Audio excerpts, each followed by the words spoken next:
before you go and before new questions from audience come, I have a question that would link what Dr. Desai just said.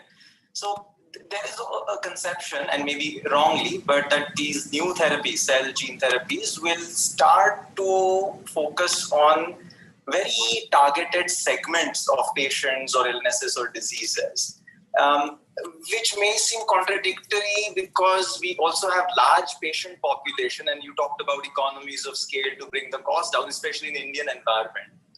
So where do you see the healthcare delivery system moving in India so as to be able to use these, very advanced therapies, and as Dr. Desai also said, to cater to the bottom 99% or bottom X% of our population? So I think we need to look at this with 3 or 4 lenses. Number one is that one of the biggest costs in healthcare delivery, also in research and innovation, but I'm more comfortable talking about delivery, is the cost of the human resource. The second one is the cost of the pharmaceutical and the consumable input, then is the capital cost. So across all these areas, India has a significant advantage. So our manpower costs or women power costs are significantly lower compared to global. The pharmaceutical industry, 60% of the world's vaccines are made in India. 20% of all medicines in the world are made in India. And these are offered in India to significantly lower prices. So, but also we have a third advantage, which is an intrinsic design advantage. In that, because of the closeness to the customer over these last years, less intermediaries, less insurance, we have a design efficiency. And the time taken from meeting a doctor to getting your surgery done, the process of wanting to do an MRI and finishing your MRI. There was a famous PwC study which said a day in the life of an MRI machine across the world. And India does an average of 27 to 35 MRIs a day on a machine. And the UK, for example, does 6 to 7. So our ability to sweat the assets which are global so that we can offer it at competitive prices is something we've already figured out. What we need to do right now is, while we keep enhancing this, keep staying abreast, is a series of things. So number one, bring down the cost. We've brought proton therapy to the country because we believe that Indians deserve the best of care. But that's a 1,200 crore project, and it is going to cost 20 to 30 lakhs per patient. So unless you're very well insured, it will pinch every pocket. But the other option is to go to the US or to go abroad and do this surgery and then to do this procedure if you want to save your loved one, which everybody does. And then it'll cost you 8 times what is being charged in India. So this is the first thing. So if you cut the price too much, there will not be enough margin to reinvest on the high-end care. So that is, data point number 2. So in a cost-effective environment, we have to know where to stop cutting so that you don't cut muscle along with fat. The next important thing, I think, is that the way we're looking at costs in India should not be related to how do we keep bringing down prices, who's profiteering. It is important for us to clean up the system where there are system flaws. And I think all of us are aware of some of those system flaws of inappropriate practices, and those must be very seriously removed from the system. But the bigger, opportunity, and more than opportunity, I would call it a compulsion for better care. And that is to focus on prevention. Because in India today, 70% or 62% of all the cardiac procedures done, the patient has more than 2 and typically 3 and 4 blocks. So the question to be asking is not how can I bring down heart surgery from 2.5 lakhs to 1 lakh, and why can't you charge less, and why shouldn't the doctor charge less? Tomorrow you won't have the brightest minds going into medicine if you start cutting this further. The question to ask is, where was that patient when he had 1 block? Where was that patient before he had 1 block? And how can I treat him early so that I don't have to put in 3 stents? We all know patients who are roaming around with 3 stents, 5 stents, 6 stents, have had a bypass and then a stent, whose cost of maintenance medication is so high. So, and then the even deeper question is, what can we do one step earlier? Of course, the parallel and the most exciting one is, can stem cell therapy come in and clean up the clot even before this? But, that's work in progress. But are we investing enough towards that work in progress? So this combination of the focus on prevention, of early detection, wide-scale screening, early detection, early treatment, and therefore removing the need for high-end therapies is a better way to bring down the cost of the overall healthcare system. So if you layer universal health insurance for access, and if you're underinsured, if you insure appropriately, if you build a primary healthcare system, and if you educate public to stay, healthy and understand the causative factors, you will be building one of the best healthcare systems. And then you use technology and AI, and we're doing risk scores, we're doing mobile apps. You use all those technologies to enable. You use AI again to upgrade the capability of an ASHA worker to treat almost like a junior doctor. So you upskill using technology. You train and educate using technology. So all those will make our systems more efficient. But the paradigm shift is in prevention, and the focus on detection, screening, early detection, and going on again and again and again with that cycle. So, it's exciting opportunities across the space, and I congratulate everyone who's looking at healthcare with their focus. There's a lot to be done, and I will just conclude by saying two things. Number one, I'll re-quote what Paul Horton, the editor of Lancet, said, is that we are not in the middle of a pandemic. We're actually in the middle of a tridemic. Number one is the epidemic of the pandemic of COVID. Number two is the underlying epidemic of non-communicable disease, which has exacerbated the whole. All of us know that mortality is higher with comorbidities. So we have to tackle non-communicable disease. And the third is an infodemic, where there's all kinds of information, right, wrong, or otherwise, beautiful grandmother's remedies, some which are good and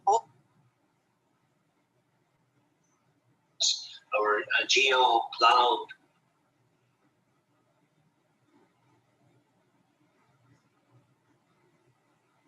And then do outcome monitoring and more research, so we keep enhancing this virtuous cycle.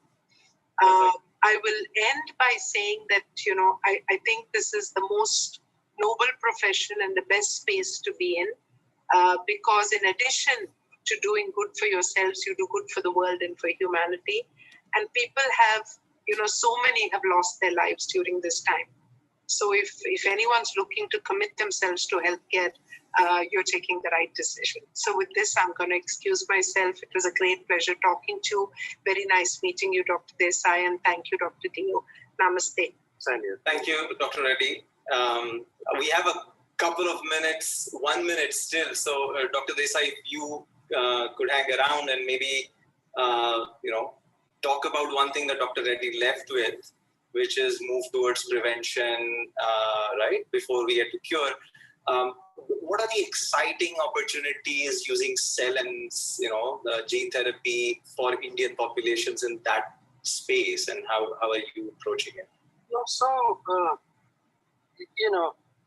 I don't think, to be blunt, for cell and gene therapies, we're talking about things that are not curable at all, so not preventable at all, right? Because macular degeneration, you can try some antioxidants if you want, retinitis pigmentosa, but these are gene-based disorders, right? There isn't much to do you can do to prevent them. What you can do is lay a foundation of research capabilities in India, which can ultimately make them affordable. And what do I mean by that?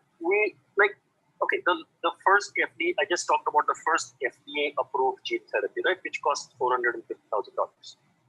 Now you will be surprised when I say that it affects probably less than 10,000 patients globally, because it is for a very specific gene. Correct. Right? Now, one way to look at it, if you are starting from India, one would say, well, for this just 10,000 patients doing all this stuff doesn't make a lot of sense. And it's not scalable. But the other way to look at it is, curing these 10,000 provides you the platform capabilities through which you can cure the next million. So now they are trying to look at gene therapies for diabetes, for example, which if you had not looked at the first 10 opportunity, which had only 10,000 patients, you would never go there. So that's the kind of platform-based competencies that we need to develop, cell and gene therapy, across academia as well as corporates. And once that develops, then there is no end to it. I mean, because the interplay between a smart startup which moves fast and a setup, like for example, for iStem, let me just bring it home and talk about iStem, right? We are partnering with LV Prasad Eye Hospital for our manufacturing and clinical trials. And they are working with us very closely to figure out what kind of patients they will need to recruit, what kind of outputs we need to get, what is the area where you need the injection. So those partnerships can then start forming, and then they will easily form. So to answer the question, it's got to be at least 50% of the new breakthrough innovations that happen in science happen accidentally, when you don't really know why you are doing something, but a scientist is just curious of why. So sometimes this complete, and I mean, there has to be a translation focus for us, right? Any scientist who is doing it, there has to be some focus saying, how is it going to help human beings? But there are times when we have to also let go and let a curiosity develop on its own. And what to let go and what to not is an art, not science. That's music to my ears as an academic, I must say. But I think it's also a lesson for policy environment and policymakers and regulators to say you got to allow for this exploration and curiosity, because that will bring us long-term advantage, which will translate into lower cost of therapy and all of that. So gene therapy started because somebody was looking at how viruses and bacteria interact. It had nothing to do with human beings. Okay. And then somebody realized gene editing, and the rest is history. Thank you so much. Rituparna, I will hand over to you again. I know we are running out of time, so please go ahead. Sure. Thank you, Dr. Sangeeta, who shared her thoughts, Dr. Jogin and Professor Deo for an extremely insightful discussion. Two interesting takeaways I have from this session: rapid acceleration, innovative mechanisms, and coordination between industry, academia, practitioners is imperative to offer good health care, and also another about the progress that lies in organizing data, cutting-edge research and innovation, ecosystem, and fast solutioning. As in healthcare delivery, it is important to address the needs of the 99% of the bottom of the pyramid. So thank you very much, sirs, for being here. And I would now like to thank the audience for staying tuned. To join the next session that is going to be equally interesting and stimulating, we urge all of you to join Auditorium 1. Thank you. Thank you. Have a great evening. Thanks, Bob. Thanks a lot for that. Thanks, buddy.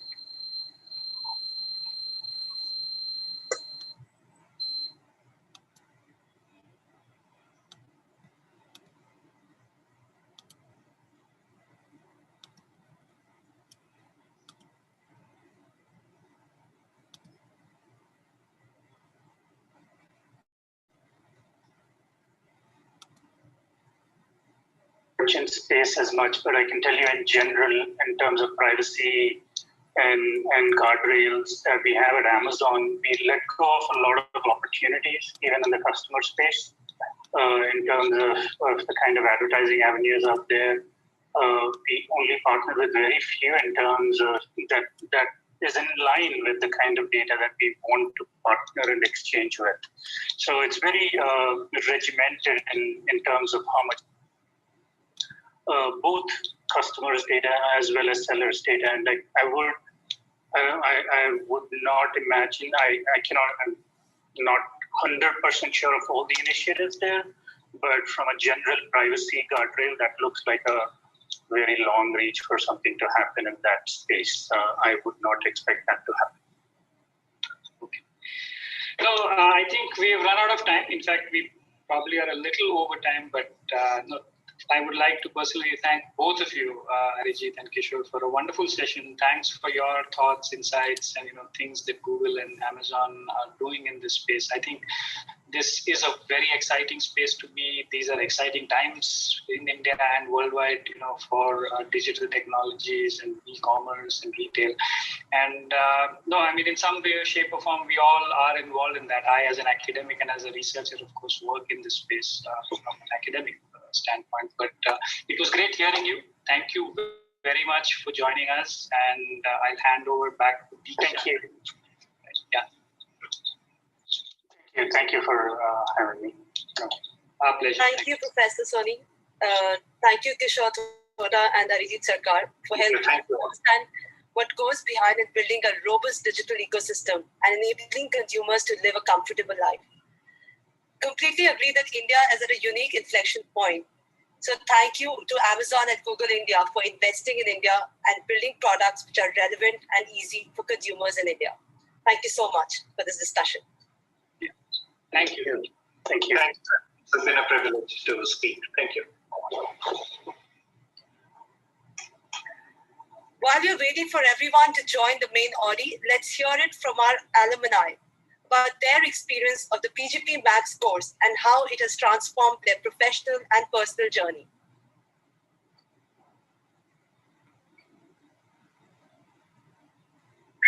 Yeah, I think first, number one in India, 53rd globally, somewhere we contributed all as alumni, and ISB, you are fantastic. And the experience was exhilarating. And really the way it has happened, it was like a dream come true. And as professional, we really enjoy it. And I'm able to pass it on to my colleagues, my teams. That learning would not have been complete without ISB. See, at least for me, ISB has been a lifetime dream. I've been thinking of this for quite long as award. So that's the kind of feel I'm getting after completion of ISB. It's really worth undergoing that kind of rigorous training. And your cohorts are lifetime, networking what you got from these people is, which we can't explain more than that. ISB is truly experience. Only people who have gone ISB, they understand what is really experience I'm talking about. In mid-career, it is very difficult to find a new friends with a new different background. ISB provides this opportunity with a huge set of experienced persons, and the professors and the teachers staff are really amazing. What a great institute! Absolutely amazing professors. Absolutely amazing infrastructure, and it has been one of my proud moments to be associated with ISB.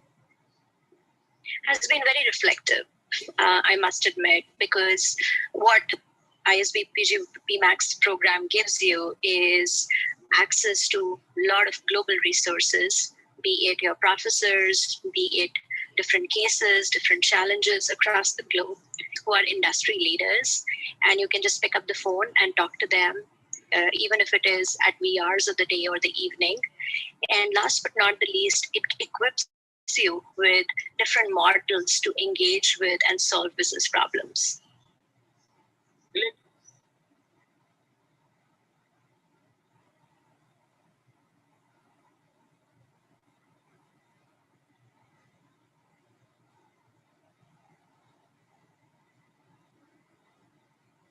Thank you, and welcome back, everyone. I do hope you found interesting insights in each of the segments of Dual Orbit Transformers. In case you'd like to view the other tracks, the videos of the same will be available on various ISB social media handles, and you can view them at your own leisure. Always aim high, work hard, and care deeply about what you believe in. And when you stumble, keep faith. And when you're knocked down, get right back up and never listen to anyone who says you can't or shouldn't go on. These are words of Hillary Clinton, one of the most powerful women in the world. On the one hand, we have women leading nations and large corporates, and on the other, despite rapid economic growth, the labor force participation rate for women in India is declining. Even though gender equality has started taking roots in an urban India, we still have a long way before it spreads across all sections of our society and geography. Talking to us about gender disparity in the workforce today, we have General Counsel for City in India, Sri Lanka and Bangladesh, an Executive Board Member at ISB, Ms. Padmaja Chakravarti. Padmaja heads City's legal and corporate secretarial departments across these three countries and also sponsors City's Pride Network and its partnership with Chhatrapati Shivaji Maharaj Vastu Sangrahalaya, one of India's premier art and history museums. Moderating this session is Senior Associate Dean at ISB and Practice Professor Chandan Chaudhary. A PhD from Budapest University of Technology and Economics, Professor Chaudhary is also an independent director on the board of Unominda and IIM Sambalpur. Over to you, Professor.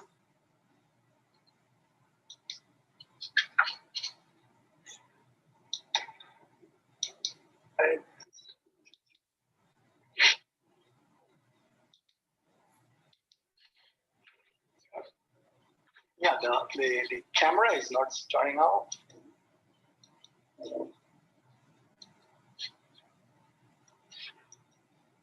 Yeah. Right.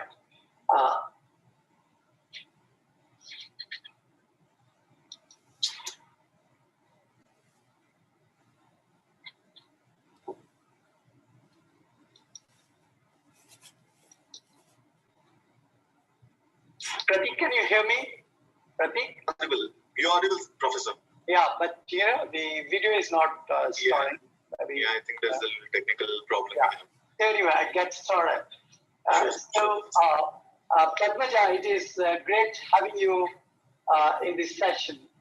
And I was thinking, it would be wonderful if you say a few words about this entire topic of female labor force participation rate coming down.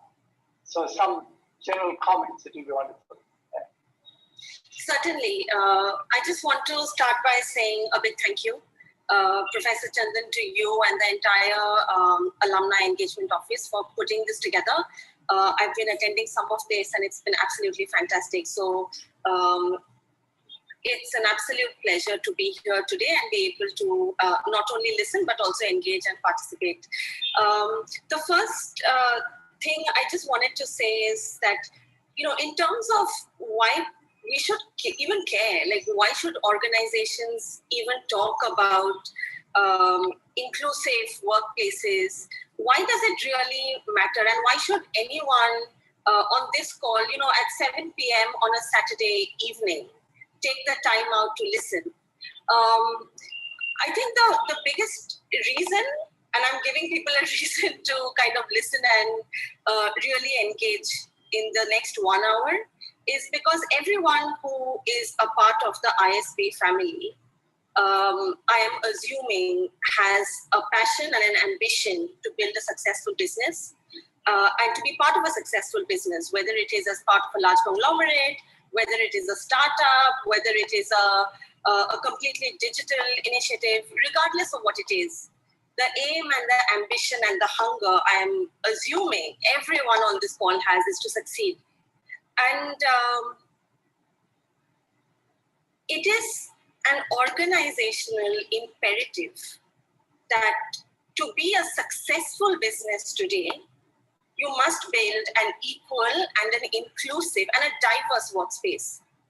So I think my opening remark would just be, a lot of people talk about diversity as a box to check, as something that is good for branding, is something that wins you workplace, awards, sort of indices at the end of the year. But here's something else I want to put to each one of you listening in today. We need to care about diversity and inclusion because that's the only way you really increase your bottom line. It impacts the bottom line. That's the only way you maximize shareholder value. And if you don't take care of this, then no matter what else you do, yes, you will grow. Yes, you will, you will reach the targets you set for yourself. But to really compete in the world arena, to stand out at a country, at a global level, you have to care about this. And, we will spend a lot of time, I'm sure, talking about breaking this down into more detail, and we will be discussing, many different facets of this. But really, that's why we need to care. And I would say congratulations really to everyone on this call today, because you've made the time on us, as I said, 7 p.m. Saturday evening, to be part of this, which shows you care and you really want to build your organization and to succeed and thrive. And for that, this is something that is an absolutely critical part that has to be taken care of.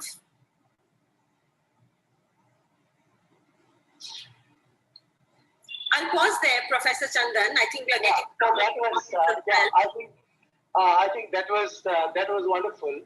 So I just thought, I would also share with you some of my views on this entire topic.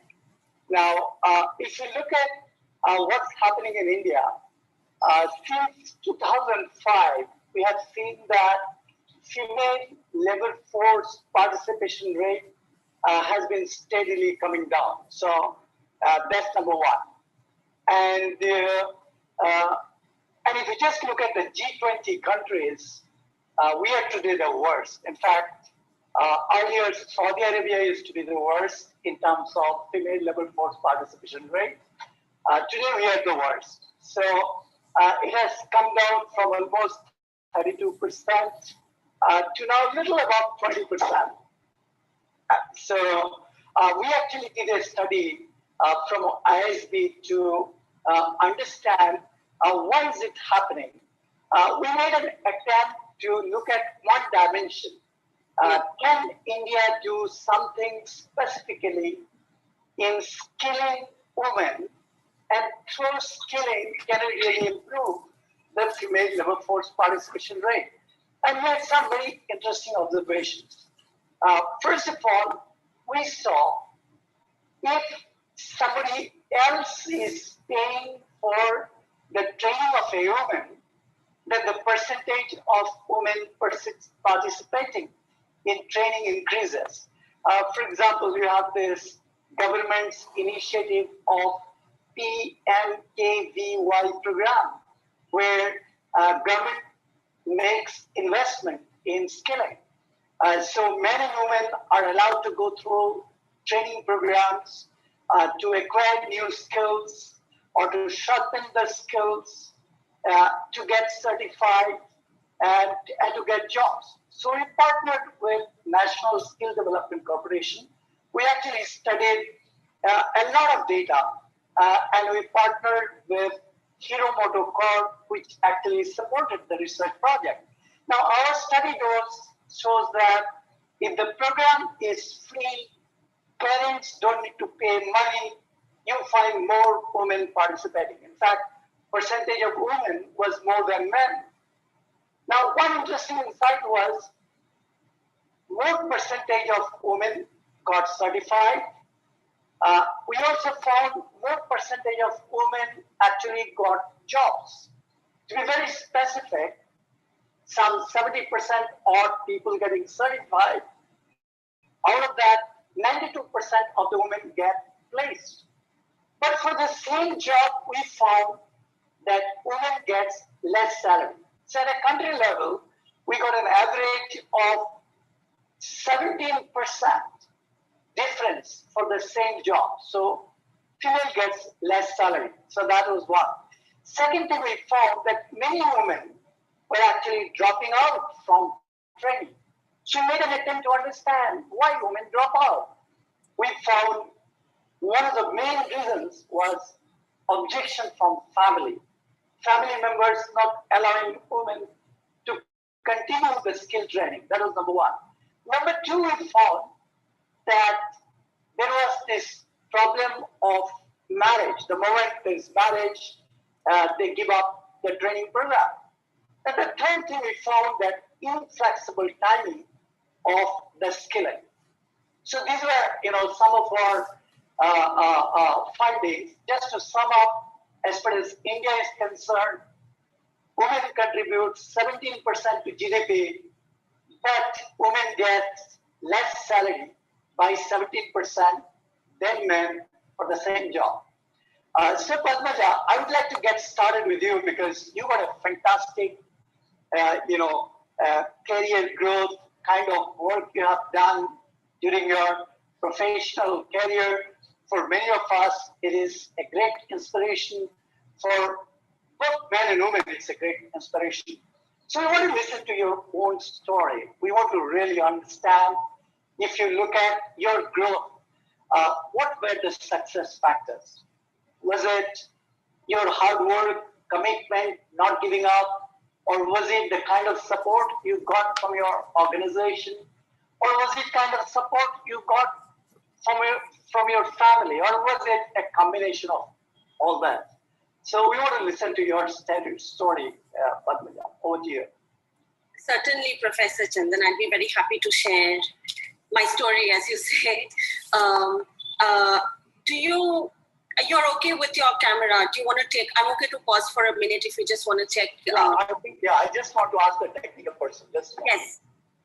I'll take a pause. Why don't you take a few seconds if you need to?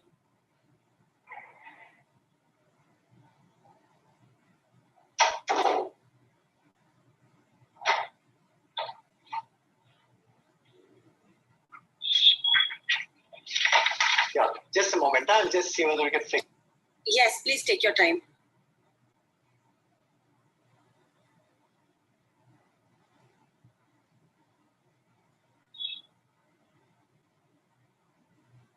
Yeah, we are just replacing the camera. And while they're doing that, Professor Chandan, great opening comments. Some of the statistics are a wake-up call. So let's spend some time talking about some of the reasons, what we can do differently, and really what organizations can do as a collective, and what every person within an organization can do. So we'll indeed talk about some of those things. Right.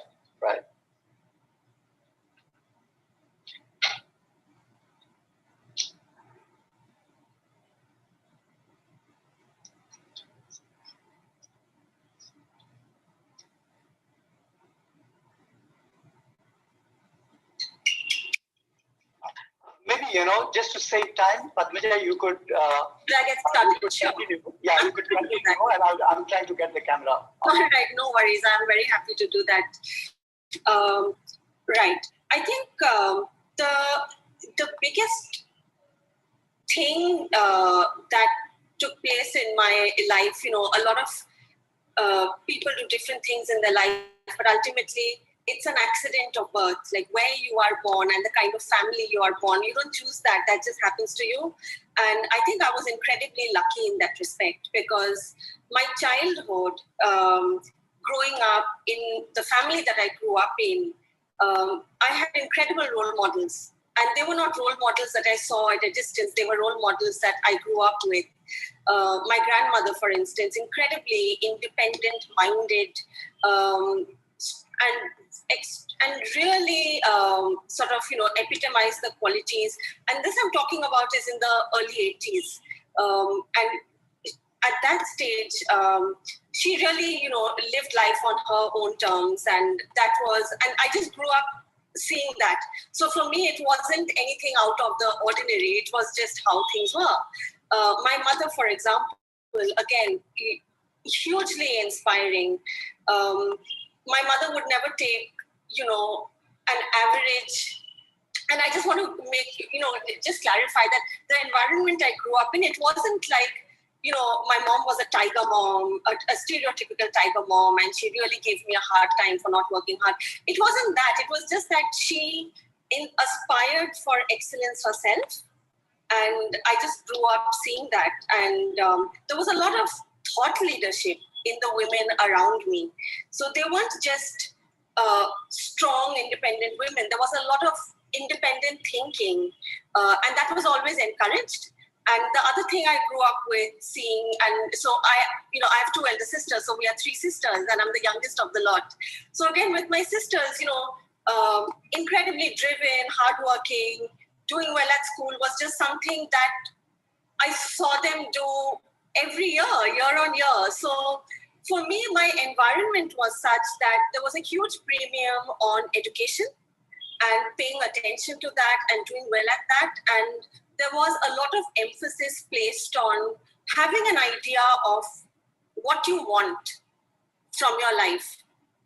I remember I was very young. I was probably even less than 10 years old when my mother made a passing remark to me, and she said, satisfaction is the death of ambition, and she must have been frustrated about something. And I was probably like a really tiny tot, and I'm sure I didn't understand what it meant, but it sounded like it was something important.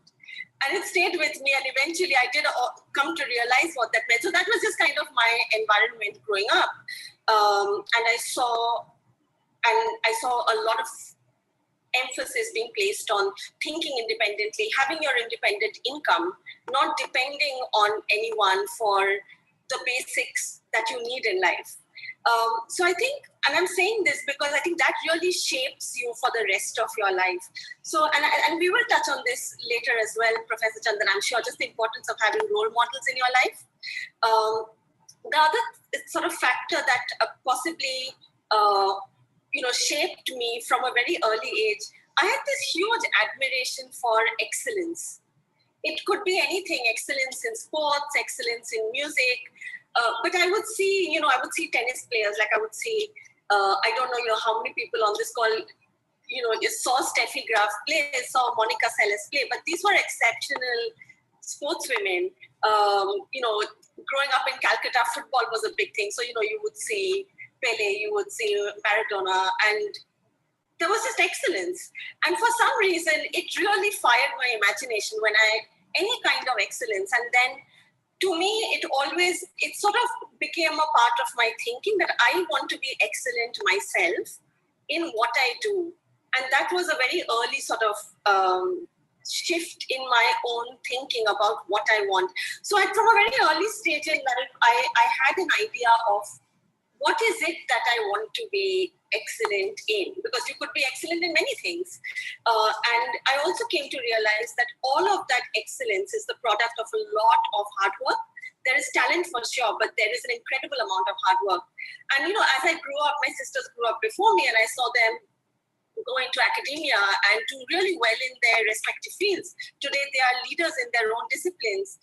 And I saw how much hard work it takes. So to me, the realization that, excellence and success don't come without the work and then the talent was just something that was, it was just part of my environment.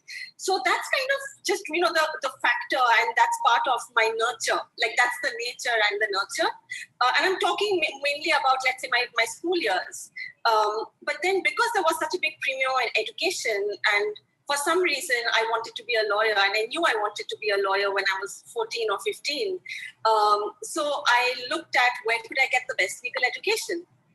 And in those days, National Law School was, and I'm talking sort of late 90s, early 2000s. So I applied, and I was fortunate. I made it through the examination. And that was a big eye-opening experience, because you go to a place like National Law School in Bangalore at the time, and you realize that actually you aren't special, because everyone there has been special in their school, and everyone's done really well. So that was sort of a growing up phase almost. But the thing was that I wanted to learn, and I wanted to experience different things. So at each stage, so I finished my undergraduate degree, and then I wanted to push myself and put myself into what's the next thing. And the next thing was I wanted to do a postgraduate degree. So I applied to Oxford, and I got into the Bachelor of Civil Law program, which, arguably is one of the world's toughest postgraduate law programs. So got in there, again, big humbling experience there, because everyone that went to the program was a star in their own right, and you realize that, oh, I'm not special. Okay. So, and so your definition and your idea of excellence, the boundary kept moving. And I'm so glad, because at each stage there was discomfort, because I'm out of my comfort zone. But the reason I'm saying this is because I think it was that those decisions I made that really framed my path, and you were very kind to call my career successful, and I do thank you for that. But I keep thinking, I have, so many things. The world has so many things to do and to achieve. So, but those were kind of the formative years, and I think the general principles have stayed with me throughout. I do something, I get comfortable with it, and then I have to push myself. It's inevitable. I have seen it through my 20s, through my 30s. And the last thing I would say is I've also been very fortunate. I said that, the accident of birth and the kind of family you're born into, but then some of the organizations I worked at were incredible. I spent 8 years in London working at 2 law firms, and they are some of the top law firms in the world, and they pushed me really hard. So I think the value of choosing the right place to be in, because some of the times the environment will push you. And I'm so glad that I got the push I needed to be the best version I could be of myself at particular points of time. And those organizations, and then I moved to City after that, and that's where I came to India. But the thread stayed, that exceptional organization, and what they did really well, the leaders there, and not every leader naturally, but some of the leaders I worked with pursued excellence with that single-minded passion in their work. They demanded excellence of those whom they worked with, and they cultivated a culture of excellence in their teams. And that's kind of how the environments in which I grew up, and that's really shaped me, my ambition, my vision for what I want to do. And when I say this excellence didn't come as an individual only, but at an organizational level. And a diverse workforce formed such a big part of that. So I've worked my butt off. I swear to you, but I've been very fortunate in terms of the environment I had, whether it was my family, whether it was my organization. And, speaking of role models, in my 20s, I met my mother-in-law, incredible woman. And she inspires me in a way that is exceptional, because she pursues this thread of excellence in everything she does. And she's made huge sacrifices. And I think if she had grown up at a different time, what an impact she could have made outside of the sphere that she was in. And she's taught me empathy, and she's taught me consideration and caring, which goes hand in hand with getting an excellent result, because I think the two kind of go hand in hand, and that feeds into your leadership style. So I'll pause there, Professor Chandan. I shared a lot. No, but this was wonderful, right? Now, I want to give you some context about my next question. Now, if you really look at that, today we find our alums, they're working not only in India, but they're working in different countries, different geographies. Today, probably our alums are working almost in 60 countries. And when it comes to be really a successful leader or a manager, what's your views? Do you think, based on what culture, what geography, what country, the attributes which are required to be successful, are they different? So becoming successful in India versus being successful in UK or in the United States or in China. Any comments on what should differ in different geographies and culture? Is there something that our LM students should know about? It's a very intuitive question, and I think the answer is yes, there are common threads that transcend geography, language, culture, your historic legacy as a country. There are certain common threads, Professor Chandan, and I actually learned that the hard way. So, growing up in India, being educated in India, I went to the UK at a very early age, threw myself into Oxford, very different educational style, very different, even though a lot of people say, we are used to the English way of things, even then it's quite different. And then starting to work there. Then I came back to India, then I went to Hong Kong, then I came back to India. So at each stage, I found that the biggest thing that I needed was being open-minded. To the differences between me and the people around me, and trying to learn about that, and trying to learn as much about the people around me, the culture I'm in, the geography I'm in as I can, and truly trying to learn something and being interested in that. Because I found that the best way to succeed, regardless of where you are, is by actually making an impact in that environment. It's a very simple example. You could take a number of people from different countries into one room. Ultimately, you have to be able to own your space. You have to be able to really own it. And in the context of work, for example, you have to be able to add value, create value. And those things are regardless of which country you are in, whether it is the UK or, I'm just speaking from my experience, whichever country I've been in, there has been a huge premium on people who add value in whatever context they are in. And to be able to add value, you have to kind of first be self-aware that what do I know? What are my strengths? What are my opportunities for growth? And then try and learn about the people around you and see what do I need to be able to succeed in this environment.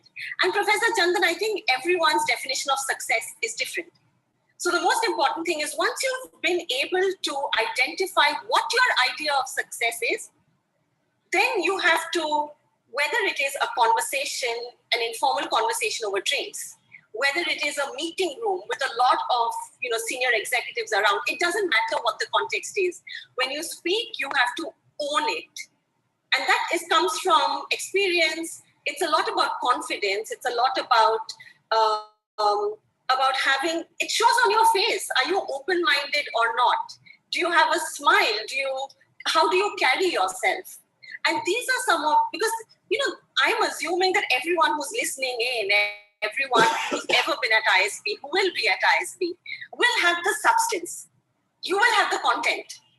I think the question you're really asking me is, from a leadership perspective, how do you make sure you can utilize that content for your success? And I think there is a formula. I mean, I think self-awareness, and then figuring out what is my value proposition in the context and the geography and the culture that I'm in. I have to have a value proposition for myself to count. And what am I missing between today, what my reputation is or what I am? Where do I need to get to make that value proposition happen? And how do I build my brand? I think that formula is universal. It takes work, it takes patience, it takes some unsuccessful experiments, but the point is to have an open mind about where you are and what you want to achieve, because all of these things, and then everyone at the other end of the table, what do they see? They see someone who adds value to their life, and that's the game won. And you can do it in a way that is not abrasive. You can do it in a way that doesn't, you're not elbowing everyone else out of the way. So everyone builds their own style, but there is a common thread across geographies, absolutely. And I really call it like thinking about your own value proposition in your own environment and then working towards making that happen. Right. Yeah, very, very interesting. Very interesting. In fact, I think one takeaway from what you have just now said is that one should be able to create value in different countries, in different cultures. What is defined as a good social behavior sometimes may be different. But the bottom line is we should be able to create value. And if we are able to create value, we succeed. Yeah. I think I like it. We move to the next question, and we would like to know your own anecdote, your own story. That during your career, did you face as a woman anytime? Did you face some biases? Did you find some of your colleagues having some prejudices because you were a woman. So what has been your own personal experience? I I had been warned that I would be asked tough questions. So, but I'm glad because it's important to talk about it. And I think the more we talk about things, it just creates more awareness around situations. So, Professor Chandan, I really do believe that the more you put yourself into new experiences, the more you push the boundaries for yourself, there is going to be some amount of resistance. There's going to be some amount of it's not going to be smooth sailing. It's not going to be a walk in the park. And I think that's a natural part of growth because you're constantly pushing yourself to newer boundaries. Sometimes those boundaries take you to places where perhaps a lot of women have not been present. And so it may, or it may be, I'll answer the question a little more generically. It could just be perhaps because you're different to the people in your immediate surrounding. That could be a function of your race. That could be a function of your age. It could be a function of your accent. It could be a function of many things. And it could be a function of your gender. And as I was saying, that I have indeed made choices in life which have taken me into new surroundings.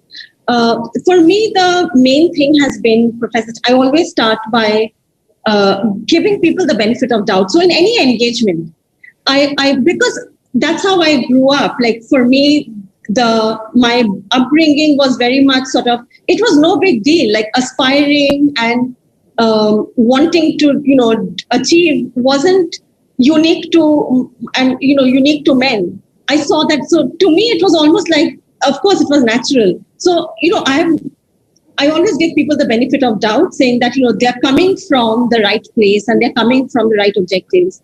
But that's where unconscious bias comes in, because I'm not necessarily looking out for the bias.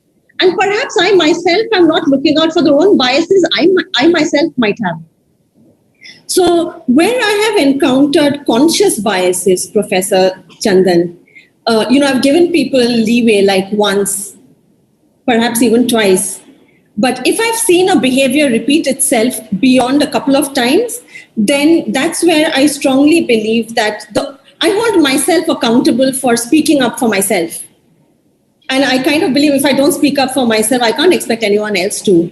And so I would call out that if I felt it was a conscious behavior, and without naming organizations or universities or so on, there are times when you've encountered situations, and typically it is around if there are, let's say, 10 people in a room talking, it is usually a certain type of people who will dominate the conversation and not really leave room for others who perhaps are not speaking in the same accent or the same language to speak.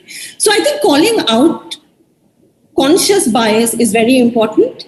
And on unconscious bias, I think this is a place where it's taken me time to realize the triggers and to realize the signs. And when I do notice the signs, again, I call it out, but then there's a different way of calling it out. And I kind of ask, why is this happening? Or could it be because I am different? Could it be because I'm different from the majority? And the way I've tackled it, Professor Chandan, is asking myself, well, if I have to make my voice count, what do I need? So sometimes I have just sounded out someone I trust. So let's say a safe space. And I think the importance of having safe spaces in your life, and not one, but multiple, is invaluable. And I've asked for advice. What would you say? I do. And I have reflected. And the solutions can be different. Sometimes it is taking the person I'm seeing displaying that behavior, just confronting them without being confrontational, but calling it out, as I said. Sometimes you identify whether it is just a thing of, no one, you haven't earned your stripes and you kind of need to earn your stripes. So is it that? So I've always reflected on what's going on here and tweaked my response to that. my response sometimes may have been to ask for help or ask for someone to intervene for me. But I think the lessons I've learned is to be aware that bias exists, to try and identify it and always act on it. And I'll tell you, Professor Chandan, I have worked at fine institutions. I've studied at fine educational institutions. So whether more than the instances of bias I have seen in my life, I actually have more instances that I've seen happen to others. And so I think we have a very important role to call it out when we see it happening to others. That's super important. Right. Very good. Yeah. So I think, one of the takeaways from what you say that we are likely to encounter biases. It's important that we try to identify why that bias. If we have a mentor or a safe place, we try to take support. But bottom line is we need to act. If you don't act, then we would have problem. Now, Padmaja, I want to move to the next question, right? And this has been really bothering me, and we have been trying to study this problem. Now, bottom line is when you look at India, the female labor force participation rate is shamefully low, and few people talk about it. You don't really hear people talking about it, policymakers, politicians. There are people who talk about it, but it's declining. We are at little above 20%. So what do you believe we should do to see an improvement in the participation of female labor force? What should be done, and why women drop out, from work? Yeah, over to you, Padmaja. Sure.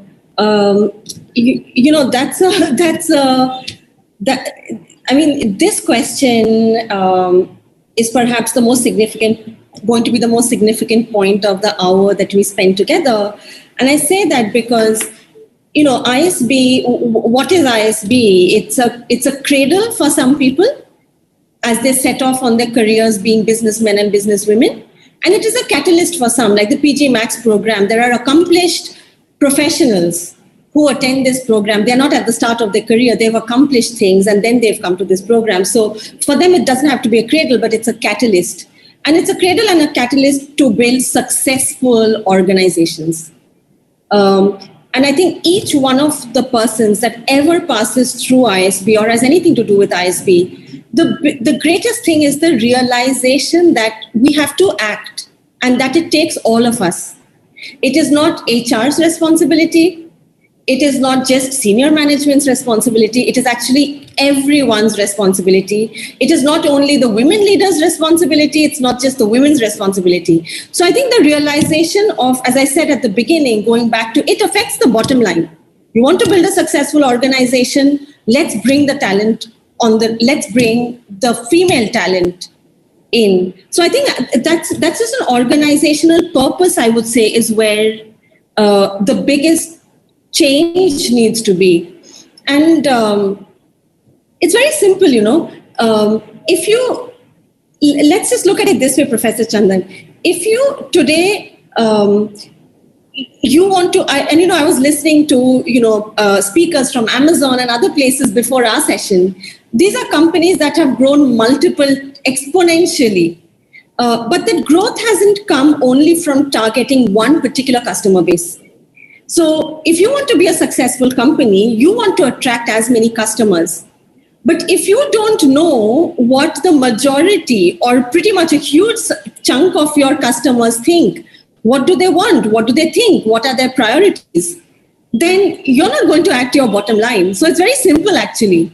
You need to hire women because women form part of your client base. So you need to do it. The other big reason, and I say this to sort of everyone on this call, is if you want to have the best company, that means you have to have the best ideas, especially at a time when there's so much disruption. There's such a big focus on innovation, right? It's not just scale, it's innovation. You want the best ideas, but how can you have the best ideas if half of the brain power has been excluded from your company. That means you've reduced your chance at getting the best idea by 50%.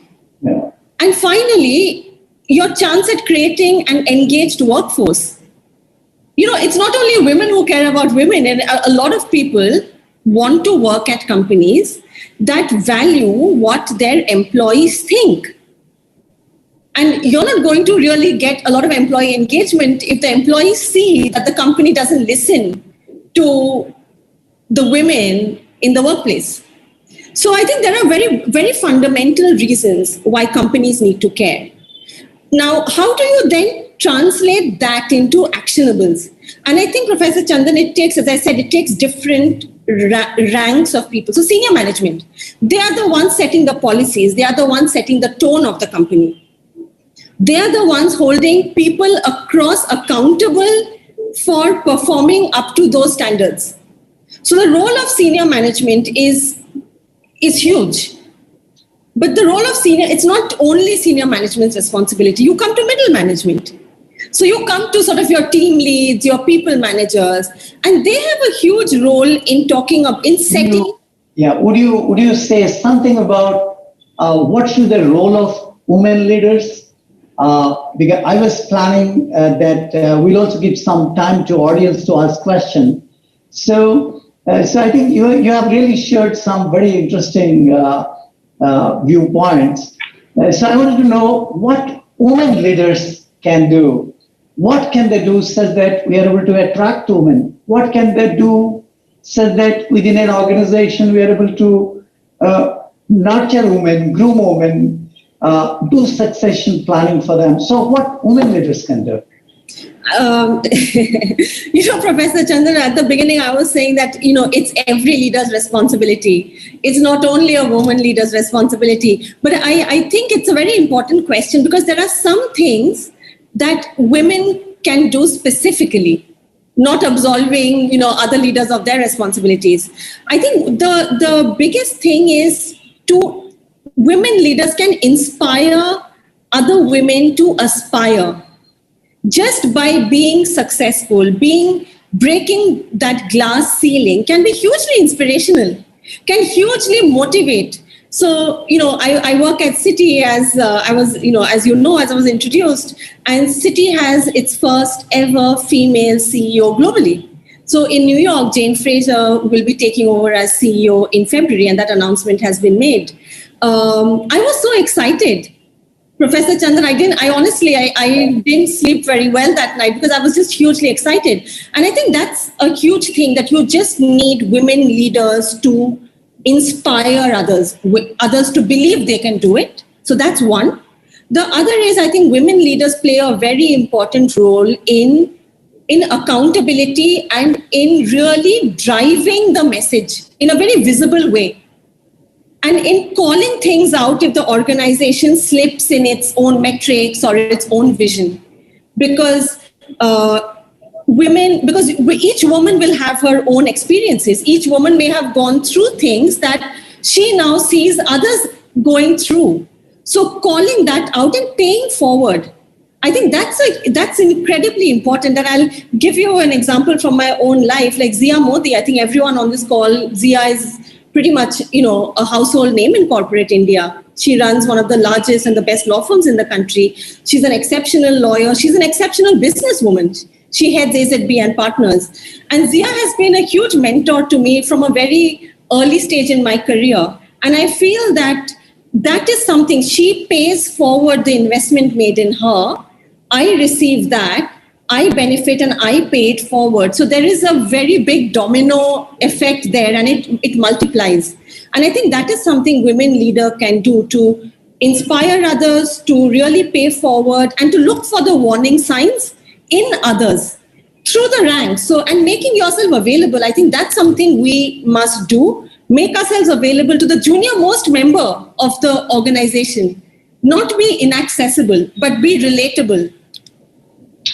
Right, interesting. I just thought I'll share with you two short stories. I remember when I was working in IBM and Dassault Systems, this whole topic of why it is important, even if you want to do more innovation, and why it makes business sense that you have more women in the team, or it is a balanced team.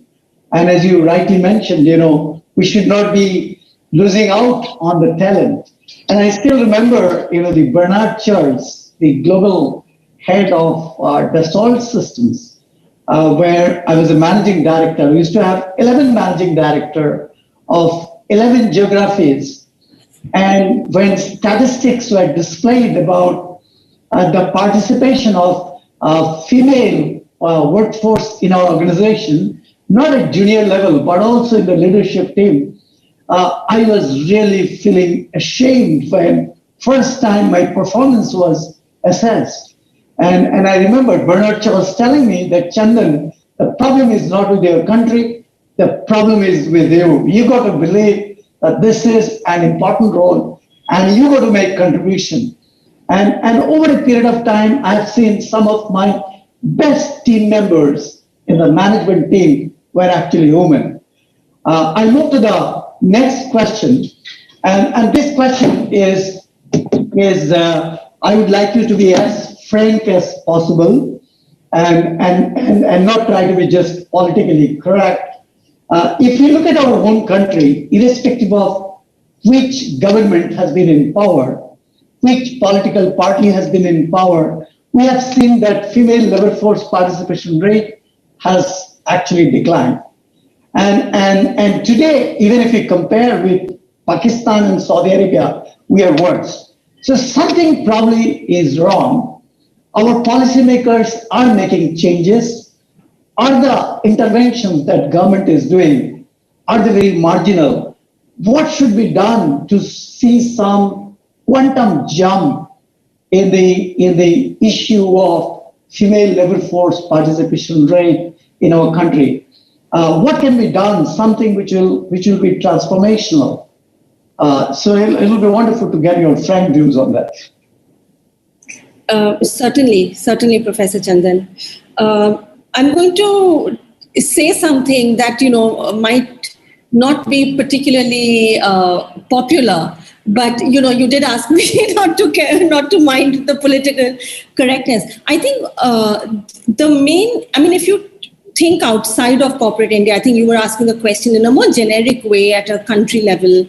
All our policies, our societal structures, it's all geared for men to succeed in the workplace.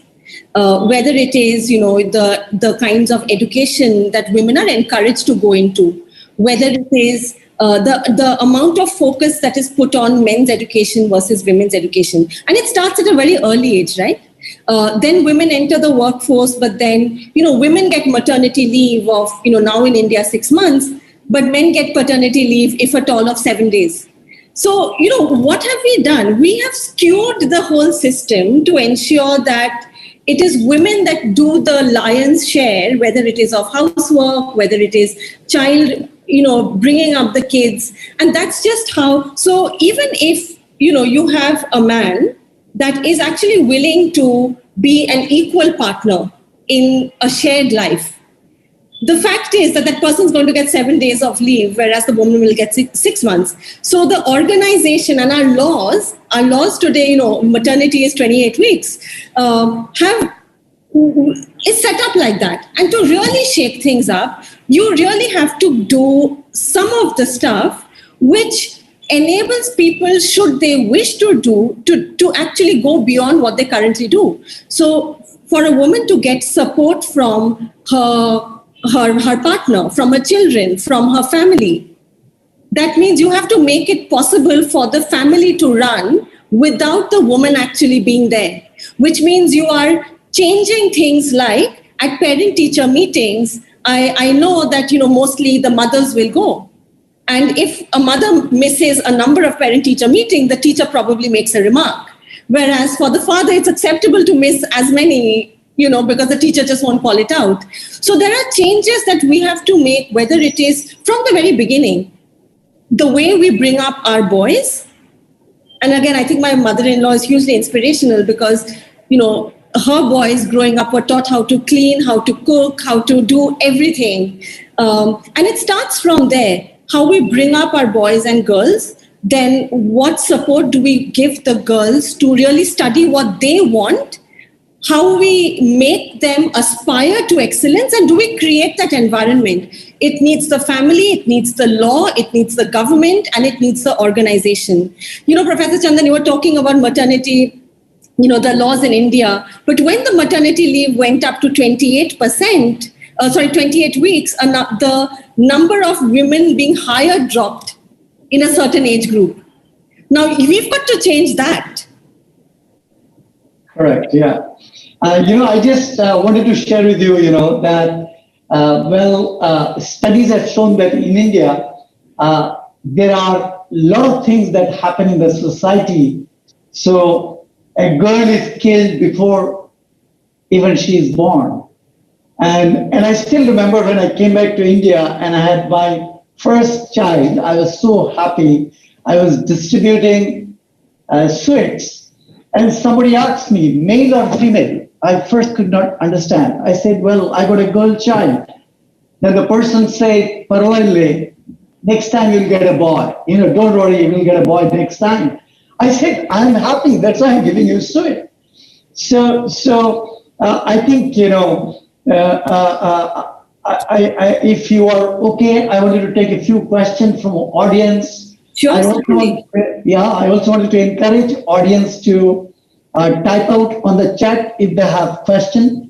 Now, one of the questions is very interesting, and it's from Shravya. And Shravya is telling Padmaja, many educated girls in present generation are preferring to have peaceful life rather than taking up challenge.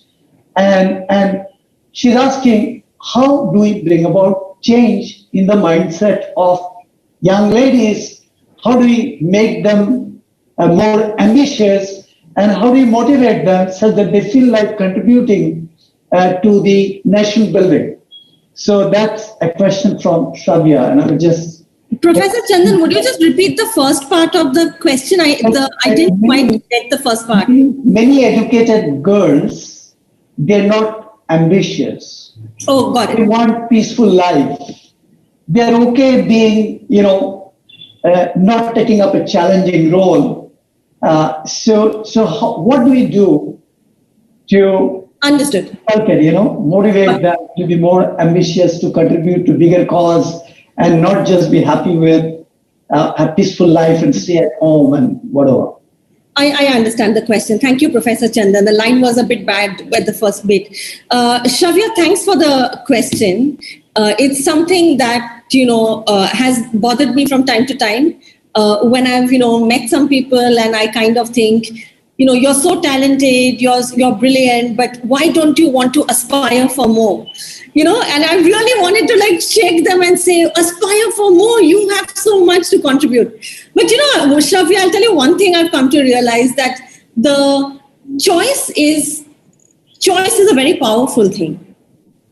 And if someone, and I respect someone's choice, if that choice is being made freely, if that choice is being made with things considered, with awareness of possibilities, for me, what is deeply frustrating, and it really angers me, is if certain women are making choices because they believe they have no other choice. And so, and it's really there that I would intervene. It's really there that I would, really try and show them that indeed, if they tried things, if we could support them in certain ways, then perhaps there is a choice they could make. So the first thing is, I think, I start with being respectful of the choice that someone is making, but I would actually try and work out, is this a true choice? Is this a choice of free will? If it is, more power to that person. Each one of our definition of success is different. Each one of us is. For those whom I think that perhaps they are making this choice, what I'm perceiving as lack of ambition, because they don't believe they have any other choice, I think having a role model is hugely important.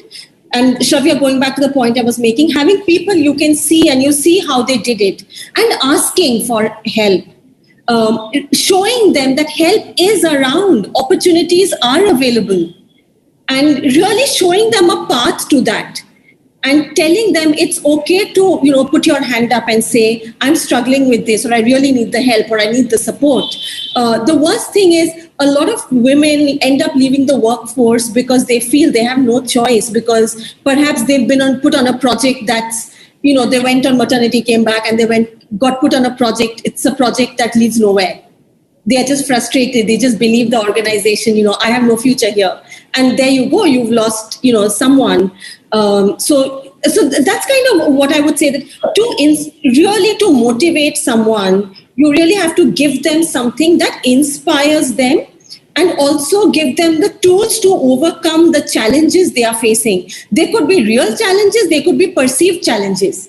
Nevertheless, we need to be able to show them how they can overcome that, Shravya. Correct. So there is one more question. You did talk about it earlier.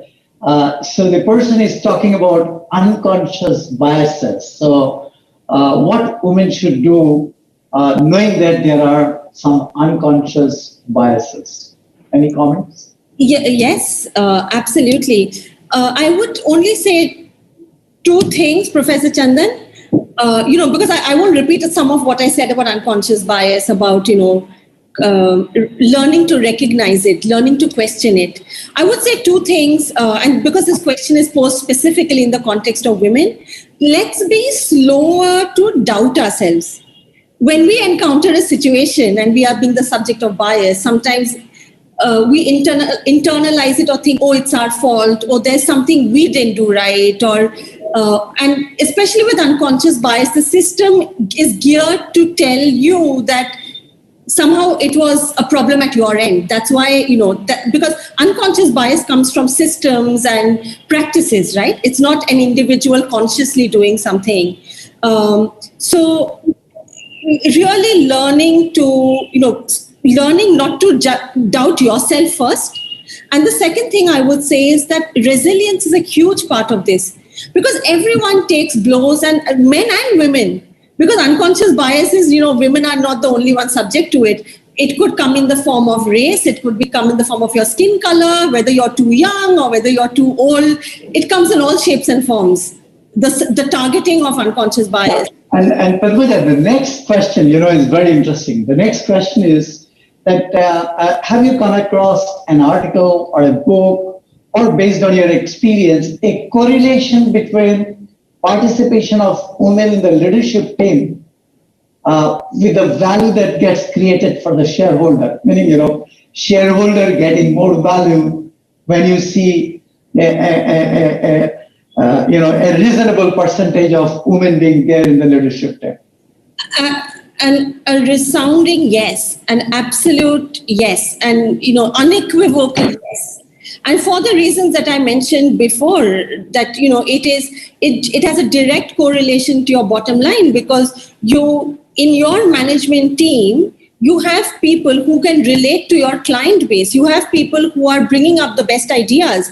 You have people who believe they're motivated. They believe the organization is interested in what they have to say, their priorities. It's huge. It's brand loyalty. I'll give you in my own life. I've been at Citi 9 years now. And I would say the single biggest reason I have stayed is because every time I have come up with a struggle, I have asked for help, I have got the help. Regardless of whether I've been in India, whether I've been in Hong Kong, wherever it is. And you know what it does? It creates brand loyalty. And I'm a huge sort of, loyalist. And that's because of the things that senior women and senior men in the organization have done for me when I've asked for it. And sometimes kept an eye out for me, and I've benefited from that. There is a direct correlation. And because of the hard work and the talent I bring, I genuinely believe that I add to Citi's bottom line. It's profitability. It's reputation. We have the reputation with our regulators. These are tangible things. These are not intangible things.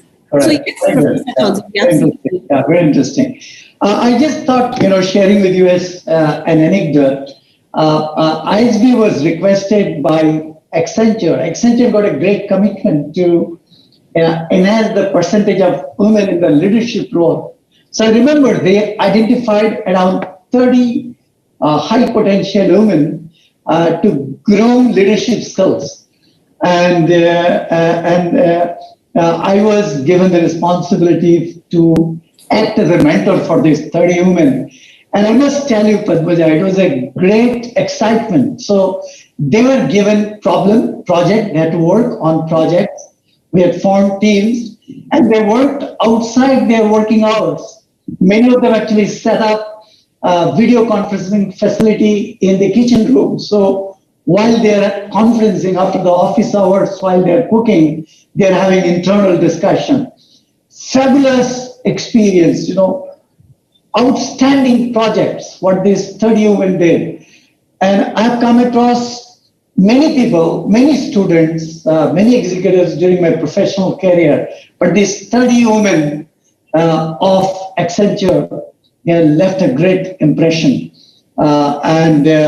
So I see now 1 minute past 8 o'clock. I hand over to the organizers. Thank you, Padmaja. It was Thank wonderful. you, Professor Chandan. Thank you very much. Satisfaction is the death of ambition. I think this will be my go-to line anytime I feel complacent in my life. But as Padmaja said, it's important to have role models in one's life who set those standards of excellence for you. And I think it's amazing, Padmaja, that your role models have been your mother and your mother-in-law. Thank you, Professor Chandan and Ms. Padmaja, for putting that perspective on self-awareness about what your value proposition is. And as you said, this awareness transcends across geographies and cultures.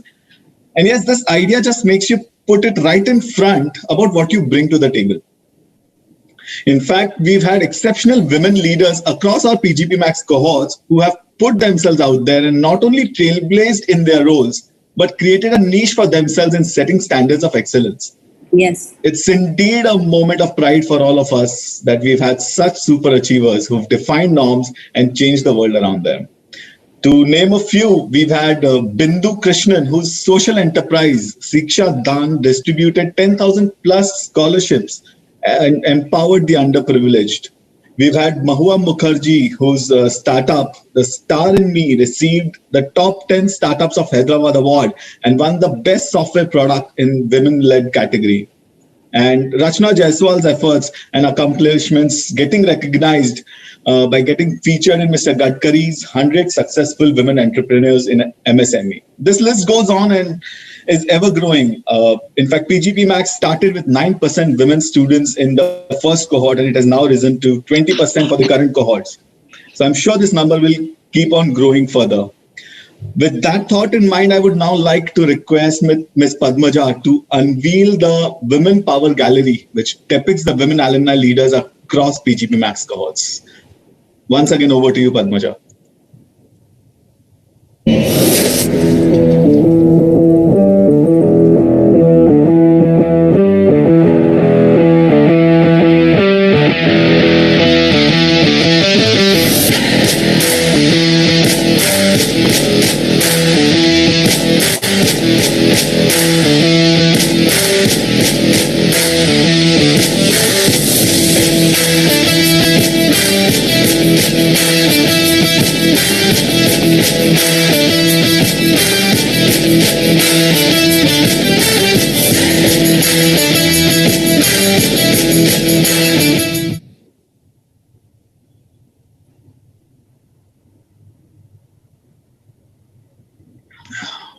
Thank you once again, Ms. Padmaja. Thank you for your time.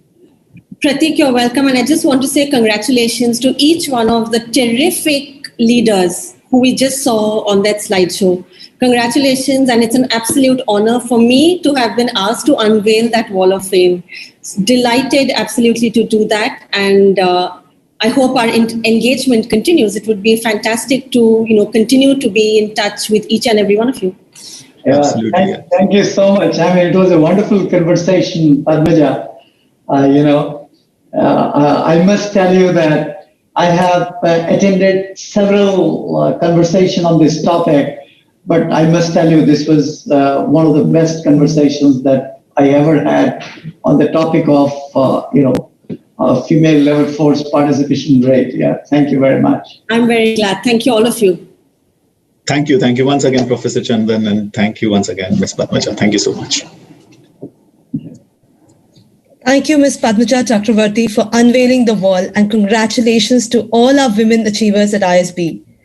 Like we spoke about our women achievers, we would also like to call out that men are on an equal footing.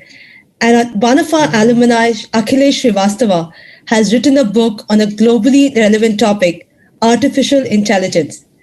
I would request Professor Chandan Chaudhary to launch the book and say a few words.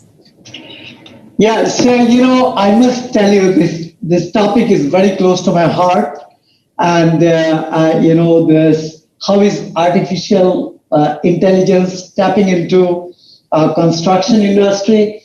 I can talk about why it is important, right? Why this topic is important. Now let's look at some of the statistics. So there is a study done by KPMG, and they published a report, and this was a study of 239 projects, central government projects. They found 111 projects were actually delayed.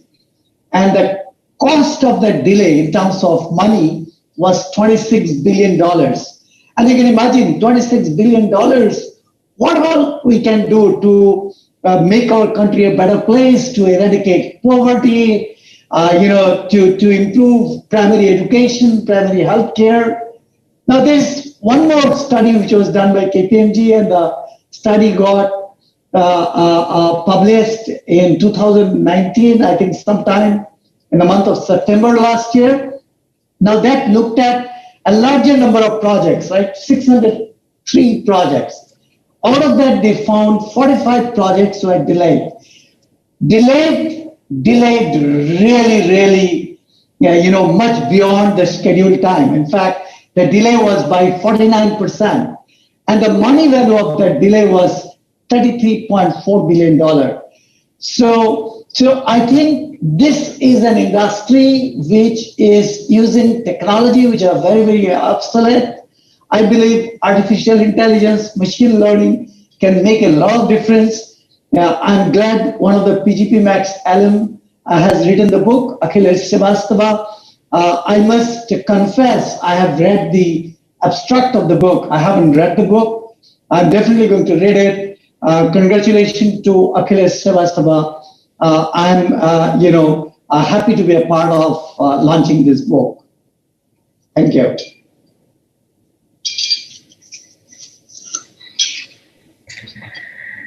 Thank you, Professor Chaudhary, and congratulations, Akhilesh Srivastava, on your book. Thank you. We will now move on to our next segment. Okay, thank you. Thank you. Thank you. Thank you. Before we move on to our next segment, I would like to thank our premium sponsor, Wells Fargo and Singex Exhibitions.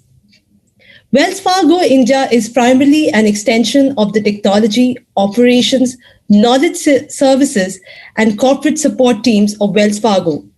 It engages in application development and support, testing other technology functions, international operations, knowledge support, and middle and back-end banking process solution for a wide spectrum of Wells Fargo needs.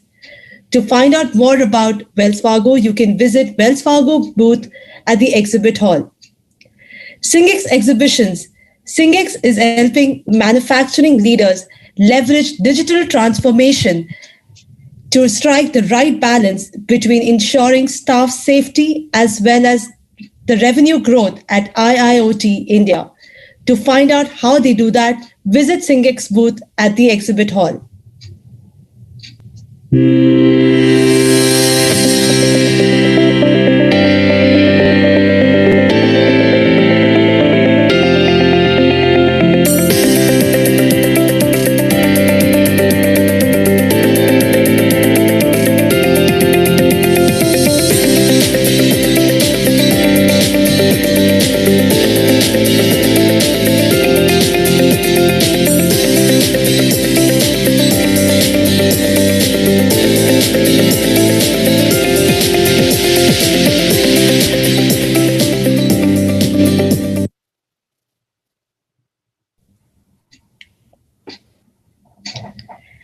Bill Gates states, and I quote, "As we look ahead into the next century, Leaders will be those who empower others. The world is being disrupted by new ideas and innovations at a pace like never before. The Industrial Revolution lasted for almost 150 years, followed by 60 years of the Computer Revolution, and then came the Information Era. And after just 20 years of Information Era, we are standing at the cusp of a transition to the age of artificial intelligence. Revolution. Such rapid disruption to incumbent ideas and ways of our life will require thought leaders who understand the importance of thinking miles ahead of their time and developing strategies that align the vision and goals of not only their companies, but also of their people towards such change. In our next segment, Leadership and Strategy, the New Normal, we have with us Additional Secretary of the Niti Aayog, Dr. K. Rajeshwara Rao, a 1988 batch IS officer at Tripura Kedar. Dr. Rao is a senior bureaucrat and has served as Additional Secretary with the Ministry of Mines and Joint Secretary in the Ministry of Health and Family Welfare. He was also the Chief of the Urban Health Mission and prepared guidelines for the PM Jan Arogya Yojana during 2014 and 2016. Joining him is Mr. Rajiv Dubey, Principal Advisor of Mahindra & Mahindra and Chairman Mahindra Insurance Brokers. Mr. Dubey is an alumnus of the prestigious Yale School of Business and a member of the board of National HRD Network and chairman on the National Committee for Skill Development of CII. Last but not the least, we also have Mr. Abhishek Ganguly, Managing Director, Puma India, joins us for this session. Abhishek is an alumnus of IIM Lucknow and as an angel investor is associated with Indian Angel Network and Stellaris Venture Partners. In the year 2018, Abhishek was recognized by the Economic Times on their 40 under 40 list of India's top business leaders. Moderating this session is Clinical Professor for Organizational Behavior, Dr. Ram Nidumulu. Professor Ram is a PhD in Information Systems from UCLA School of Management and is recognized as a thought leader through his influential HBR articles on next practices for business and other publications. Over to you, Professor. Thank you very much, and I hope I'm clear. Do let me know if there are any problems, Diksha. Thank you again, and before I begin, let me just congratulate Chandan. Is that coming through? I'll just make sure you can hear me. Go ahead, Diksha. Am I clear? Yes, Professor, okay, you are. Wonderful. Thank you all, and I'm really glad to be here with such a distinguished panel and with this fantastic audience. But before I begin, let me just congratulate Chandan for that excellent session with Padmaja. I was watching that and thought, wow, that really represents the best of ISB. And hopefully today's panel, the one that I'll be moderating, will also be equally good. And this is about leadership and strategy in the future, in the organization of the future. As we all know, we live in very disruptive times. COVID, digital technologies, politics, global trade, everything and anything has become a perfect storm that has disrupted our way of life. And so the question then is, in the new normal that will be there hopefully very soon, that's already taking shape, what would leadership and strategy look like? And with that, I have an excellent panel, and let me introduce each of them in a different way. Diksha introduced them in terms of their achievements, what they've done in the past, and their titles and roles. But let me talk about what they care about, a sort of a personal introduction to them. Rajiv Dubey. Rajiv is a person who's really passionate, and his life represents it, about driving positive change wherever he goes. If you see this is a theme throughout what he's done. And in this quest for driving change, he's interested in the notion of purpose, in the context of purpose, and how in this particular context you can unleash the full potential of not just the people, but the systems that are part and parcel of organizations. He has himself run companies in the Tata Group with this approach, and has also created a whole new sector in the aftermarkets industry. So he comes with tremendous practical experience and the thought leadership about how to drive positive change. He's currently driving cultural transformation, and that name is RISE. It's called RISE in the Mahindra Group. And my other panelist, the next panelist, is another very interesting person, Dr. Rajeshwar Rao. And Rajeshwar is an IS officer, as Diksha mentioned. And his theme throughout what he's been doing is about people-oriented administration. So really putting people front and center. He is a development professional with great experience in urban, women-related, and tribal development issues. And for him, he sees the heart of policy making and implementation as being centered around people, in particular women. So we see a consistent theme here, an approach to change, an approach to leadership that is very people-centered. And that same approach is reflected in the work of Abhishek. And in the last 15 years, Abhishek has been observing a real transformation in the way the world and India and the markets and how consumers have been expressing their preferences, the tastes, and the consumption patterns of consumers. And he believes that in order to leverage this change, capitalize upon it, and to prepare organizations, again, putting people and culture at the very center of leadership. This is a belief that influences everything he does and the way he works. So we can see a consistent theme already. People, culture, and looking at organizations from a perspective of a human-centered perspective. So that's the context I'm talking about. As the world changes, as transformation takes place, how would leadership change? How would it transform? How would strategies in the new normal look like? What would be the role of people? And perhaps much more futuristically, down in the longer term, perhaps artificial intelligence. If we do have time for that, I may get into it, but if not, we'll at least focus on the people aspect of change. But before I start that, I know we have a good audience here. I've heard that we have in the hundreds. So let me ask you, the audience, before I start asking questions of the panelists, let me just ask you, the audience, go ahead and I request each one of you, every one of you in the audience, go ahead and put a line down in that chat box. Write down at least a sentence from each of you, everyone here in the audience. We are very used to this whole notion of a command and control kind of style of leadership. How do you think that style will change going forward in the new normal? Will it continue to be important? If not, what would be the features of the new style of leadership that you think is most suitable for the world we're going to be moving into? Go ahead and write a sentence or two down. Then I'm going to, after I take a good look at it, quick look, let me then ask the panelists particular questions that take a deeper look at that particular issue. But let me invite you, go ahead, right ahead, every one of you, go right ahead, and if you could write down one sentence, what would be the key features of the new style of leadership that you think would be appropriate for a world that's been disrupted, the new normal as it's called, that buzzword that we hear often. Go right ahead, please. Now I'm actually taking a look at the comments. Use the chat box. Let me give you a minute or two. I see Sanjay writing freedom.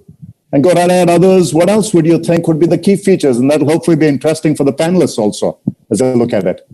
Write down one word, two words, and then in the meanwhile, I'll begin my questions to the panelists. And let's have some feedback from the audience also. What would you think is the... Okay, so let's begin with the questions. And let me ask this question of Rajiv. Let's begin with Rajiv and then Rajeshwar and then Abhishek, right? In this new normal, we've been hearing a lot of talk about purpose-driven organizations. Purpose has become front and center to this organization. But some would argue that, purpose sounds like a lot of hype. It just seems like a word that may be overused. How do we ensure that it's not just hype? How do we go beyond that perception that it is hype?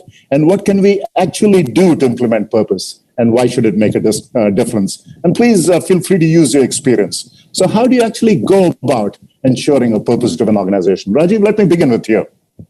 Go ahead. Okay, thank you, Ram. I don't want to get very technical about it, but to me, businesses are all about solving problems. But there are many problems that can be solved, and you have to then use the solution of that problem to generate surplus for all the stakeholders, right? But in choosing which problem the business wants to solve, that is where purpose comes in, because you have a huge choice. How do you choose which problem we want to solve and make a profitable business out of it? And that is directly linked to the purpose of the organization. And I think this was always true, but in the new normal, which is VUCA, everybody knows what VUCA is, and there is a lot of pushback by stakeholders. It is all the more important that people know what the purpose is, because that becomes really the North Star for taking difficult business decisions pertaining to cash, pertaining to people, pertaining to supply chain. And therefore, I would say that it's an absolute business imperative, given VUCA plus pushback. And from your experience, is there an incident where this became important? Either it went well or didn't go well? Anything from your experience? Well, let's take straight away the COVID-19. This demand shrank, and how do you keep the organization afloat? Where do you get the cash from? So you get cash either by collecting or by conserving. And then the big question was, how do we conserve cash? Do we cut down people, or do we look elsewhere in the value chain where cash can be conserved, in the working capital, in the capex? And the Mahindras took a stand that we will not ask any people to go. We will first look at cash everywhere else, both in the working capital and in capex. And then if we have to cut down cost of personnel, we won't do it by asking people to leave. We will find many, many other ways. So here, clearly, purpose came into hardcore, even short-term decision-making. Very interesting. Very interesting. So really, purpose translated directly to your priority, your immediate priority.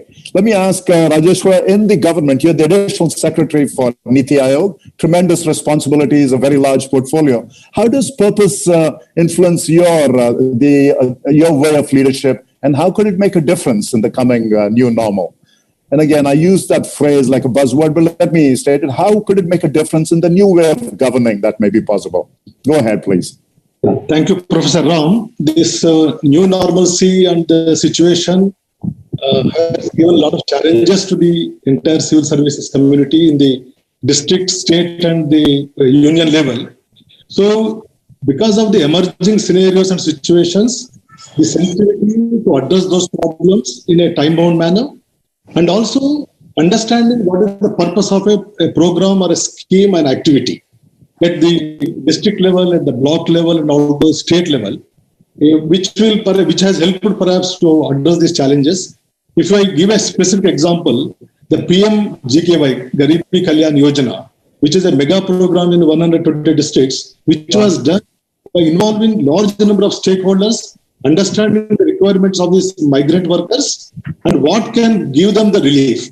So perhaps shared vision, shared goals, and a very good communication, what exactly needs to be achieved and what are the objectives, and also enabling ownership at the field level, at a district level. Perhaps I think these will help also any program which is a time-bound or which can be crisis management or which can be a very focused objective. So, okay, very interesting. Go ahead. Go ahead, please. So the leadership has to be multidimensional, and every level there has to be a good communication feedback about the implementation, so that the corrective actions can be taken, amendments can be done. So it has a perhaps bottom-up and top-down approach, which can perhaps give a purpose to the whole activity or a scheme or an objective. That is okay. So in a way, purpose becomes a kind of a focus. It helps you focus on what you should do, what you should not do, and so on, what used to be called. And let me ask, Abhishek, in your case at Puma, how has purpose been made specific and tangible? And how do you think it might evolve? And, if I have to look at Puma, let's say 5 years from now, what do you think it might be? How is that shifting in a sense? Well, I personally firmly believe that purpose definitely drives an organization. And being in a consumer space, to be relevant to the audience, especially to the young audience, if there is no direction and purpose, consumers don't relate to the brand. If Puma was an organization, or was a business selling T-shirts and sneakers, and commerciality just drove the business, we would have never become the number one brand in India, because I believe that, sports itself gives a lot of purpose, right? I mean, sports is empowering. We have the opportunity. I'm lucky to work in a sector where, one can create platforms for empowerment for people, basis sports. And it has a two-pronged approach. If you're a consumer brand, consumers need to perceive the brand with a goal, with a purpose. And internally, that needs to permeate through the entire organization. And every employee in the organization, every stakeholder associated with the organization should know what cog in the machine they are in this purpose. And I think that's even more important. It's not just a boardroom discussion that, this is the objective of our business, this is what we want to achieve, this is our vision. But unless and until it permeates through the entire organization and its stakeholders, it will not lead to result. So to answer to your question, 5 years down the line, like we would like in India to be a brand which promotes sports and sporting attitude, because sports teaches us a lot, right? And we would like to see that, we also believe that a fitter India is a better India.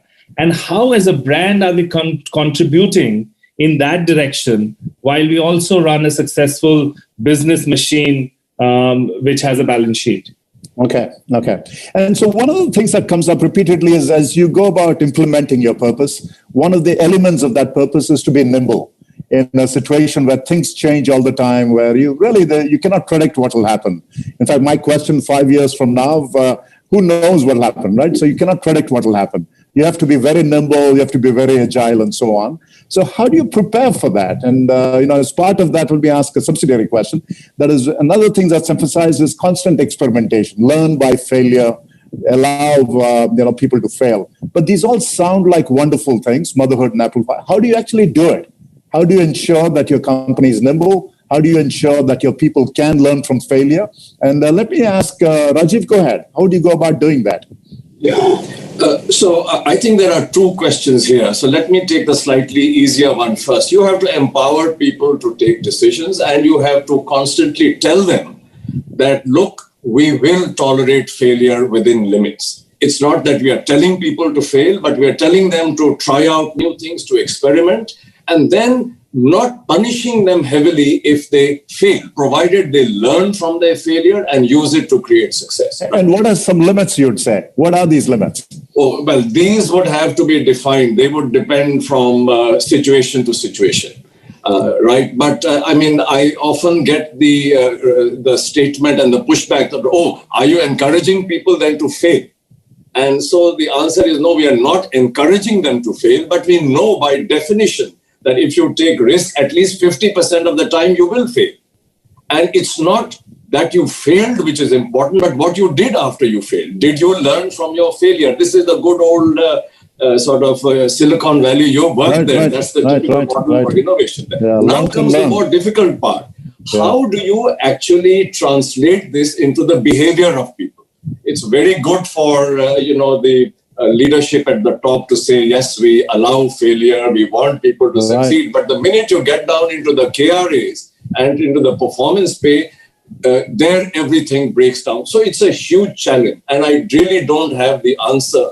But I know one thing, that if we do not allow experimentation, if we do not allow people to fail, there will never be innovation. And innovation is at the core of survival and growth in the new normal. And in your experience, what has been the biggest barrier to that? Is it the KRA, that the KRAs don't reflect launch and learn? What has been... Yes, I think at the practical level, one of the biggest barriers is the KRAs and the whole performance management system. In fact, I have huge problem with the very structure and philosophy of performance management systems. I've been a huge opponent of this forced distribution curve.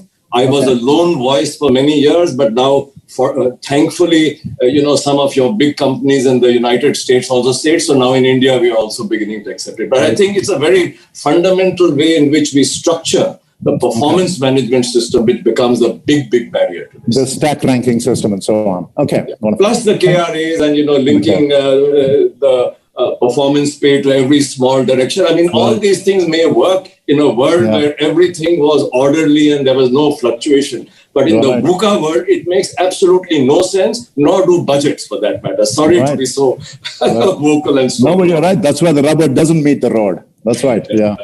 And let me ask Dr. Rao, in your particular situation, you have to end up as the government to manage very large, very diverse, really very complex undertakings. Thousands of people, if not hundreds of thousands of people, resources, processes. So something so large, what are some ways to make them nimble, to allow experimentation?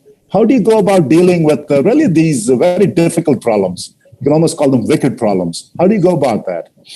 Yeah, of course, in a public policy and a development administration, there are enough mechanisms for innovation and also for experimenting with the ideas. For example, in every scheme, 25% of funds are earmarked for the local flexibility and innovation within the overarching framework of the objectives of the scheme.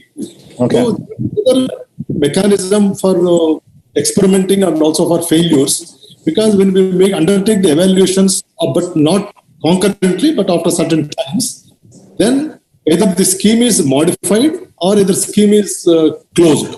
Because everything is people-centric and also the people-oriented. If that is not the goal, suppose for housing schemes, or if you take sanitation schemes, if you take the last 20 to 30 years of framework, there are enough changes in terms of implementation, modeling, targeting the beneficiaries and also the delivery mechanism. So these are all from the failures. So I think the governmental mechanism has a very robust framework to address these mechanisms, but not in a swifter framework, not in a faster framework, but very good framework. But the country with 800 districts and several geographies. Right, so it's not easy. Yeah. It takes a little longer time. But now because of the because of the more and more communications between the different verticals of the government. Now, I think there is a very, very softer and smoother mechanisms to address the challenge in a very, very time-bound manner. But there are enough mechanisms are there. Right, right. And I guess the need for being nimble has increased. And so what are some lessons you may have learned in this in the years that you've been? What have you learned in terms of what could be done, what should not be done, and so on?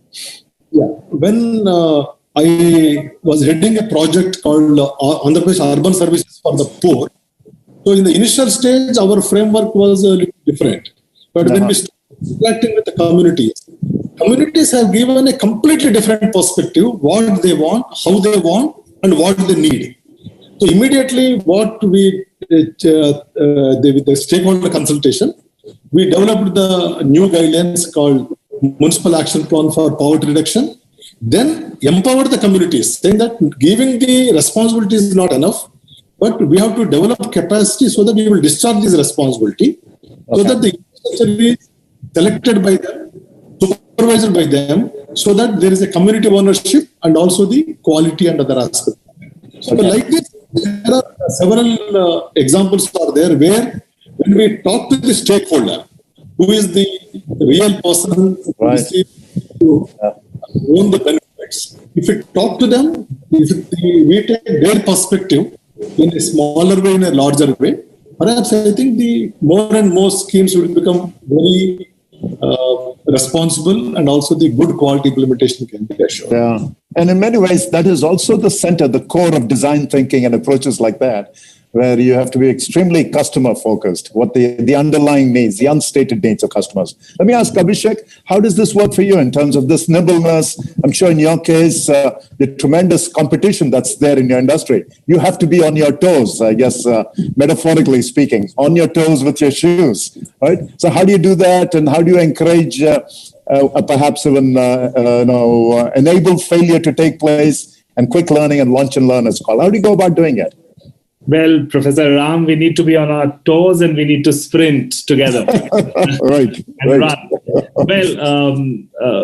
Well, I think COVID has taught us more than anything else that long-term planning is actually out of the window. A purpose that we spoke about has to be more long-term, but business planning, action orientation has to be very nimble and quick. And one needs to set up the organization into that thinking. I think that's one of the most important jobs for leaders today, is that how do you set up the organization to a nimble and flexible structure? And it sometimes is difficult. For example, for us, we are in the fashion business. We have from product design to what goes to the shelf is a 9-month window. So pretty much you're placing a bet 6 and 9 months before. Right. And how do you really, disrupt that? But I think very important that things have to evolve, and evolution and rolling forecast is super, super critical in organizations. And I completely agree with Rajiv on this, that, you cannot sometimes budget written in July for next year is actually already archaic. Yeah. So one needs to constantly evolve that. On the point on failure, I think, and I think appreciation of failure as a real key part of innovation is extremely important in a new age organization. And sometimes it starts with the leader.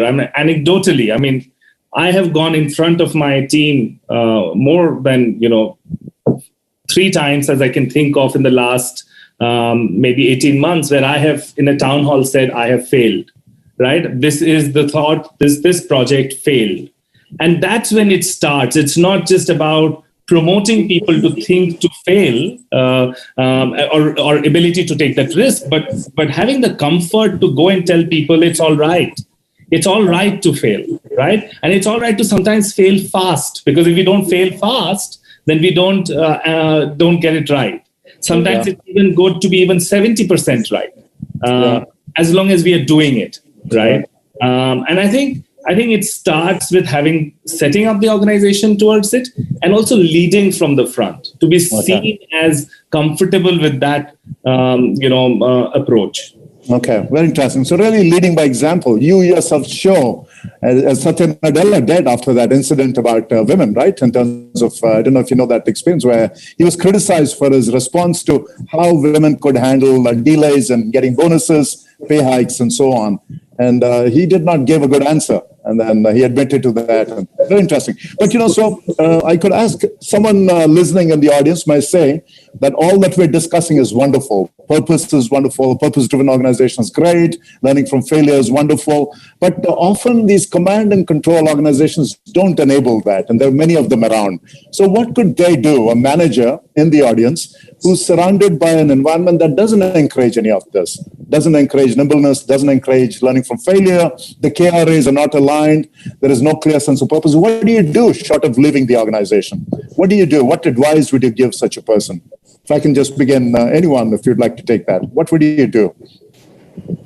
Well, I can go on this. I think persistence and staying true to oneself, and persistence, sometimes even if you are in middle management and you don't see that above you, don't see that around you, one needs to be true to oneself and persist. And it is very important. Sometimes it does not matter that you're not leading the organization, but as long as you persist with the things, and you persist with, and having a communication, an open communication, and try and persist till you really realize that this organization and the belief of the organization is not your own and you cannot connect with it. And then you, of course, have an alternate plan. But I think change in thought process can be done at any level, as long as one is true to oneself, one is persistent, and one is transparent in communication. Okay, so you say just stick to it. Okay. Dr. Rao, what do you think? In the government setting, what could someone do if the environment is not conducive to it?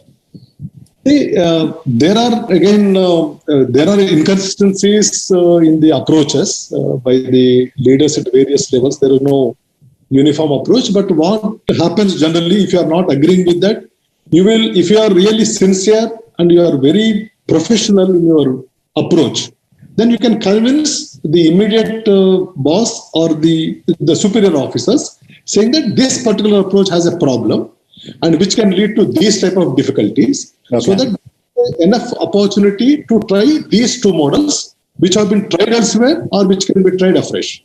Okay. Sometimes or many times it works actually, because that the so-called rigidities, the so-called steel frame perception are not no more relevant now because of the administrative reforms, because of the openness, because of the transparency. People are approaching the highest leadership because ego platform. You can anybody can give a very good suggestion to the highest boss in the country, highest authority, that will travel down to the concerned people. Okay. So, but you have to be very professional in advocating a thing or put forth this idea. But that sincerity is very important. Okay. So you'd suggest the sincerity plus the evidence, I guess. Produce the evidence that this other approach might be better. That can help convince. Okay, thank you. Rajiv, how about you? Do you think what would you I've been struggling what answer to give. You see, I would have liked to say keep. So here are two possibilities, and you have to choose. One is that you accept, accommodate, and try to convince this huge line of change, starting with the leader, to change it. Otherwise, leave. I think that the practical way out, if you can't take it, if you're being consumed by this huge conflict between the way the organization really works, with all its rigidities and how you would like to, then I think the practical way is to leave. I'm really sorry to say that, but that's like truthful answer. I've been struggling since the time you posed this question. Can I say something nice? But this is all I can say. Well, I guess you're saying that's the reality, that you may be forced to leave, right? Let me ask you another question that is perhaps hopefully equally difficult. And that is, and I face this challenge as I teach leadership. And some students, perhaps many of them, say, this is all very nice. You all talk about great being for leadership, human-centered leadership, blah, blah, blah. They tell me that, right? Or they're thinking that. But the reality in many businesses, many organizations, is it's basically the bad people rise to the top. The jerks rise to the top. Pardon my French. Right? The terrible people rise to the top. The selfish people rise to the top. The ones who only care about themselves. The political people rise to the top. All these things about human-centered, decent, empathy for others, that's all nice in the textbooks, doesn't work in practice. How would you respond to that? Yeah, so I would say that unfortunately what they're saying happens to be true, but not in all cases. And the only way to handle it really is to have a leadership that is aware and conscious and shapes the HR levers, especially the reward and recognition, the talent management, even in the performance management. But mostly the talent management, the succession planning, and the reward and recognition systems have to be such that toxic people, no matter how great they are weeded out, right? So it requires a fundamental purpose at the top. And then the conversion of that purpose into the appropriate shaping of these HR levers. But what do you do if that is not? I mean, you're the individual, you're the manager, maybe a middle manager. What do you do if it's not there? Well, you try. Again, the answer is the same as the one where, you either accept, accommodate, and then try to make the change, or you ship out. I'm sorry to say that, but, I would like to say, yes, hang in there, but, one has to be practical about it. But the point here is that it's the leadership. If the leadership is not open, if the leadership doesn't believe that they have to weed out the toxic people, if the leadership is not sincere, then it's an uphill task. And nothing can be done. So a huge responsibility on the leadership. Okay. Dr. Rao, what's your sense on this? How would you advise someone who's facing this dilemma? What would you say? It happens, in fact, on many occasions at various levels. And when we say terrible people, it can be inefficiency, it can be indifference, it can be irresponsibility, it can be corruption, anything happens. Yes. But earlier there were no mechanisms, but in the government now, maybe after the second Administrative Reforms Commission, so there are mechanisms to weed out these people after 15 years, 25 years, and certain service benchmarks. In case if they are inefficient, if they are corrupt, if there are issues are there, there is an annual mechanism to identify these people So there was a good beginning, but not a major things are happening. But there are, particularly in the top leadership, it is reviewed constantly. In case if you are unfit, if you are inefficient, if you are not performing, you are checked out from the organization, from the service. But it should happen for more and more in the government. That is very important. Right. So towards good governance. Okay. Right. So in a sense, you would say hang in there. That things are changing. Be there and persist. Okay. Abhishek, how about you? Because you're the MD of India, but let's say you're, put yourself back 10 years ago and you faced a setting like this. What could you have done? What would you advise the Abhishek who's the MD now? What would you advise to that manager 10 years, 15 years ago who's struggling? Perhaps in not Puma, some other companies, struggling in this toxic environment where bad people are rising to. What would you say? Go ahead. I would say how toxic it is, and can that be changed? If I have to roll back 10 years, and if I would see that I can make that change, I can flourish there. Yes. You probably live only once, and we spend a lot of our time in professional life. I mean, it would be so unfair to us as people, as a person, that if we live in a toxic environment which we don't enjoy, it's just not worth it. So we need to create that space for ourselves and find, that what's the right place for ourselves, right? And it is the journey that every professional has to do, right? And there is no point in cringing and living in a world that they don't like.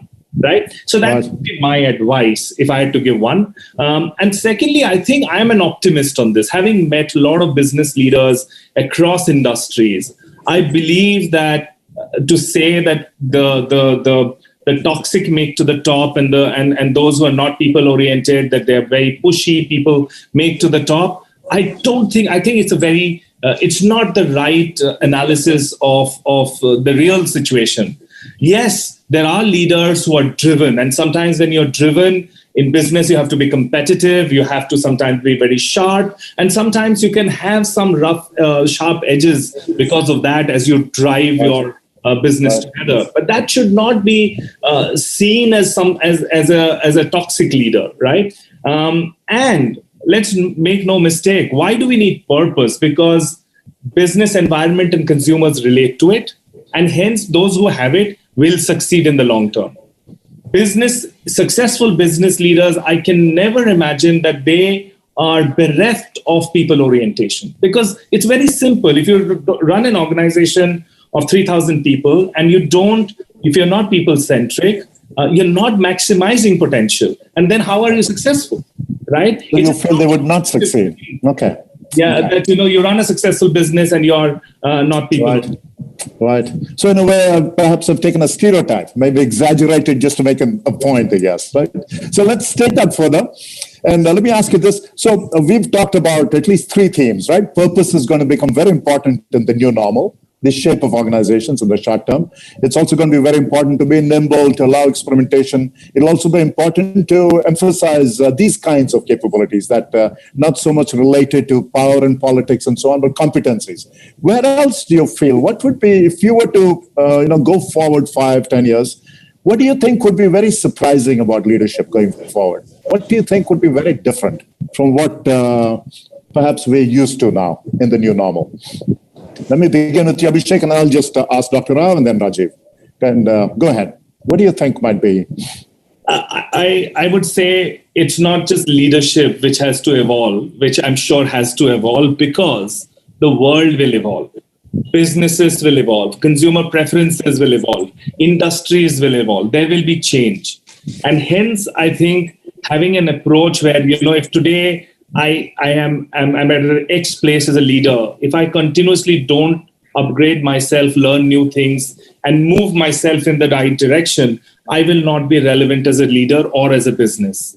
And hence, I think a constant approach of learnability and tracking the future is going to be very, very important, and a lot of new things. And I think wherever there is a stereotype mindset that this is what had worked for me 5 years back, what made us successful 5 years back is not what's going to make us successful 5-10 years later. So I think learnability is a very, very important element of business and leaders. Okay, very interesting. So if you were to look at a leader in the future, that person will differ from someone now by being more interested in learning and willing to abandon a previous mindset. Okay. Dr. Ram, what do you think? As a government leader, what would be different? Yeah, very difficult to predict, but my guess is that it will be more and more demanding from the citizens. Because emerging situations, it can be social crisis, economic crisis, it can be cultural crisis. So leaders have to become very, very professional, extremely rich with information, and definitely people-centric, because they can't afford to go anywhere because of the right to information, because of the various other mechanisms. But that sincerity and purpose at every level, so that there is a understanding, shared vision, perhaps that will become more and more important in the coming months and years, because of the various social development issues are emerging from in the various things. So okay, very interesting. Whatever you define, but a good personality traits to lead the teams from the front is very important, perhaps in the coming years, to infuse the confidence among the stakeholders and also to the teams who are working in various geographies, and also becoming very sensitive toward the needs of the target group. And also, I think perhaps these things will become more important. Okay, very interesting. So really more emotional intelligence, social intelligent, more aware of stakeholders, much more of a shared vision. Okay, very interesting. Rajiv, what do you think? Okay, so I had some time to think, so I'll give you 4 points. Number one, I think the leader, tomorrow's leader, would have to be very clear about what his inner space is all about, his being. Okay. You know, the knowing, doing, being, the being, he has to be crystal clear about his being. My favorite word. Okay.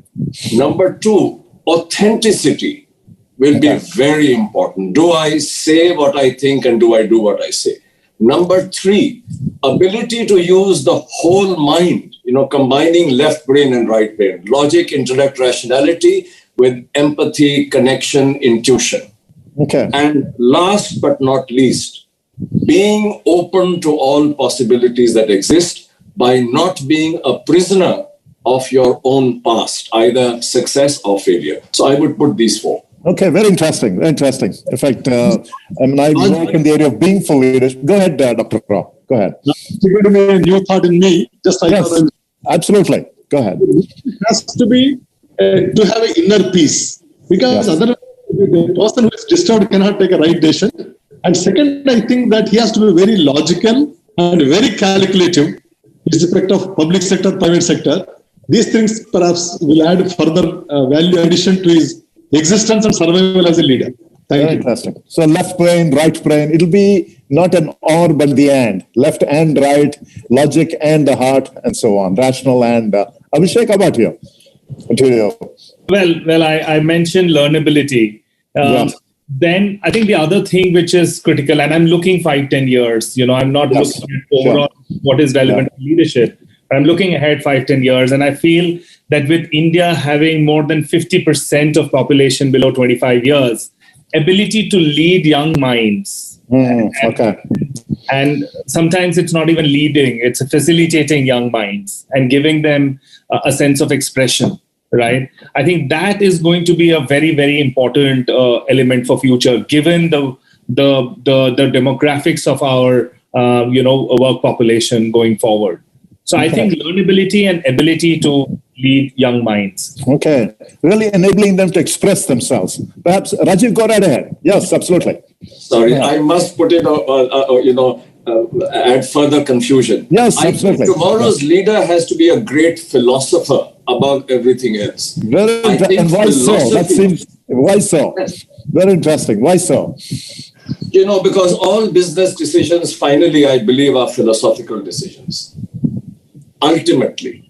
Okay. So, I mean, you can call it also purpose, I guess. But finally, it's all business decisions, the really difficult ones. Yes. Involve that philosophy. And these are all interconnected, you know, the being part, the philosophy part, the purpose part. These are all interconnected. But I do want to say and I know that people are saying, "Yeah, Dadi wala is a mad guy. Let him retire to a cave." I may well do that. But yes. I think tomorrow's CEO, more than anything else, has to be a great philosopher. Very interesting. This is back to Plato, the philosopher king, the equivalent of that, right? Yeah.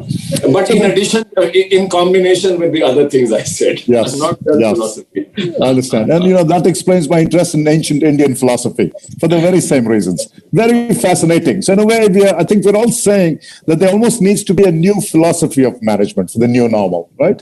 A new philosophy of management that is not just about doing, but also about being. That is not just about, leveraging what you've already learned, but constantly learning. What is called going from a know-it-all to a learn-it-all mindset, right? And so on, number of these things. But, people could still say this is all nice, touchy-feely, abstract, but it's not practical. It is not realistic. How would you counter that?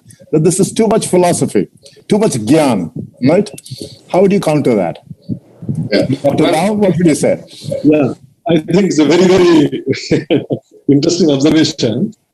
See, I will tell my experience as a district magistrate. It was an insurgency-affected district in Tripura. So we all always issued instruction that the officer should go to the field, deliver services, talk to the people, but no officer is going because of the fear, because of the insecurity. So when I led from the front, I said that, okay, I am leading to this village, which needs a 3 hours walk, and you are all coming with me. I will be the front, so that if anything happens, it will happen to me first. You all will be. But perhaps the leader, if you lead and create perhaps the security, these teams, they're not followers, very rich experience are there. And also giving the recognition to their work. Because as a district magistrate, everything if you take credit, then perhaps the so-called sub-regional block administration will be a failure. But this block officer did an extraordinary work, his efficiency will enhance by 10 times because we are touching his heart. And we are recognizing him as an individual and also his individual professionalism. I don't think management fits into here, but I tried wherever I went there, giving due recognition, identity teams, and also to the colleagues, and they have become the leaders, and they did exceedingly well. I only facilitated, enabled environment was created, and I took a back seat because I don't want name or fame because I don't. But they should perhaps. So in some ways, you would say that this leader of the future will really have to pay attention to giving cover against cynicism to others, right? Giving credit, giving cover against, what Dr. Kalam used to talk about, Ram Prakash and Satish Dhawan, the kind of credit they would give. The famous story you would tell about Satish Dhawan, a former director of mine at the Indian Institute of Science. Raji, what do you think? Well, so here is my answer to the charge. These qualities have been derived by me from my own practical experience of running businesses for the last 25 years, all kinds of businesses. And for 2 years, I did the most fascinating assignment in my life, which was to run the town of Jamshedpur, the steel town of Jamshedpur. Okay. And all these are the forces that I had to draw upon to take practical decisions. So it's not that I've constructed a pie in the sky. In fact, I have worked backwards from practical decision making and arrived at what drove that practical decision making. So I'm 100% sure of what I'm saying. I don't need anyone to endorse me. Basically, these are lessons drawn from arrows in the back, basically. Right? Exactly, from my own life. Yes, very interesting. Abhishek, what would you say? Well, I would say that what are we at if somebody looks at it with a sense of doubt, I say first and foremost, it's a very logical thing that we are all discussing. Among all the words being coined, what are we saying? We're saying that put people and culture as prioritize that, over-index that in your leadership style. And that's, and all of us are saying that we have really benefited for that. Now, even if you leave our experience and benefits from it, isn't it very logical? If you are leading a team of 100 people, you want everyone's heart and soul towards the same purpose of that business. Now, if the environment is not conducive, people will see it like a 9-to-5 job. Right. People would not be able to connect. I mean, why are they doing that job and what are they gaining in return will never get answered. And then they will just be doing what they are told or they have to do to survive that job. And that's not a successful organization. So over-indexing on people and culture is a very, very logical thing to do. Yeah, it's a very interesting way to put it. In a way, that's the way you capture not just minds, but hearts and souls, right? And if you define philosophy as the love of wisdom, you'd say this is wisdom acquired from practical experience. This is not just abstract. So very fascinating. And I just want to now call upon Mahua. I know we have, Maha would like to ask a question. Before this session, we asked around for some questions. And let me ask Mahua, the cohort of 2014. She has a question. Go right ahead, Mahua. Hopefully you can be, and use the microphone. Go ahead. In the meanwhile, while Mahua is asking a question, I'll just look at some of the comments. Go right ahead. Thank you, Professor Ram. Hi, Abhishek. My question is for you. Really enjoyed the conversation. It was insightful. Now, this question is very specific for Puma and from the lens of consumer diversity. Now, in the recent times, what we have seen is when we think about sports brand and sports retail industry, there has been a spotlight on women wear, women apparels and shoes. And that's fantastic. In fact, I really enjoyed the Proper Lady campaign Puma launched Feb 2019. It kind of broke the social media and fantastic feedback came in and it showed up in your Q1 2020 results. Now that's one data point. There is another data point which says we have this growing segment of women consumers. They might not be, sports enthusiasts or gym enthusiasts, but they love comfort. So you being a leader in this industry where fashion and comfort is kind of merging, how would we see Puma differently when we visit stores? Do you think in near future we will see the shelf percentage for women growing from current 20 to at least 40, or how do you see? Would love to hear from you.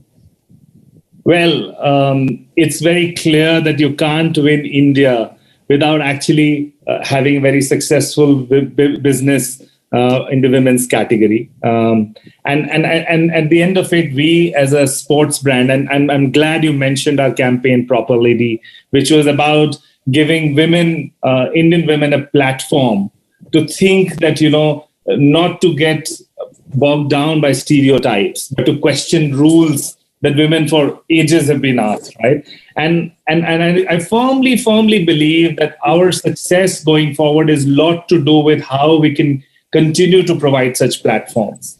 Thankfully, we are a brand which fuses fashion and sports together. So I would say that while, the world of opportunity lies ahead for us, tier 2, tier 3, and to your point that, a lot of people who are not very sporty, I think we would like to encourage women to also pick up sport, right? And it's not just sport from a performance perspective, but also from a standpoint on how they see comfort wear, which is sports inspired. So do they have the sporting character in them, the sporting mindset in them? So overall, you will definitely see more and more women's business. You will see more products. You will see more space. We already are about 31% women's business, considering the Indian, business environment for a global brand. I think they're already doing well on that front. But we would love to be 50% women's in our business, and that's a vision and an approach that we have for future. Interesting. Thank you. Thanks, Abhishek. Let me ask Shyam. Shyam, go right ahead. I think you had a question for Dr. Rao. Go right ahead. Yeah. Thank you, Professor Ram, and thanks to my alma mater, Indian School of Business. Good evening to all the eminent panelists. My question to Dr. Rao is, Dr. Rao, when you sit in government and considering the new normal that is there today, what do you think that we as a country should do different from what we did, say, in an April or March or June, that will help to stimulate the economy and, also work on the preventive measures? It's a very tough question. It takes time to answer, but we don't have time. So thanks for the question. The government is completely aware what in a dynamic situation, a month-to-month basis, what is exactly happening and what type of stimulus packages are required. But I think that ultimately this Atmanirbhar Bharat campaign, that self-reliance of individuals, self-reliance of communities, perhaps will become more and more focus, more and more thrust, and also the hyper-local markets, solutions, supply chains will become, I think, more and more prominent and focus of the government. Ultimately, the stakeholders and the entrepreneurs, the startups, if we create them, the government is trying to create the confidence in them and also creating an enabling environment. I think they will come forward, use more and more facilities. I think that will perhaps be changing the whole situation. But of course, it's a very macro answer. It has social, financial, technical, governance dimensions, which I will not be touching, but these are my initial thoughts. Thank you. Okay, wonderful. Thank you, Dr. Rao. Thank you. Thank you, Dr. Rao. And then I think, Chandresh, let me call upon you to, I think you had a question for Rajiv, Mr. Dubey. Go ahead, Chandresh. Yeah, thank you. Sorry. Go ahead, Chandresh. Yeah. Thank you, Professor Ram. Rajiv, thank you so much. Absolutely awesome points which you shared today. I think what I would be keen to know, and more from a perspective of all the participants who are there on the call today, while you shared about, acting on data, connecting with people with empathy, and the 4 points which you mentioned, but what are the 1 or 2 things which you would want the participants to take away and really act on from tomorrow onwards? Yes. What's an actionable? Okay, actionable. Well, for me, the number 1 thing would be authenticity. I think trust is the biggest requirement for people to trust you and for you to, as the leader to trust others. And trust is based on authenticity. Yes, you require competence, but more importantly, especially in leadership, is authenticity. And what is authenticity? I say what I think and I do what I say, again and again and again. It is ultimately about speaking the truth, but you must speak the truth, I think, in a nice way. Some people make it a virtue out of speaking the truth in a harsh way. I'm not recommending that, but you must speak the truth. Say what you think and then do what you say. You have to follow it up with what you say. So if that's one thing I would say, most important. And if you, force me to say the second thing, I would say try to use both left and right brain in any situation. You mentioned data and empathy. That's just an example, of the fact that you have to know what the reality is. But when you take action, some of it may have to be tough action. Do it with empathy, because the people that you're being tough with may well be tomorrow the very people that you need for your success. Right, who might be your boss. That's right. Might be your boss, even not your boss, but definitely, you need people. You need your supply chain. You need your customers. Thank you so much. Dr. Rao, what would you say? And I'll ask every panelist. What are some takeaways? Things actionable, 1 or 2 things one can act upon from this. I think I can also third, I think, after Abhishek. Yes, go ahead. Abhishek, go ahead. What would you say? What could one do? Your microphone, I think, is turned off, Abhishek. I'm sorry. No problems, yeah. I would say that have clarity of thought. And clarity of thought and positivity and have the drive. I think if all of these 3 things happen, I think one finds one's own way, and it's about one's own chord that one needs in one's profession. And I think that's most important. Having the right drive, having the right clarity, and be positive about it. Because a lot of times what pulls people down in career is to be surrounded by negativity and doubt, self-doubt, doubt about people. Yeah, I think that sometimes can lead to getting into a blind. So in a way, develop a sense of personal purpose and be confident in it. Yeah, stay confident. Dr. Rao, go ahead.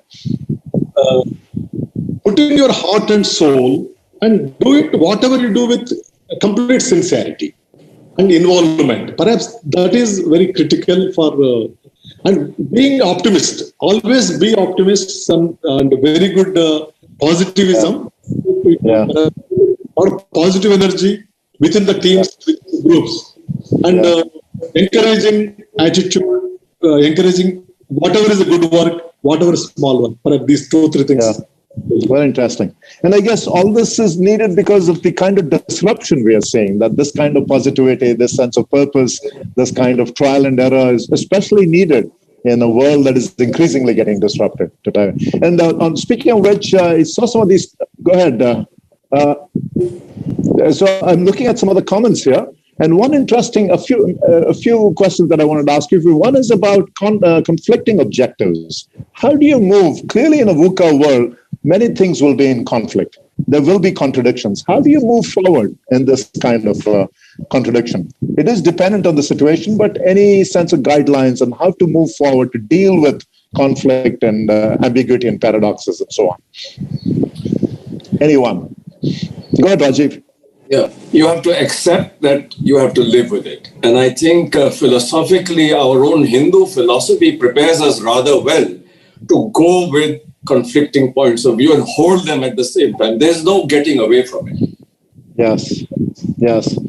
Basically, not to see them as conflicting in a way, sort of find a way. And you talked about it's not the tyranny of either or must give way to the power of and. And absolutely. I think you mentioned that. So yes, I think that's a huge requirement of leadership. Yes, yes. In fact, in the Isha Upanishad, go ahead, Dr. Rao. I think when there is a conflict, dialogue, more communication, more and more communication, so that people try to understand. Perhaps that can be the one solution, perhaps. Okay. More dialogue and communication. Abhishek, what do you think? And go ahead. Conflict is extremely important for growth. On the contrary, actually, if you don't differ, that means you're not maximizing things. You're not maximizing thought process of minds and people. So conflict is it's very important that the conflict is not reaching a toxic environment, but it is seen in a healthy, environment where there is transparency of differentiation of thought and acceptance of differentiation of thought, and then having collaboration around that conflict, right? Okay. To say that an organization or even just a business thought is without conflict is actually belying the very purpose of it. A business, right? Yeah. That conflict can be very creative, like that sand that leads to the oyster, right? I see. Okay. One other question here I wanted to ask is on manufacturing. Shailaja is making the point that these are very challenging to implement in manufacturing settings and probably even public sector settings. Is that true? Or are we all constrained by the fact that we're in industries that, perhaps are more on the services side, the technology side, that perhaps manufacturing is not amenable to these kinds of advice? What would you say? Anyone? Rajiv, go ahead. Yeah, so I have spent my whole life in manufacturing, mostly. And all this applies totally there. Okay. It's wrong to think that the principles change. The principles don't change. The manifestations may change, but the principles remain the same. And I must share with you that I was shocked.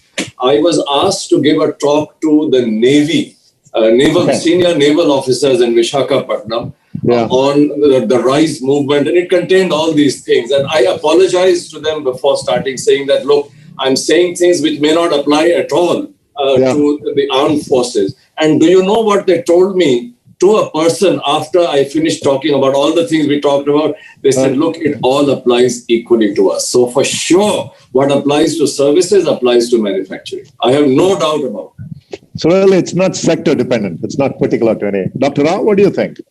Public sector, for example.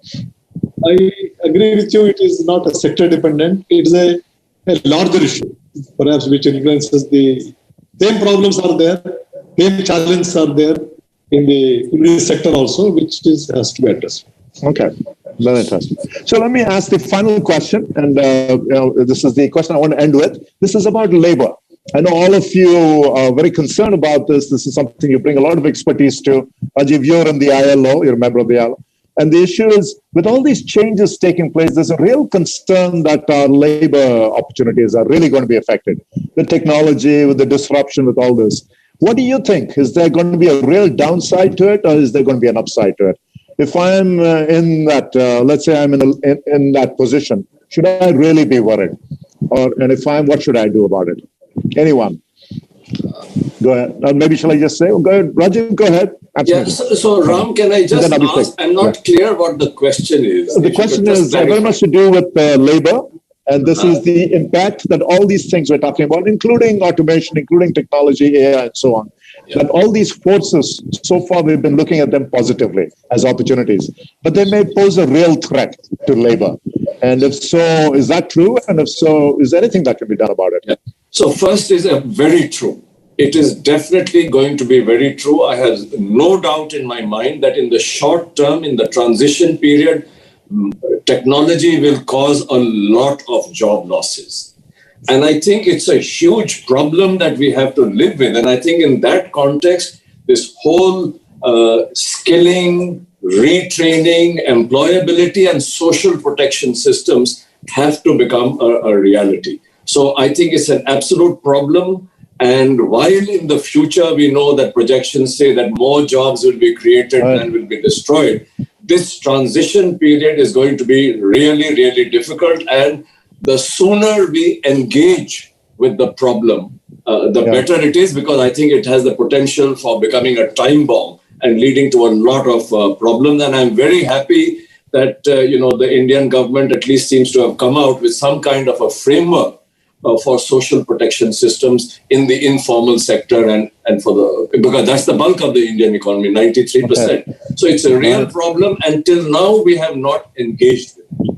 Okay. We have to engage with it. So there will be short-term suffering. Yeah. Abhishek, go ahead. And then I'll conclude with Dr. Rao. Abhishek, go ahead. Well, quickly on this. I'm talking in the context of India. The opportunity that we as a country have in the next 1 decade or 2 decades is enormous. I personally don't think that we should view technology and automation. There is so much to fill, so much of opportunity lies ahead, right? We have, if we get our policies right and if we get our orientation right, I think we have a huge advantage in the new world structure. We have a lot of advantages, and let's not even go there, where we can become a potent force in the global economy. And what are we talking about? Today, we are not even, as the opportunity that India has, we're still scratching the surface, right? With economic growth, with a lot of, you pick an industry and there is a potential, let's keep the current pandemic crisis aside. So there is so much to be had that I don't think we should be worried about how technology can take away jobs. I think there are multiple opportunities to create jobs. Technology itself, when we are solving a lot of world problems through technology, can itself create a lot of jobs. I think we should view technology as a barrier to India's employability of workforce. So you'd be positive in the short term also. Okay. Yeah. Dr. Rao, let me have you have the final word on this. Go ahead. Well, this is a very, very interesting subject, because about 50 crore people are there in the who are directly influencing the whole activity of the economy. So I don't see that the technology, automation, AI will affect this thing. Because of the more and more economic activity, there will be more productivity and more economic development. And there will be opportunities in the other sectors to observe these people. I can quote one example, agri and allied sectors.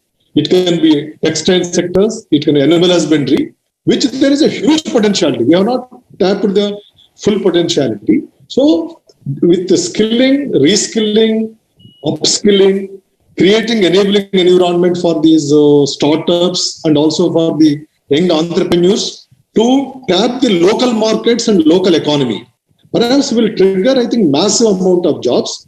And there is a very great stress on the social protection mechanisms. It can be pension, it can be cash incentives, it can be national food security scheme, employment. So those are very strongly in place. Like Garibi GKY scheme, which has addressed about more than 100 crore people, or 100 crore employment opportunities for these people in terms of mandate generation. So I think that the labor has to be, the entire policy will be labor centric, and also their social protection, and also enhancing their productivity with massive skilling opportunities and also the economic opportunities. But there will be new paradigm and new orientation to the whole development approaches. But I'm very, very optimistic that it will be perhaps revolutionizing the entire rural, semi-urban and peri-urban economies, given the employment opportunities. Okay. Thank you. With that, I want to thank our distinguished panelists. It was a wonderful, very interactive conversation. I appreciate all the insights and ideas that you suggested. And I also want to thank the audience. The audience has been very patient, and hopefully you've benefited from this discussion, obtained some interesting thoughts and takeaways that you can act upon, and to the organizers. With that, thank you, and I guess mic drop. Over to the next session. Thank you all very much, and thank you very much, panelists. Thank you. Thank you. The tyranny of either or should give way to the power of and. That is what leadership is all about. Thank you, Professor Ram, and thank you, Dr. Rao, Mr. Dubey, and Mr. Ganguly. Day one of this summit was about culture, and today has been about leaders who do not just inspire, but think differently and drive their people and organizations to do the same and remain relevant in these times of exponential change. Today has been about leadership in thinking out of the box and venturing where no one else has gone before. It has been about leading by example to achieve your goals, like Padmaja did, irrespective of what biases come your way. And like Mr. Rajiv said, leading teams in failures and tough times like these. Like Dr. Rao said, leading and driving focus for your teams. And as Abhishek said, leading with a purpose that drives not only organization, but also consumers. Thank you once again for your insights. Thank you. Thank you. Thank you all, and stay safe. Thank you, Professor. Thank you. Moving on to our next segment.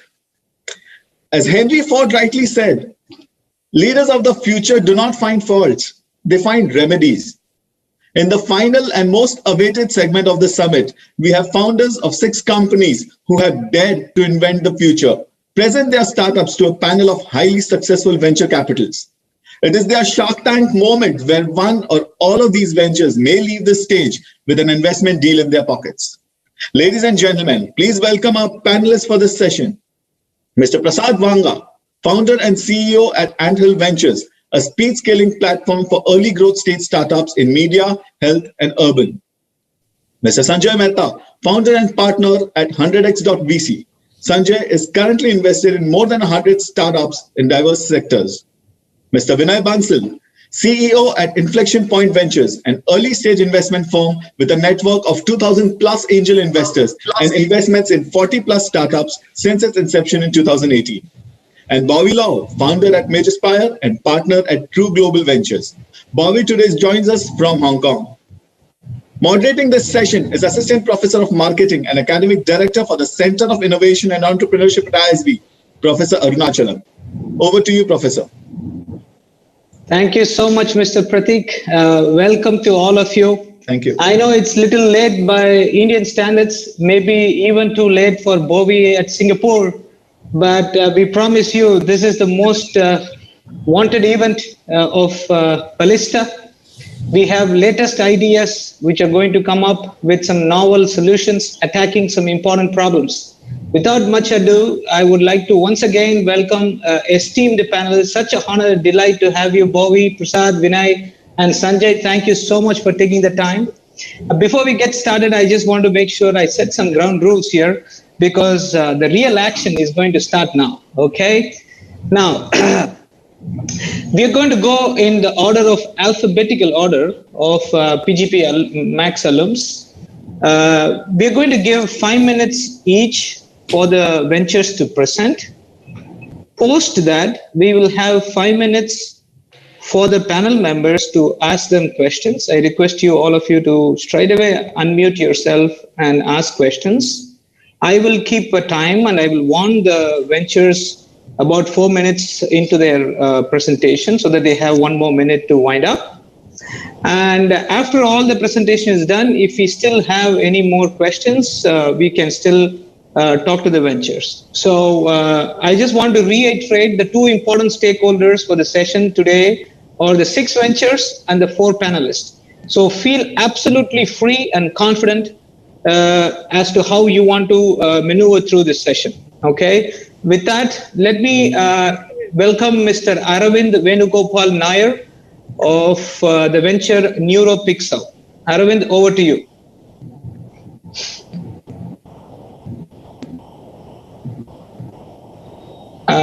Mr. Aravind, I think you are on mute. Hi, Aravind. Yeah. Hi, good evening, everyone. Yeah. Good evening. I hope you have permission to share the screen and put up your PPT or whichever way you want to take it. Okay. It says host disable participant screen sharing. All right. Thank you. Could you enable that, please? Yeah. Yes. Pratik, thank you. Pratik, can you just help Aravind become the host? Yes, we are getting that done. Sure.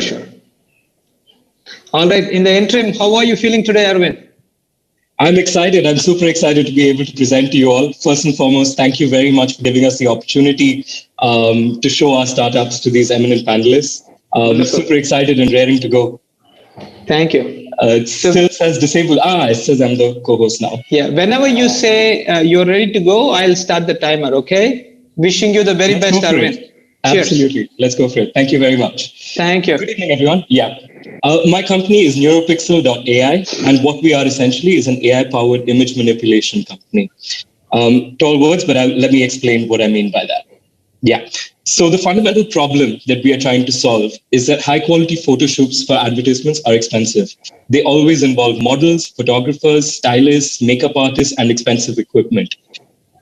Just to delve into what these costs actually are. Professional shoots typically cost at least $100 to $750, depending on the model and the photographer. Stock images, which is the other alternative for smaller marketers, you can buy them off Shutterstock or iStock Photo or other such platforms. They always cost about $2.50 to $10 per image, and they're always built from a slightly Western data set. You might find good quality Indian images, but you might not find good quality Tamilian images or Bengali images, etc. Now, using unauthorized images have serious penalties, needless to say. One other element of photo shoots, catalog shoots, which is also an eye-wateringly big market. They cost anywhere from $10 to $20 per article, depending on the scale at which you're shooting. Now, let's just talk about the market size a bit. The display ad market for advertising is about $160 billion and is growing steadily at 14%. Emerging markets are actually growing at about double that rate. The cost of producing images is around 10%, which is at least $16 billion typically for marketers. Shutterstock alone, one of the biggest companies in the space, did a revenue of $750 million last year. That's what we're trying to disrupt. The market size for catalog images is roughly about $5.5 billion and growing steadily at 15% as e-commerce proliferates around the world. Now, what is our utopia?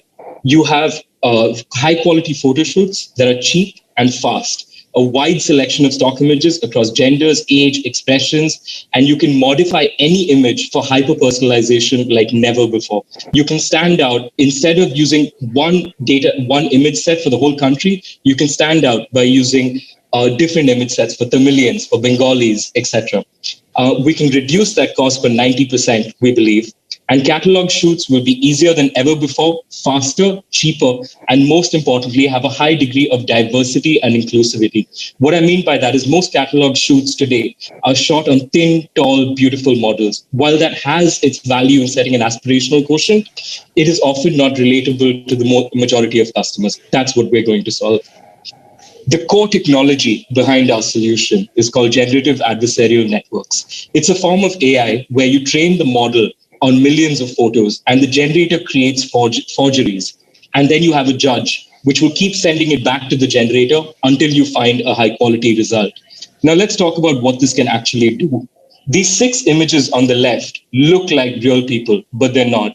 They're all created by AI. The images on the right are actually shot on a mannequin and then transposed on a wide variety of models, which clearly show inclusivity and diversity like never before, at least on the conventional fashion portals that we're used to looking at in India. Now, let's get into the tech a bit because these are lofty targets. What we actually do is have a training set of curated millions of images. We will have them tagged by ethnicity, like Malayali, Bengali, Tamil, and so on, by age, 20 to 30, 30 to 40, and so on. You can hyper-personalize your images using these parameters. Now, what is the output, right? We will have a self-serve platform where you can generate AI-generated images of any configuration, like male, Tamil, age 30 to 40, and with a happy expression. We will generate 100 models for you to choose from and use freely in your ads. If you need situational photos, like a person sitting at a cafe, what you can do is upload any photo which you should have rights over. And then we can modify the person in that image to either be a Tamilian and by different ages, so that hyper-personalized imagery on the internet takes a whole new meaning. Now, why is this exactly game-changing? The bigger marketers, they generally shoot high-quality photos, but still use one set of images for the entire Pan-India campaign. Last 1 minute, Arvind. Sure. So this opens up a whole new level of hyper-personalization. For shoots as well, essentially, we can transpose the same image onto a wide variety of models, right? This means that you can shoot twice as fast at half the expense, and you can have variable models in your images. We have signed pilots with Indian Terrain and an e-commerce portal in Dubai for the cataloging solution, and some eminent companies in India for hyper-personalized imagery. I just want to introduce my co-founder who's making all this possible. He's the brains behind this. He holds a PhD in image processing using machine learning from IISc, and he's also worked at Intel AI, Infosys, and Lexmark before this. I used to work at Myntra on growth, and I used to lead 5 teams over there. That's our pitch in a nutshell.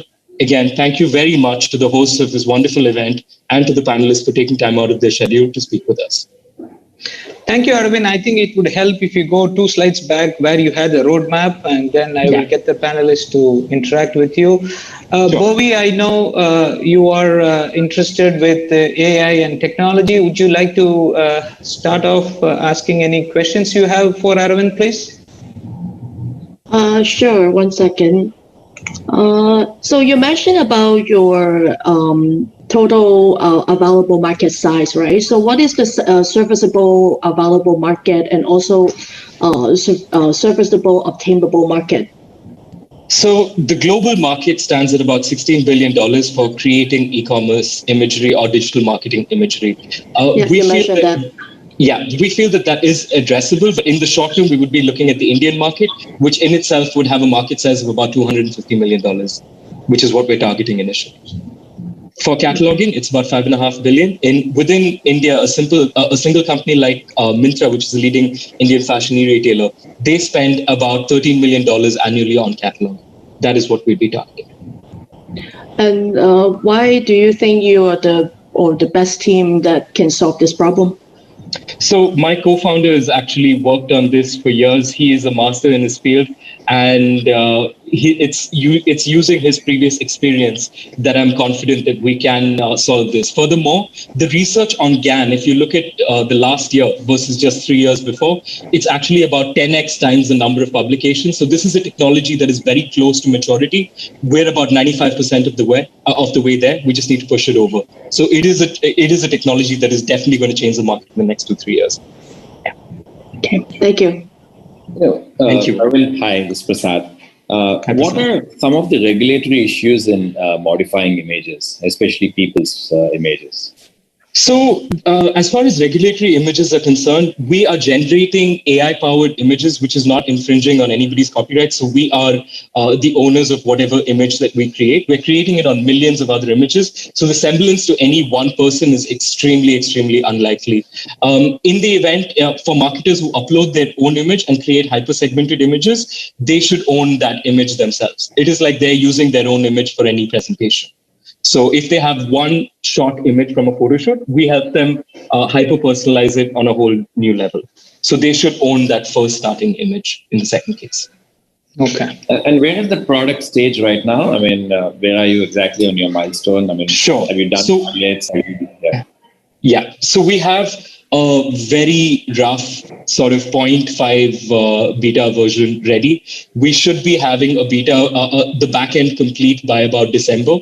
And then it's about training it on different subsets of images. So our MVP would look like we can generate Bengali 30 to 40 images with a happy expression. But our full-fledged product, which should hit the market around March, should cater to a wide variety of subsets. So by December, we'll prove that we can do it. And then it's just about training the model on different sets of images.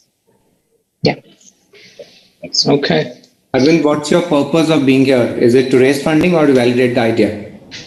It's to get mentorship and to raise funding a little bit later as well. So the conversation, from what my limited understanding is that raising money actually takes about 3-4 months. So we want to sort of get some visibility in the market and start those conversations so that as soon as we prove what we can do, we're at a very good stage to raise money quickly. Yeah, it's about getting a head start on that. Sure. And how would you be different from a Rosebud.ai? Absolutely. Rosebud.ai is one of the big companies that we're trying to disrupt. So Rosebud.ai, if you look at their image sets right now, they essentially cater to 4 different subgroups. They have white, African American, Hispanic, and Asian. Asian is one big category. Within India itself, we have such diversity with different kinds of people and different kinds of ethnicities, each looking different. They're not going to be at a stage to cater to Bengali at different age groups for at least a few years because it's a very peripheral market for them. We want to build an Asia-first solution, understanding that people from different countries, be it Singapore or Thailand or Vietnamese, they all look different. And within India, we have so many differences. So that is going to be a fundamental differentiator. We also believe that the tech that we're building is going to be better, but that is every entrepreneur's bias, I suppose. So we're using cutting edge tech where the research was released as late as 2 months ago. Yeah. And where do you source your pictures from? So our training sets are actually sourced from free-to-use images of the internet. So we run different Google searches and scrape from that high-quality images. So free-to-use images of Google. Sure. Okay. Thank you, Mr. Sanjay, please. Yeah. Yes, Sanjay. Hey, I mean, a couple of things which you can take away, in terms of improving your pitch kind of stuff. One is, if you look into Shutterstock, the revenues are, as you mentioned, 750 million after almost 20 years, possibly 2 decades, right? So, I mean, why do you believe you would be, racing across and building a very large business kind of in the same space? And with the new emergence of, opportunities with like Canva, which gives those images for $10, right? I mean, per month kind of stuff. Yeah. There are tons of images which are now available, even Indian images. If you Google, Canva gives across, and that's going to keep on improving across as more and more video and image are going to happen across. So you may want to think on it. In your market size opportunity, I believe you need to really work across. And in India, customers like Myntra would be very few who would be able to spend the kind of money what you are trying to target across. So you may want to expand across your, the business so that this becomes a venture funded kind of stuff. While the tech sounds quite interesting, but you should work backwards on your market opportunity. That's going to be my feedback. But great work, and appreciate what you are doing across. Yeah. And one last comment, Arvind, at least at Inflection Point Ventures, it doesn't take 3 months to raise funding. All it takes is about a month. So that sounds exciting. Thank you. Things are changing in this space as well. We'll be sure to reach out to you. Yeah. Thank you so much. Take care. Thank you, Vinay, for that positive note. Thank you so much, Mr. Arvind. Hang in there. We will get back later. Okay, good luck. Absolutely. Thank you so much. Have a great evening.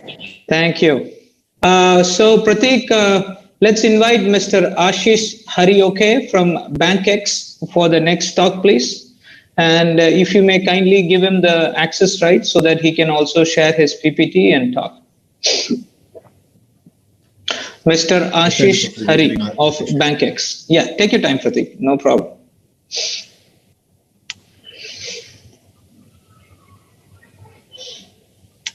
Yeah, I see Ashish here. Hi, Ashish. Good evening. Hi, good evening. Thank you. Just a minute. Please take your time. I hope my screen is visible.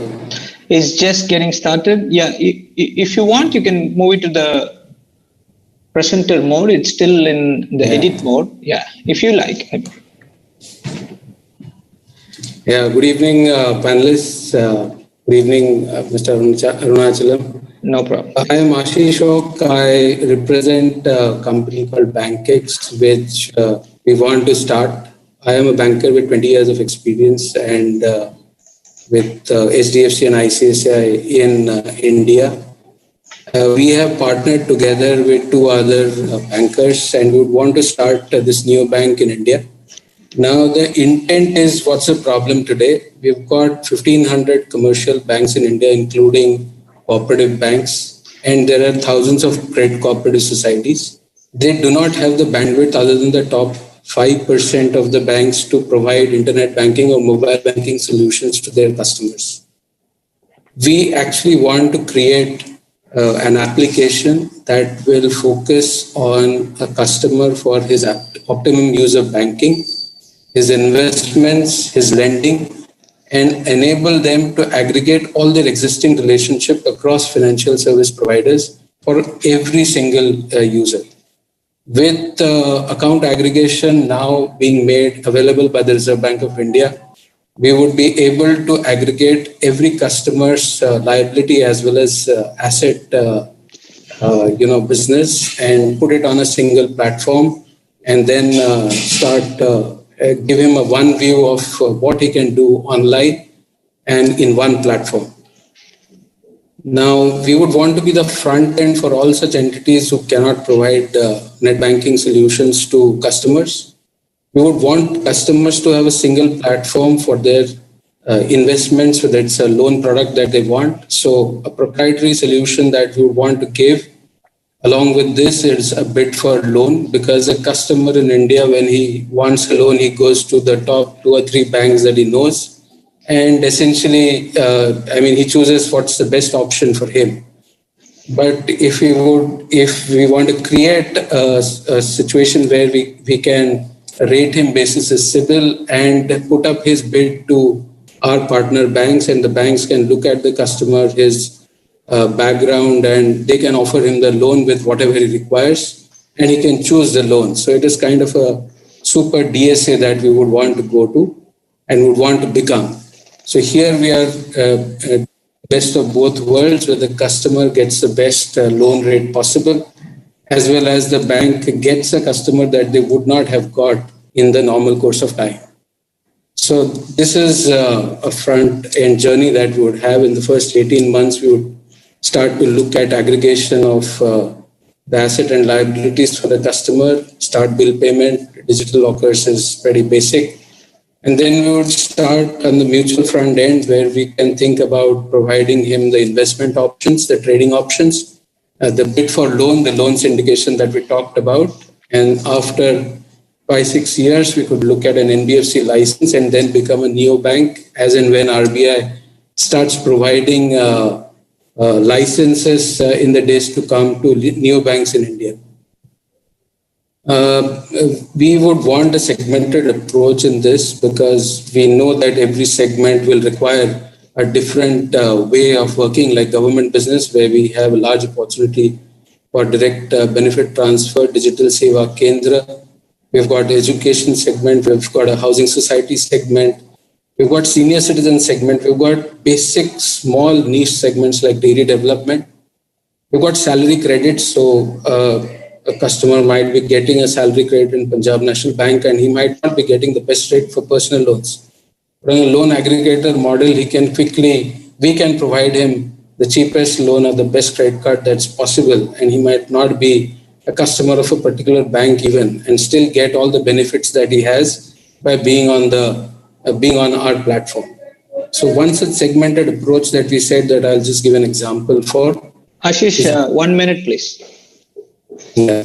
So housing societies is where the majority of the middle class or the upper middle class of Indian society stay, and we've got apps that would like to digitize the housing society collection and the payment process, but we feel that we will partner with chartered accountants here who run the accounting for the societies.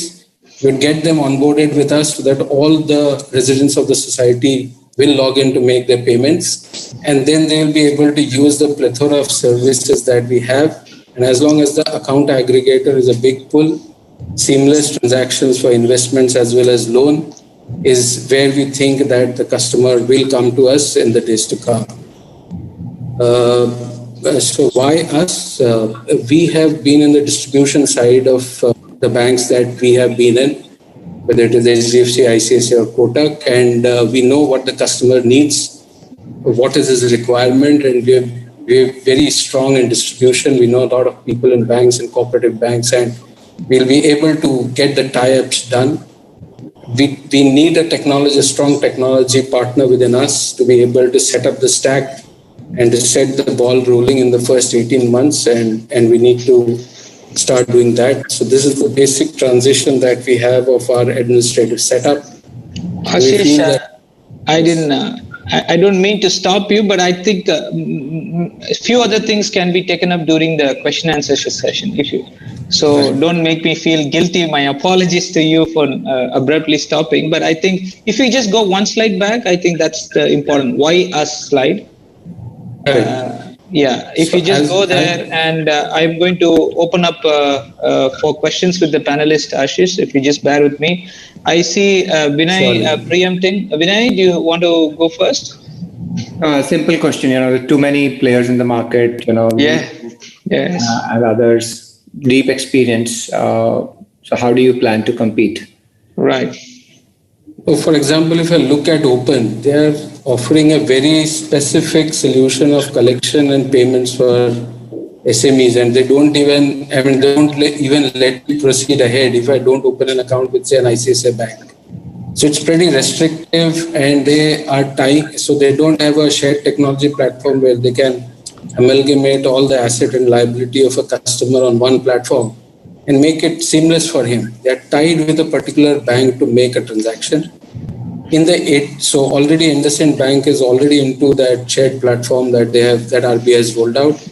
In the days to come, other banks will also come in, and we feel that if we start processing that technology now, we'll have the platform that will make it easier for the customer to have a seamless transactions across his various financial institutions, including NBFCs too. Thank you. Nothing more from me. All right. Prasad or Bovi, do you have any questions? Or yes, Prasad, please. No, I don't. Okay. So, Bovi, yes, Sanjay, please. Yeah, Ashish, I have a feedback. While it's not great, you come from a very top-down approach, not a startup kind of approach.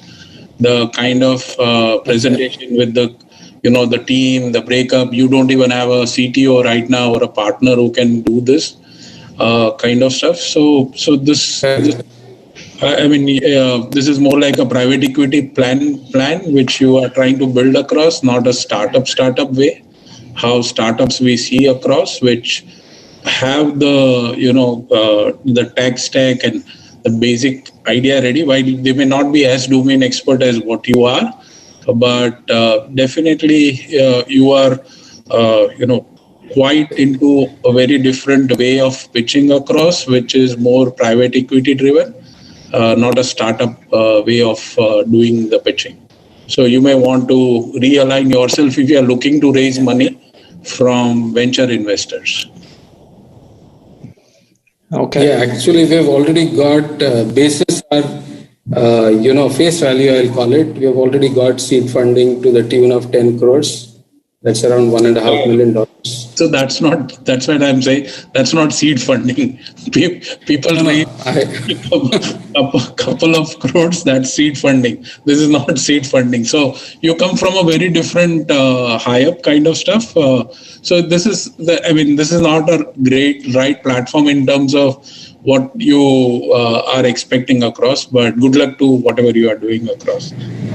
Yeah, so if you could give us feedback and direction as to how we can do it more seamless and better, we would be more than welcome to understand and implement. Sure. Bovi, you had something? I saw you unmuted. Oh no! This is as other panelists mentioned. This is a really tough market, and in general for neobank, right? In Hong Kong, there are 8 challengers bank that just got the license, and basically all of them are big companies back. So for you to start, this is a really ambitious project. Yeah, the name is ambitious as a neobank. But we would want to do it segment-wise. So we'll approach it segment-wise and then build the stack to meet the requirements of different segments. So we could start with housing societies, target the middle and upper middle class customers and try to see whether we can build on. We would also want to go to cooperative banks which do not have the front-end internet interface that they would want to be able to give to their customers because of the costs involved. So there is a lot of opportunity if we go to the correct segment and tie up with people rather than doing it independently. Sure. Thank you, Ashish. I think stay put. Maybe we'll have time for more discussion towards the end of the presentation. Thank you once again, and best wishes to you. It's a noble venture indeed. Wishing you the very best. So let me invite. Thank you. Take care, Ashish. Thanks a lot for your time. Let me invite Mr. Bharat Gupta of B4, please. Prateek, could you just help Bharat to set up his screen share, please? And once again, to the presenters, please do not mistake me for bumping you or stopping you for 5 minutes. Just that I want to make sure that you have time to discuss with the panelists, and I'm keeping the time. So we're doing good on time. So I will give you a warning at around 4 minutes and then make a hard stop at 5, and then we'll have a discussion with the panelists. Over to you, Bharat. Thank you. Hi. Thanks a lot for having us here. Can I just get rights to share my screen, please? Yes. Prateek?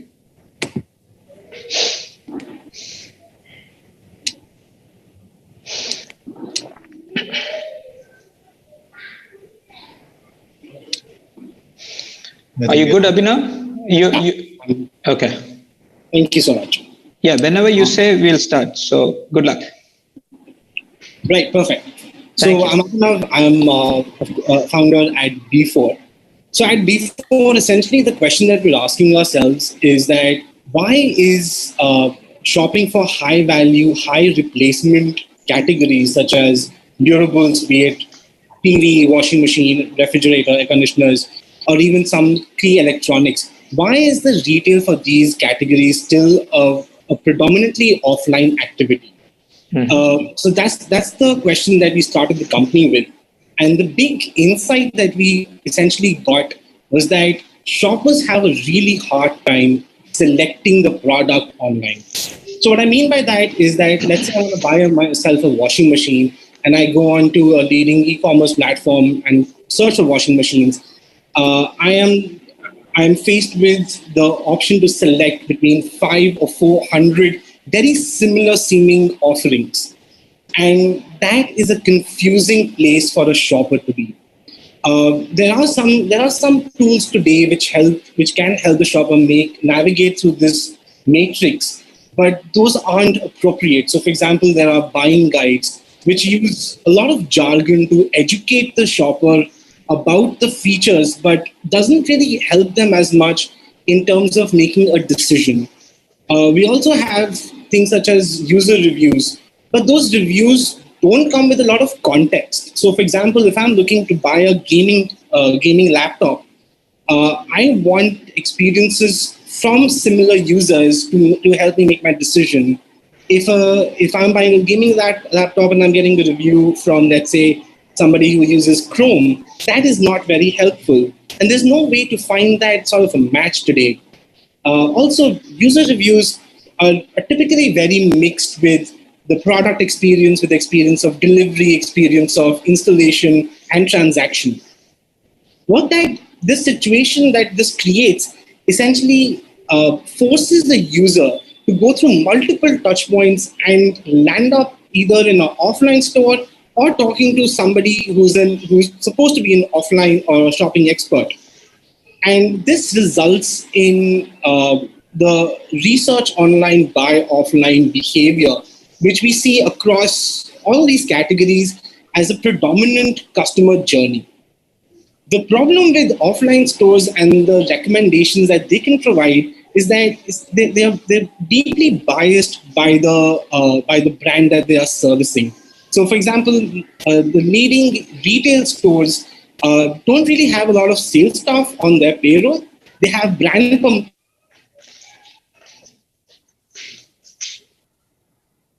that they're paid by. This essentially creates a situation where shoppers aren't able to get very personalized information which is unbiased and which can help them make a decision. This essentially is the hardest part of shopping today. This is also where the largest time is spent. So a shopper typically takes about 2 to 3 weeks just to make a decision about which product to buy, and maybe about 15-20 minutes just to buy that product.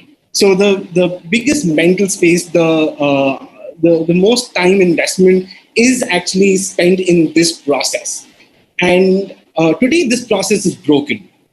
And it's broken because we know it's broken because about 40% of shoppers actively go out and seek assistance. So there was a Google BCG study done about a year back, which spoke about 42% users saying that, hey, I really want someone to speak to who can help me navigate through this process and help me make a decision. This is a very, very complex, very frustrating, and very confusing part of the shopping journey. Last 1 minute, that we are trying. Okay, so this is the problem. This is the part that we're trying to solve for. How we're trying to solve for this is through a conversational platform which understands the user's profile, understands the user's needs really well. So when we using our conversation platform, we don't ask you to specify what features you're looking for. We ask you about how are you going to use the product, or how are you going to, or what are your current preferences. So if you're buying a laptop, we'll ask you, hey, so what softwares do you use? If you're buying a TV, we'll ask you, so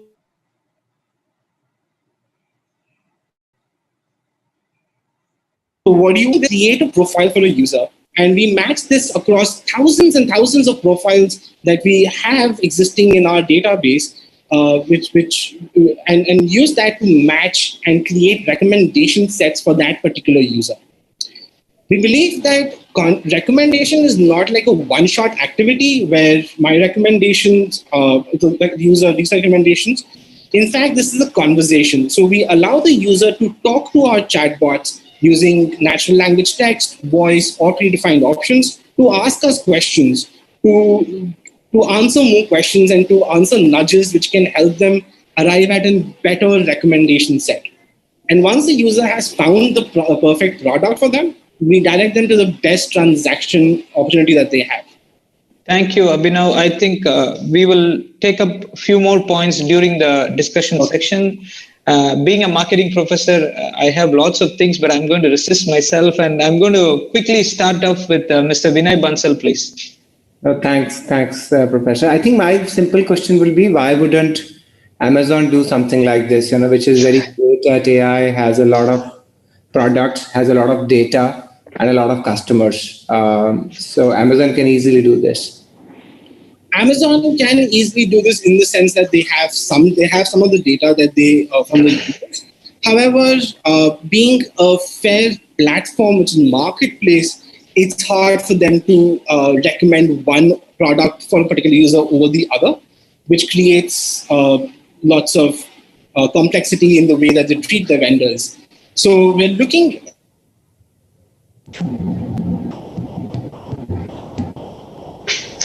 at standard long-form content-based recommenders such as Wirecutter or R-Rating. They're typically outside a marketplace. So it has a conflict in terms of their operations. And last question is, when I look at your financials, your customer acquisition cost seems to be going up year on year. Average order value is going down. So I don't know how you're going to manage your margins. So financials looked a little bit difficult to understand that way. Yeah, I would love to deep dive into that maybe offline, but just like short answer would be the average order size was going down because we're adding more categories which are lower value categories than today that we have. And the acquisition cost is going up as we are scaling into tier 2 and tier 3 cities as well. So we've kept that into mind. Sure. That's all from my side. I have a question, Abhinav. Where do you see most of the users coming from? Which kind of cities? Where are they coming from? Who are using the chatbot? Right. So I'll just, so essentially the way we look at this platform, so we're distributing this platform through two means. One is our direct-to-user app that we own, which is called G4. This is an India app. We are today in only Bangalore. We see the users for this app coming from, I would not say primarily tier 1 or tier 2. This is mostly like a wider set of users who are not the top 10, who are not the top like 2% or 2% of India online. This is typically meant for users who are not as sophisticated to do their own very detailed feature-based research using long-form content and need some assistance in that process. So I would say about like from 50 million to 100 million users in India, which is now the top 50 million users would be part of this. The second distribution strategy that we have for this platform is to distribute it on e-commerce websites. So not marketplaces, but websites which own their own product and sell their own product. And for that, we're looking at a global reach where we can install this chat conversational platform as a plugin on any e-commerce websites around the world. For that, the target market would be North America and Europe, where we can help e-commerce platforms there increase their conversion rates dramatically. Okay, thanks. Okay. Yes, Sanjay, please. Yeah, Abhinav, a feedback. One is whenever you are pitching to VC, keep your problem statement to 60 seconds. You just went across and lost the chance to sell yourself much better. Secondly, your business, what you are into, it has a wafer thin margins. So to make money in this business, even for the distributors who are doing the business in electronics, it takes good amount of scale to really make some meaningful outcome. In last 1 year, you are at 7 crore. Even if I take 7% as a build value, even 10%, which would be 70 lakhs. So you hardly made money, maybe around 20-30 lakhs basis on what you are doing across. I mean, doesn't justify the kind of time and effort which you are putting across. You may want to try this into some other category and see where the margins are at least 40 to 50% minimum, where you can make some money for yourself. End of the day, while investors give you money to scale faster and use the money to burn across, but end of the day, there has to be a light at the end of the tunnel. Okay. So the categories we're looking at essentially are high research categories. So durables, electronics, the ones that we've tried out are one. Other categories are real estate, automobiles. I don't need answer. I'm just giving you a feedback. It's your choice. You take it, leave it. I'm just giving you a feedback saying that this business, you would not be able to raise capital because this is not a money-making business. End of the day, you need a category where you can create money. Finally, even if you are series B or C or D, at some point you have to make money. This is a continuously losing money business. Understood. Hard facts, but I think he's hitting the truth. I would love to comment. I know we are exceeding time, but Abhinav, we can take it offline as well. Just three things you might want to keep in mind. Again, not to worry of responding. One is, for the same reason the customer is not trying to buy durables online, would the customer still be willingly trying to interact with an ML-based chatbot. Something to ponder about. Second point, as I think Vinay pointed out, is the customer acquisition cost, because I also saw that. So that is something you need to think of. And the third is think of patent protection, because there are companies which can mimic the ML-based chatbot. So you might want to think of patent protection as well. So again, we can discuss. I couldn't control myself being a marketing faculty here, but thank you so much, Abhinav. Best wishes.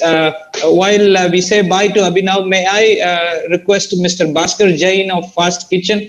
I know we are 10:05 p.m., so don't get us hungry now, Bhaskar. Pratik, can you help Bhaskar set up his Fast Kitchen for us, please? Sure. The team is on it. I think Bhaskar has presentation rights too. Yeah. Thank you. Just give me. Screen visible? Yes, Bhaskar, but you are not visible. I would love to see you as well, if you don't mind. Just give me a second, Professor. Whenever you're ready, take it easy. Best wishes. We can get started. Thank you, Professor. Thank you, Bhaskar. Yes. Good luck. Thank you.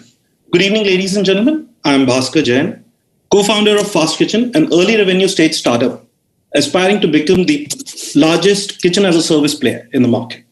Okay. Founded by 4 co-founders with over 70 years of experience in delivering technology management and food solutions. I, having over 19 years of experience, worked with... Sorry? That's okay, Bhaskar. Continue. Worked with Newgen, Citigroup, Nolarity Communications. For the last 3 years, I've been successfully running a farm-to-fork supply chain management company. My partner, Rajiv, he has over 18 years of experience and has been a food enthusiast for the last 6 years. Okay. Ran a successful delivery-only kitchens chain in Delhi for 3 years and exited in 2019. Then started a company which is Smart Kitchen, which is doing kitchen infrastructure as service, where we provided the technology. Okay. Himanshu, with over 18 years of experience in delivering SaaS solutions across the industry verticals, has worked with Fran Connect and Hotel Logics. Mayank, a management graduate, has run a successful delivery kitchen in Delhi for the last 3 years and joined hands with us to start Fast Kitchen. While food is a low entry barrier business, expansion is both capital and operational intensive, though it's a multi-billion-dollar opportunity. We at Fast Kitchen are solving this problem of expansion with profitability by using the tenets of shared economy and resource utilization, by aggregating fully operational kitchens and matching them with brand requirements and operationalizing them. In this process, we are not seeing any slides moving. Okay, we are on the first slide only. If you are moving slides, we don't see. You don't see? Yeah, I thought, yeah. Hold on.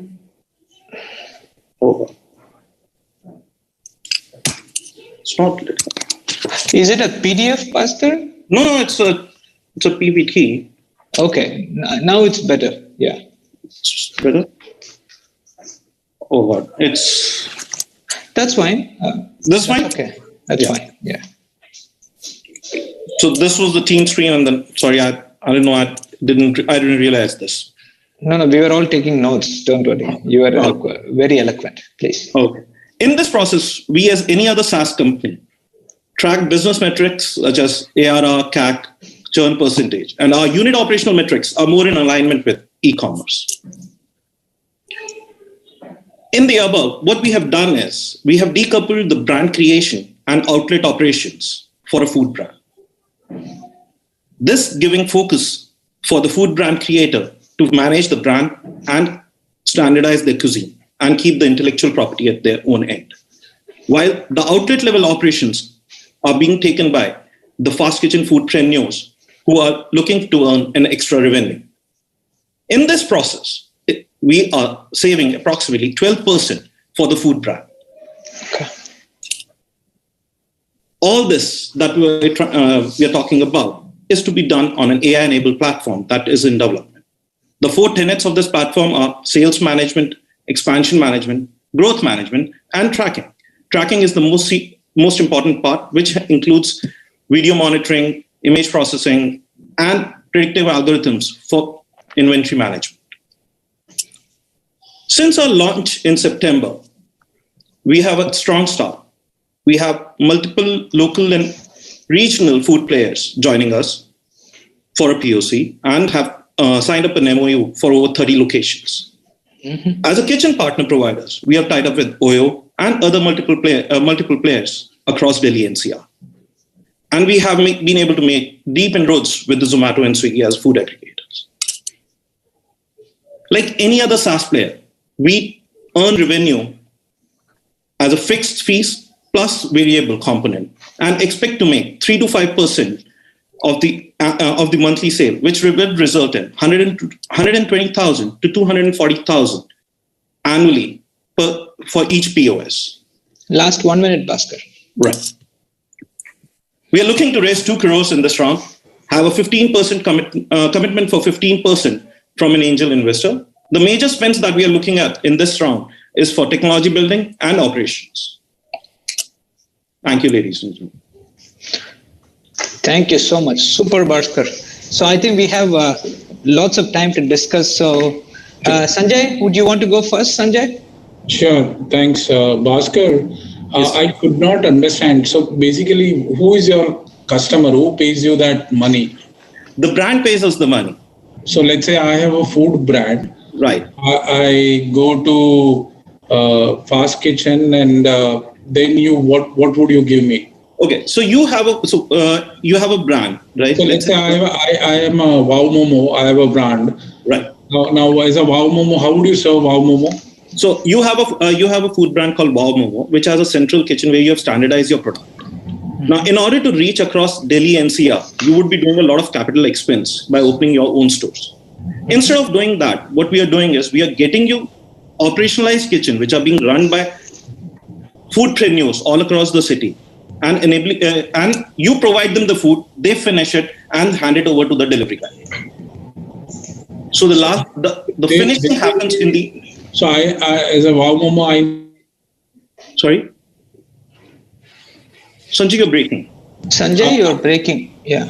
No, I was just saying that as a Wow Momo, I need to give them my recipes. No, you just need to give your standard product, blast chill, retort, using any technology. The way you do it for your, the way they do it currently to their outlets. So you just help me scout those partners. No, I manage those partners for you. Okay, fine, thanks. Okay. Vinay? No, I'll rather let Bowie ask. I see she hasn't asked a question first. Sure. Thank you, Vinay. Bowie? Thank you for your presentation. I think you're the first party that, ultimately mentioned about how much you're raising and at what variation. I suggest the rest of the startups will do the same without us asking. So your product, what is your X factor or secret sauce to make it successful? So the team comes from varied background, has an experience over B2B SaaS delivery, building the technology, and in food as well. Okay, and for your, what is the give and take from the angel investor? You obviously, what money is one of the factor, but are you also looking, expecting some, business development or, market access or network connection from the angel investors? Yes, in a way, yes, we do. But prima facie, we are looking for funds. That's the prime objective. Okay, thank you. Just to tackle that question, because Bowie's point is spot on. What do you need the funds for? Give me two important reasons. Yeah. Building technology and scaling the operations to handle this role. You already said you have an MOU with 30 brand locations, right? Right. Our revenue also comes as any SaaS platform, right? It grows over a period of time. The brand doesn't start giving us the entire revenue from day one. It grows over a period of 6 months and then it stabilizes.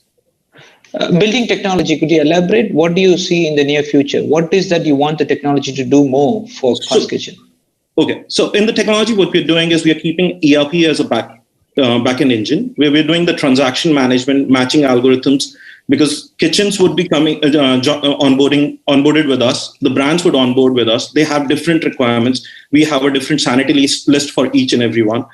Then then onboarding would happen. There is a training to be done. So it will become an entire suite in that regard. Then for the growth part, we need to keep on monitoring how they're marketing. We have a playbook for that, a proven playbook that we have already established across 6 customers that we have done so far. And the monitoring, which is the most important part of our service, since they are giving out the pre-cooked food to these kitchens, and the kitchens are the ones who are finishing it. They need to be certain that their food is being followed, is following the SOP in the creation process. How about the liability? If someone got food poison, who will be liable for this? So it's brand's liability for the food that comes from the central kitchen. Any mishap that happens in the kitchen is the liability of the kitchen. Okay, do you have a proper insurance, policy? We are in the process of that. Well, okay. Bhaskar, I'll just leave you with 2 pieces of feedback. I think Bobby asked the right questions. One is your pitching style needs to change a little bit. It was very, very robotic, to put it that way. Make it natural, make the sound, make the passion of the founder come through, right? Right. The second is the problem statement was not clear. 3 of us had to ask you, okay, help us understand where you're adding value, right? Because figure out how you want to clarify the problem very sharply. Okay. Now, initially it came across as you're going to give a retail location of a kitchen, like a server of an AWS. Then it was, no, it's a SaaS, right? Does delivery include or not? And, therefore, maybe Zomato or Swiggy would do it. So that kind of a problem statement needs to be sharper. All right. Perfect. Thank you. We'll do that. Thank you. Prasad, any final questions or should I move on? No, I have nothing. Thank you. Thank you. Yeah, Bhaskar, you might want to think about competition as well, which is what Vinay was touching upon. Okay. We will come back to you later if we have time, but best wishes, Bhaskar. Thank you so much. While we say bye to Bhaskar, can I request Ramesh Menon of Seek to share his presentation, and Prateek, can you just help him do that? And we are on it. Ramesh, before you just get started, I want to make sure that you're able to share the screen and at least flip 1 or 2 slides so that we'll take it easy so that there's no technological glitch. Best wishes, Ramesh. Sure. Do you have the permission now? Not yet. Okay. Yeah, Prateek is going to help. Prateek? The team is on it, Professor. Thank you.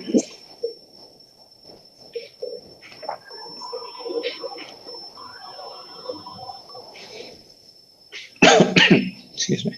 Yep. Okay. Okay, you're able to see the presentation?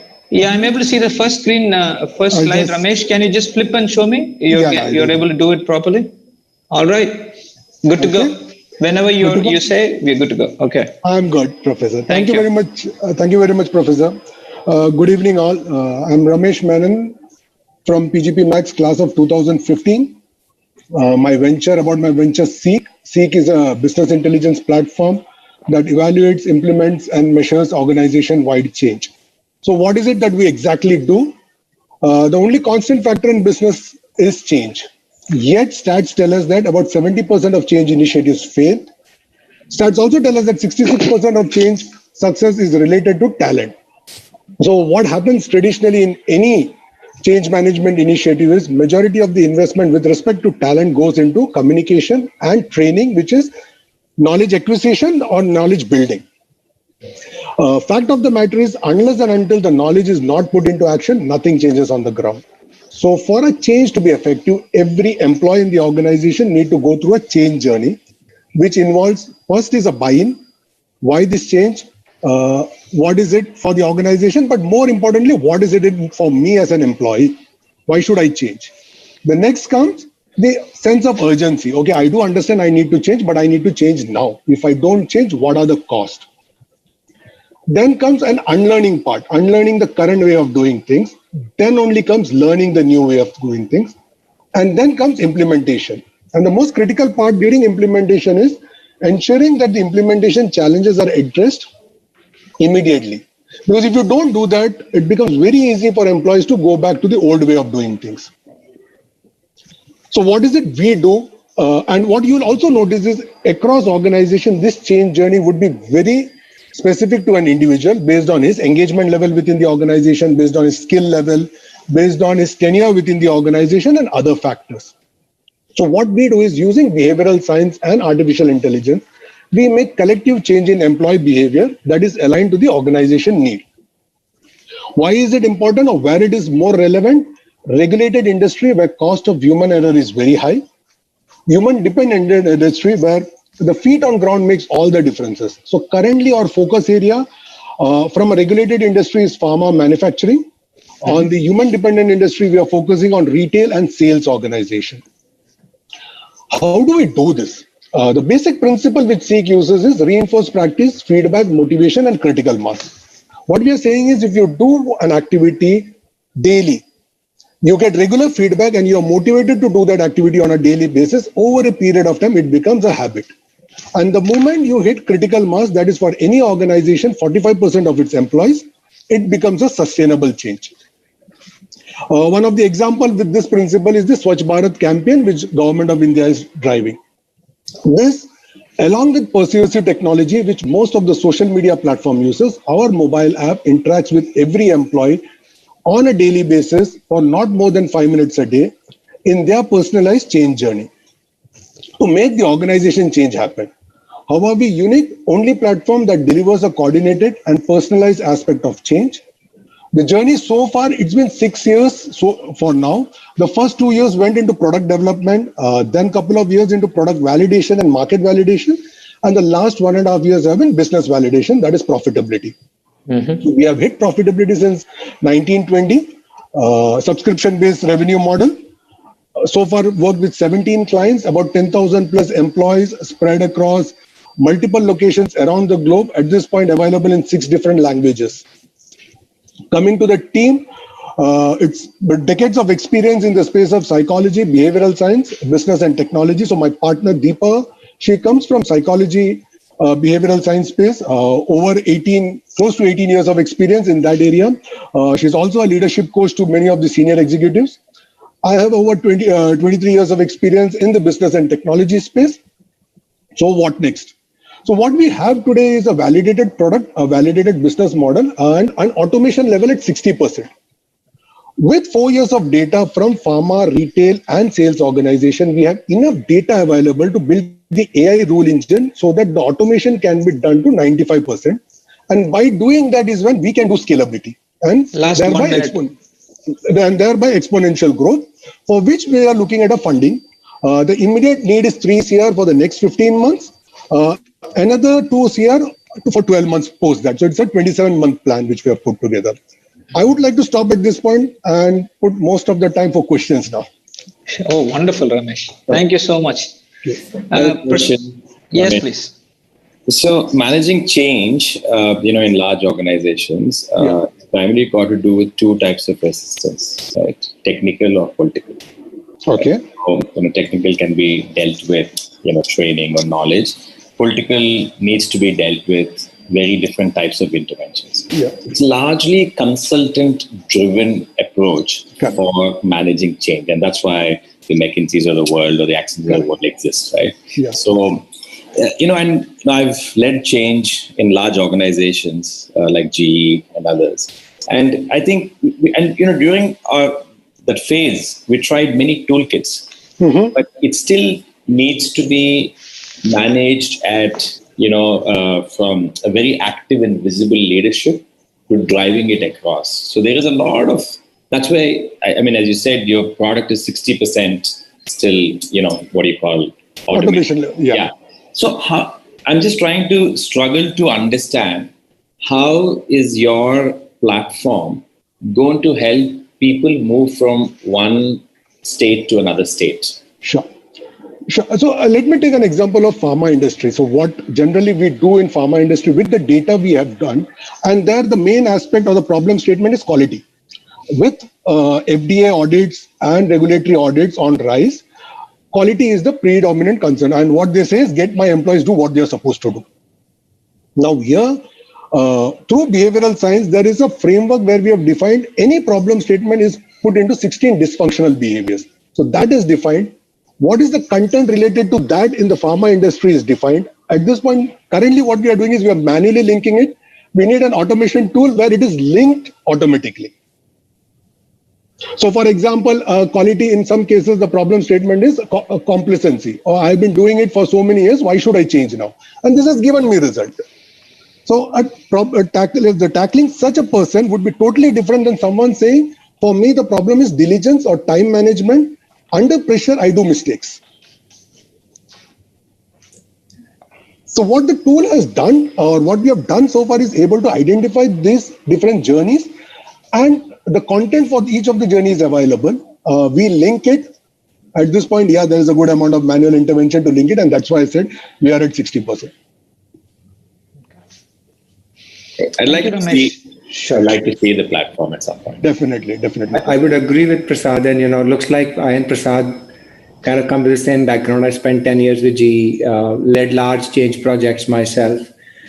Let me ask a question. How would you make a driver from Bengal learn English?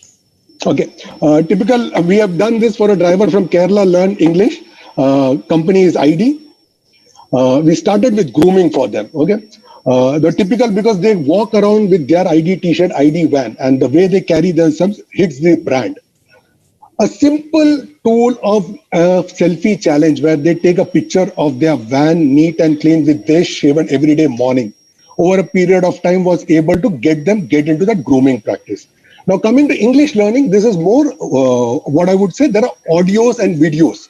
So these are typically 5 minutes, very short, crisp, bit-sized content, where through audio, video interaction, they learn, they record their audios or videos and send it back to us, which can be peer reviewed. So there is a whole cycle of teaching through videos, audios, and interaction rather than reading content. So here, by the very nature of your example, you added a lot of manual stuff, right? Audio, video, somebody reviews, somebody sends feedback, right? So so coming to that, the audio video is available today. The review happens through peer review. So we don't get involved. So what we have done is when we start to collect the data, there is a lot of manual intervention, and that is why it took 6 years for us. Yeah. But today we are sitting on those 4 years of data, which can be automated. Sure. No, as I said, happy to see the product. If it can be done, amazing. The world will be a different place. But Uber made any driver learn English because driver had a goal to earn. Correct. Once you have a goal, changes are easier. That's the point, I think. But happy to go ahead and see your product later. Would definitely like to share details. Ramesh, yes, Sanjay. Just a single feedback. This is a services business, and your focus should be more of scaling your services business rather than trying to position this as a product and an IP business. Scale the business to a level on the services, raise a larger private equity round. Going through, in converting yourself from a product business, you will be going in a direction where this cannot be, converted into a product where it can be, driven across just nearby an IP. So you will need people. This would remain as a services business. So my recommendation would be focus on your services business. Use IP to scale your services business, but position this and scale your business in the services side of it, rather than positioning this as a product company. Sure, Sanjay. Thank you. Bowie here is the tech expert. Bowie, any last comments for Ramesh? One key comment. I appreciate you. Did your presentation really less than 5 minutes, and there are 7 aspects, right? I think you can actually elaborate a little bit more and make it 7 slides instead of 1 slide, and you can add a little bit more, graph and figures to prove, to support. Actually, I had put all those. I just wanted, with 5 minutes, I just wanted to spend on this slide. I would love to see this than the previous slide, though. I'll share the deck with better. you. I have all the data out over there. I'll share the deck. Okay. Thank you. Thank you. Thanks, Ramesh. Just one last point, because I work and research in the area of SaaS, software as a service. There might be potentially strong competitors for your business. Let me quote, you don't have to respond, but think about it. There is this company called Darwin Box, which uses okay. Correct. And then I'm also familiar with another company called Smart Winner. They are software as a service for sales change management. Okay, so there are potential competitors who are operating in niche aspect of organizations' verticals. True. So you might want to give it a thought. But thank you so much, Ramesh. Wishing you the best. I will connect with you offline. Thank you very much, Professor. Thank you very much, everyone. Good Thank luck. you. Yeah. Good night. Bye. So the last presenter for today is Mr. Virtant Jain. Did I get your name correctly, Virtant? That's right. Thank you, Virtant. Virtant is from Gadi Man. So Virtant, while Pratik is helping you set up. Oh, okay. So, all right. So can you just flip the slide and make sure that the tech is okay? All right. Thank you, Virtant. Whenever you say okay, we will start. Yeah, let's begin. Thanks, Virtant. Good luck. Hello, everyone. I'm Virtant from Gadi Man. Now, if you own a car which is 3 to 5 years old, chances are that you're in the market to find a workshop for your car. Now, especially so because now you have to pay for that service out of your own pocket. Now, this remains a largely unexploited market in India. In Hyderabad alone, there are around 50,000 searches for car service in a month. In India, that number rises to about 1 million. Now, this is a very conservative estimate of the total addressable market, primarily because these guys are actively searching for it. And we understand that a typical car owner is not as proactive as they should be for getting their car serviced. Now, the fact that this is such an unexploited market is what led Sarath and I to start our venture, Gadi Man. Gadi Man is a service platform for post-warranty cars. Sarath is an alumni of IIT. He has more than 6 years experience of owning and managing dealerships like Nissan, Hero, and Hyundai. I am an alumni of University of Texas at Arlington. I've got more than 6 years of experience in product development from North Carolina. Both of us met at ISB, after which we started to work on this venture. So our product lines are essentially categorized in two forms. One is roadside assistance. For roadside assistance, customers can directly call us on our helpline. It's 24/7, and we reach to you within 30 minutes anywhere in Hyderabad. Now, for all other services, the customers also have an option to use our Android app, wherein you can select a service, then select a workshop basis location, ratings, and most importantly, price. Now, once they've chosen one of our partner workshops, they can then track their service updates and also make payments through our app. Now, for these services done at our partner workshops, we get a flat 10% service commission. For those roadside assistance transactions, we get a 20% average commission. We are also working on doorstep service where we expect a 30% average commission.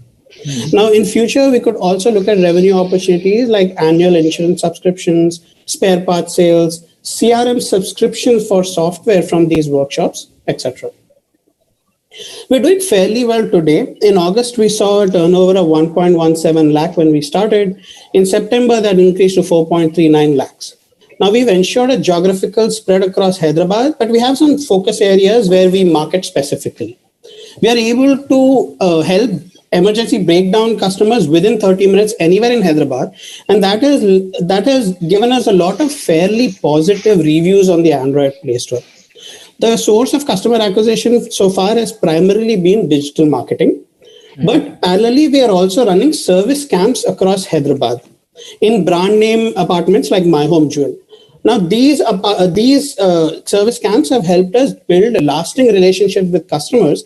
We've observed customers reaching out to us after 1 month of the service camp on their own accord to get their car serviced through our platform, through one of our partner workshops.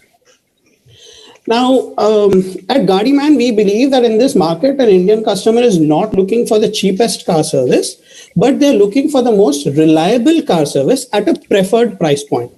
Now, what that means is we've observed that in the Indian market, they're what we call standard pricing e-commerce model, which first set a specific price for a standardized product. Then they force the workshop to fine tune their service quality based on that price point to be profitable. Now, this complete supply chain leads to a lot of unsatisfied customers. And as a result, their relationship with customers is very transactional. And I think they will find hindrance in an organic growth, which is really important for scaling up. On the other hand, what we do is we provide the freedom of setting the price to the workshops and give the freedom of choosing the workshop to the customers. So from that point of view, I think that that factor will be very crucial for tapping into this market and scaling well. We've already incubated with IIIT Hyderabad, and we're in the process of being incubated at AIC. Last 1 minute, Britant. Thank you. I'm almost done. Sure. Our advisor is the CEO of Talwar Hyundai. We've established B2B relationships with My Home groups for service camps. We've also onboarded authorized dealerships on our platform like Hyundai, Maruti, and Tata Cars. Now, in terms of funding, we're seeking 1 crore to fund a 30% monthly growth for the next 18 months. Primarily, this would go towards marketing, and initially, the spend will also be on some product development. That's about it for my presentations. Any questions? Thank you. Vinay? Yeah, sure, Professor. I mean, I seem to be your favorite person today. Now, I had the privilege of issuing a term sheet to Go Mechanic 2 years back.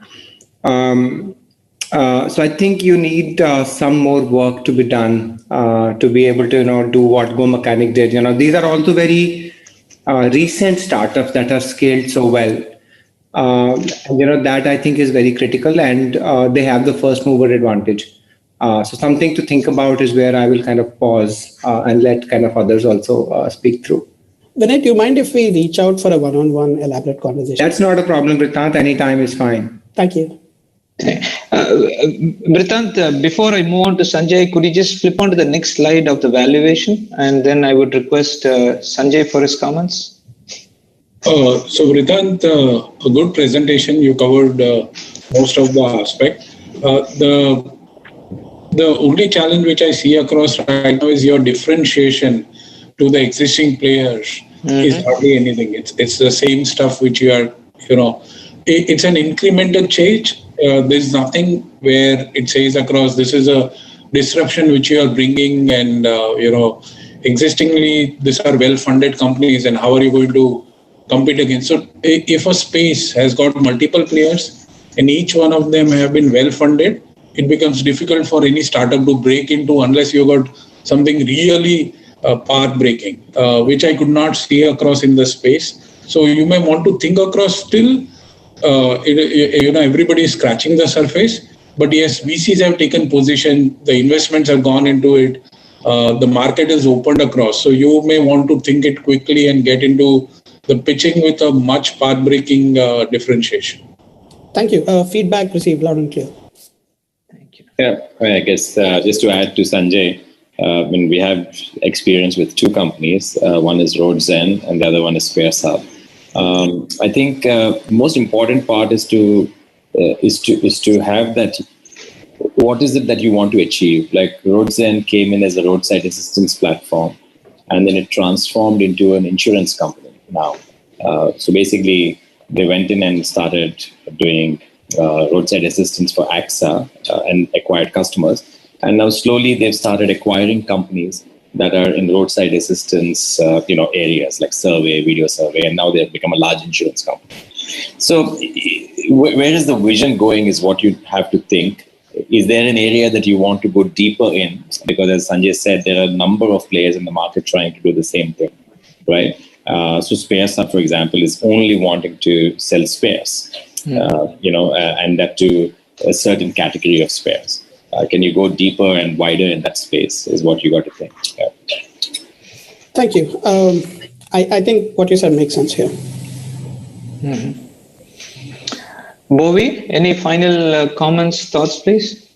I actually quite like this project. I think there's a lot of potentials to grow, and I can see this particular model can apply to all the cities around the world because everybody drives cars, and then they always needs help. So, but I would like to see the product and all the features in details, and also. Do you have a particular case where, when, for example, when a car get in an accident and they perhaps there's certain part of damage, right? And then, but would any of the service supplier be able to give a quotation based on the damage? Perhaps can the user take a picture while they can post it into the web platform and get immediate quotation? I think those I'm not so sure if you have those features, but some of the thought that you can consider. We do. It's not exactly how you described it, but it's definitely in a nascent form available. Customers can specify the exact problem and get an instant quote from any of our partner workshops. They can request specific quotes from multiple of them. So definitely that's a feature available right now. Yeah, and I did check on your website earlier. So I think the website needs some work. And it's too basic. You need more work to elaborate more. And also you have all the partnership. You should list it on your website, right? Yeah, that's valuable feedback. We started with a different model and we've pivoted. So our initial product development effort went into the app, but you're right, we need to work on the website. That's one of the definitely important expenses that we've noted here. All right. Thank you so much, Vritant. With that, I think we are coming to the closure of Ballista. I would like to sincerely thank all our esteemed panel members, Bowie, for staying up so late. Thank you so much for your straightforward comments and positive energy. Vinay, for being my favorite.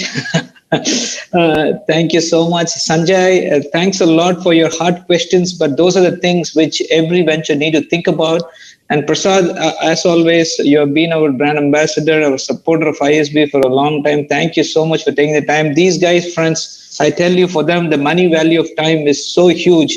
And for them to take the time off and go through this not just once, but multiple times, we express on behalf of ISB our sincere gratitude to you. On the same behalf, I would like to express my sincere gratitude to Aravind, Ashish, Bharat, Bhaskar, Ramesh, and Vritant for their very thoughtful presentations. I think you have lots of good feedbacks to work on, and I hope through the Ballista team you can connect back with the venture catalyst.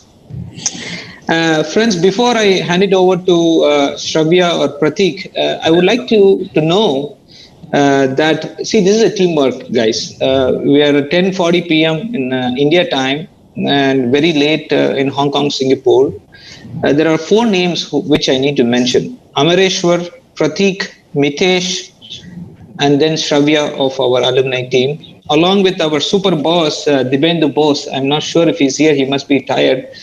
So thank you so much, every one of you, for doing this. This was the most awaited event, and it was action-packed as expected. And my sincere gratitude for giving me this wonderful opportunity to interact. I've taken a lot of notes, which I love to take, and I hope I can connect you back to all of the panelists. So thank you. Over to you, Mr. Pratik. Thank you, Professor. We've all seen Shark Tank on TV, but to see it come live with power-packed pitches and the tough questions by a panel of investors had all of us sitting on the edge. Thank you, Professor Arunachalam. Thank you, Ms. Boy Lau, Mr. Sanjay Mehta, Mr. Prasad Vanga, Mr. Vinay Bansal for your valuable time. And thank you to all the founders for pitching their ideas. I'm sure this session would have benefited each of you to build the path ahead, and we wish you luck for your entrepreneurial journey ahead. Thank you so much. Thank you, Diksha. Ladies and gentlemen, please stay tuned. Kahin jayega mat. There is a wonderful surprise coming your way from the PGPMAX founding class. But before we show you the surprise, we would like to express our deepest gratitude to everyone involved in making this summit such a success. Of course, we hope that next year we're all set at the beautiful ISB campus for the second edition of this summit. I would like to thank all our sponsors for helping us put a brilliant show together. Our premium sponsors, Wells Fargo and Singex Exhibitions. Wells Fargo India is primarily an extension of the technology, operations, knowledge services, and corporate support teams of Wells Fargo. It engages in application development and support testing, other technology functions, international operations, knowledge support, and middle and back-end banking process solutions for a wide spectrum of Wells Fargo's needs. Singex, a wholly owned subsidiary of Temasek Holdings. Singex organizes and manages a series of trade exhibitions and conferences that play at the intersection of industries, such as the world-renowned Singapore FinTech Festival, Pandemic Prevention Material and Equipment Expo, and Industrial Internet of Things, India, IIT India. I would also like to thank our associate sponsor, Accor Group, our partner sponsors, NDS InfoServe, Redefine Group, and Ranzar Consulting, and our gifting sponsors, Paperbox, Vedam Teas, and His Society. May I now request Mr. Dibyendu Bose, Head, Alumni Engagement, Admission and Financial Aid, to give a vote of thanks. Over to you, Dibyendu. Thanks, Ritubana. And thanks, Professor Arun, for the wonderful speech. Good evening, everyone. I hope you had a fantastic learning journey over the 2 days of the PGPMAX Leadership Summit. This is what we call thought leadership at ISB, where leaders from different walks of life come together to share what is and what might shape the world around you. But none of this would have been possible without the relentless efforts of the organizing team, PGPMAX alumni, students, alumni engagement team, all coming together to make the inaugural edition of the PGPMAX Leadership Summit a memorable experience and a resounding success. As Henry Ford said, and I quote, "Coming together is a beginning, keeping together is progress, working together is success." A big shout out to the organizing team, our executive board members, deans, faculty, alums, students, staff, and vendors, all of whom comprise the wonderful ISB community. In fact, as we celebrate a decade of PGPMAX journey, it gives us immense pride to share that today we are 470 plus alumni who graduated from this program alone, forming an integral part of the overall ISB alumni community of 11,500 plus alums distributed across 60 plus countries and 400 cities globally. Let me also take this opportunity to thank our sponsors. The names have already been mentioned, so I'm not getting into further details in the interest of time. But finally, a big thank you to all attendees who made the choice of joining us on consecutive Saturday evenings. We at ISB sincerely hope you enjoyed the sessions as much as we did presenting them. Do share with us your feedback, what you liked, what you loved, and what you would like the next time. Yeah, you heard it right, next time. This was year one of the PGPMAX Leadership Summit. Next year, we will be back with the second edition with a new avatar in the post-COVID era. However, this evening's show is not yet over. If I may say, picture abhi baki hai. So stay tuned. Till we meet again, take care and stay safe. Thank you.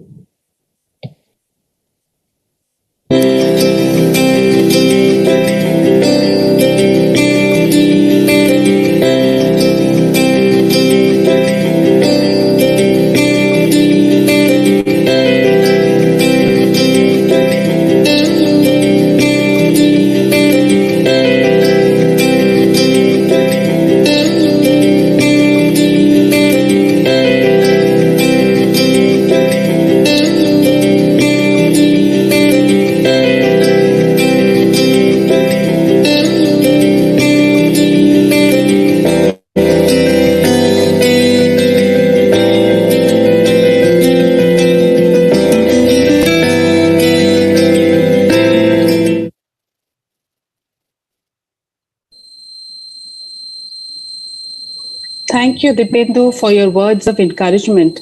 It truly has been a wonderful experience of being a part of the organizing committee. Dashmotsav is a celebration of a decade of the PGPMAX program at ISB.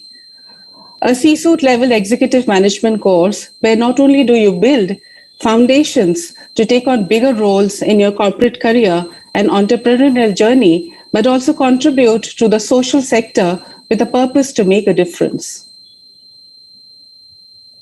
This summit is not just a celebration of the decade gone by, but a harbinger of what the future holds for us. It throws light on various aspects of businesses, technologies, and leaders of the future. It only seems fit to know why a program like PGPMAX equips us with the tools that empower us to accelerate our career growth in line with the future. These are not just mere words, but a testimony to the impact ISB has made in everyone's life. Let's hear it from the founding class who dreamt it and did it.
आपके लिए आपके पास इतना time रहता सबके लिए लोग सोचते हैं कि can they get some piece of dog कुछ मुझे चंद पंक्तियां याद आती हैं कि इतने हिस्सों में बटा हूँ मैं ऐसी कुछ इतने हिस्सों में बटा हूँ मैं पर मेरे हिस्से में कुछ बचा भी नहीं लेकिन इसके बावजूद भी आप मिलियंस ऑफ फॉलोअर्स और मिलियंस ऑफ फैमिली फ्रेंड्स सबके साथ इतना शेयर करते हैं उसके बाद भी आप अपने लिए सब कुछ बचा लेते हैं कहाँ से तो मुझे कुछ वर्ड्स याद आते हैं डॉग आपके लिए जो बिल्कुल आप ही के लिए बने हैं passion devotion motivation inspiration obsession drive energy excellence humour mischief selflessness steadfastness dog you are the powerhouse of positivity and you always rocks whoever comes across even once with you remains spawned from you and you are taking us to uncanny heights who can forget the sleepless nights any college assignments 24/7 work the countless jokes the amazing birthday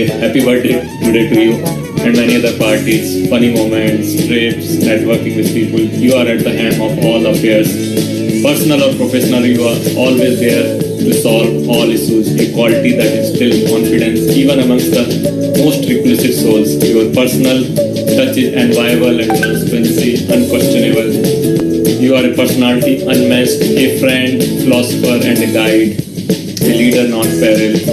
Doc, you have an indelible impression on our hearts and our families, and we take this opportunity to thank your family for giving us you, their gem to humanity. Doc, everyone works, but not everyone enjoy life till they meet you. All due to you. You rock, Doc. How's the Joes? Maha Joes. How's the Joes? Maha Joes. How's the Joes? Maha. I've been working in Wiley from last 20 years. Wiley is a 200-year-old global publishing organization which publishes the world's best educational and research content. And for all those 200 years, we have sold this content in the form of books and journals. 10 years ago, it became apparent digital disruption is happening and we have a new competitor in town, which was EdTech companies. We understood publishing will never remain the same and it will change forever. So at that time, I took a decision to go to ISB and enhance my knowledge. Experience in ISB was a humbling experience. On one side, we had the best professors in the world teaching, and on the other side, we had the best class you could hope for. Each and everyone in the class was more successful in their field than I was. And each of them brought a different and a broader perspective. We were able to learn individually, together, as a group or as a class. And all of this was an amazing, amazing experience. It activated out-of-box thinking in my life. And this has become the cornerstone in the way I operate today. It was really humbling meeting so many people from diverse fields. In the end, I can only say that success is not built on success. Success is built on failures. Success is built on frustration. Success is built on catastrophe. But ISB gave me that key to solve the puzzle of success. It was a key to learn, unlearn, and relearn. I believe my time in ISB has been the most profound time in my life and it has changed me forever. PGPMAX gave me not just a world-class B-school education taught by outstanding global faculty, but it gave me humility, self-awareness, and most importantly, priceless new friendships, which is so hard to get at this age. These have helped me move from leading a large manufacturing enterprise to growing a management consulting business and now to acquiring and turning around distressed assets. Cheers to my PGPMAX founding class and as a growing proud member of our growing 500 plus alumni group. The best is yet to come. It paved the way for a transition from a functional role to a generalist view. It gave me 60 lifelong friends and a peer group that I could go back to at any point in time. It also gave me the confidence to undertake a journey from start to scale in a business and industry that I knew nothing about.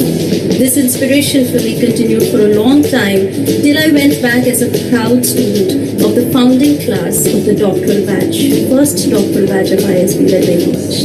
Inspired by Professor Kale's session on investors' preference for pure play businesses, I recommended a vertical split of main listed company of the Max Group into 3 listed companies. This helped unlock significant shareholder value. The collective market cap quadrupled. Personally for me, this led to an accelerated professional growth by taking on the role of CFO of one of the 3 at the age of 36. One can count on fingers people who get such opportunities at that age. It's thanks to business and personal transformation led by ISB. Being in family business for 24 years, I had the opportunity to join ISB PGPMAX program. The classroom learning and the peer group study during those 15 months was a great experience for me. This gave me a different outlook of how to take Syntype forward.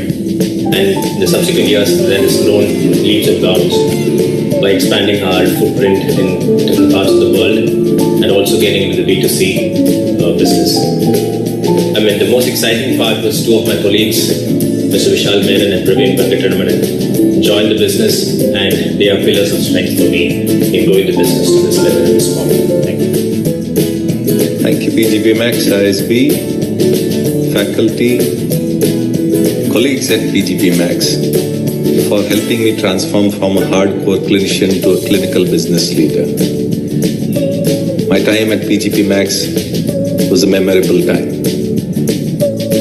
PGPMAX has given me a collection of friends, from the classroom to the institute to professors.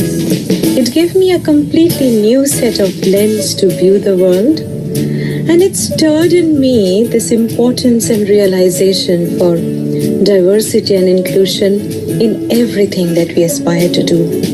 Thank you, everyone. I am Dr. Satnarayan Chava.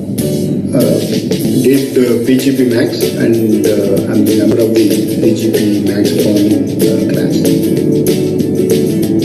It was very strange for me to be a junior at ISB because my son-in-law did PGP in 2009. And I'm also glad we had another alum from our family. My son also did MPhil in 2016. It's good to have 3 alums from same family from ISB. For me, doing a management degree at the age of 50 was like reading theory after conducting practicals. People also asked me what was the professional difference after doing the management degree from ISB. Before PGPMAX, I want to be a good human being and probably a good CEO. But after PGPMAX, the order is reversed. I'm not surprised by this change because after PGPMAX, I want to take care of the stakeholders, employees, customers, suppliers, and shareholders. And I want them to keep wealthy, healthy, and happy. Thank you. 3 things come to mind when I think about ISB. It's knowledge, insights, and friendship for life. And it's the last one that I cherish the most.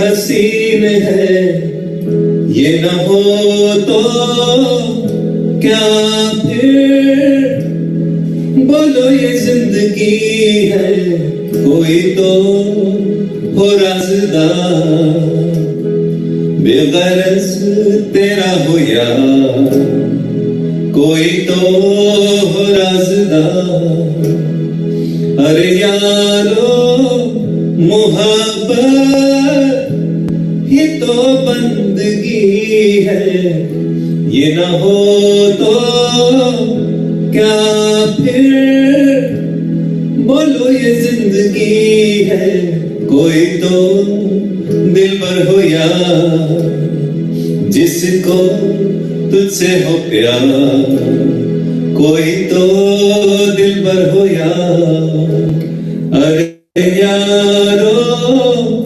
दोस्ती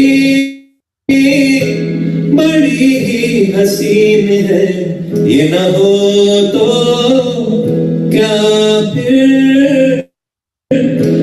बोलो ये जिंदगी है तेरी हर एक बुराई पे डटे वो दोस्त गम की हो धूप तो साया बने तेरा वो दोस्त नाचे भी वो तेरी खुशी में अरे यारो दोस्ती बड़ी ही हसीन है ये न हो तो क्या फिर बोलो ये जिंदगी है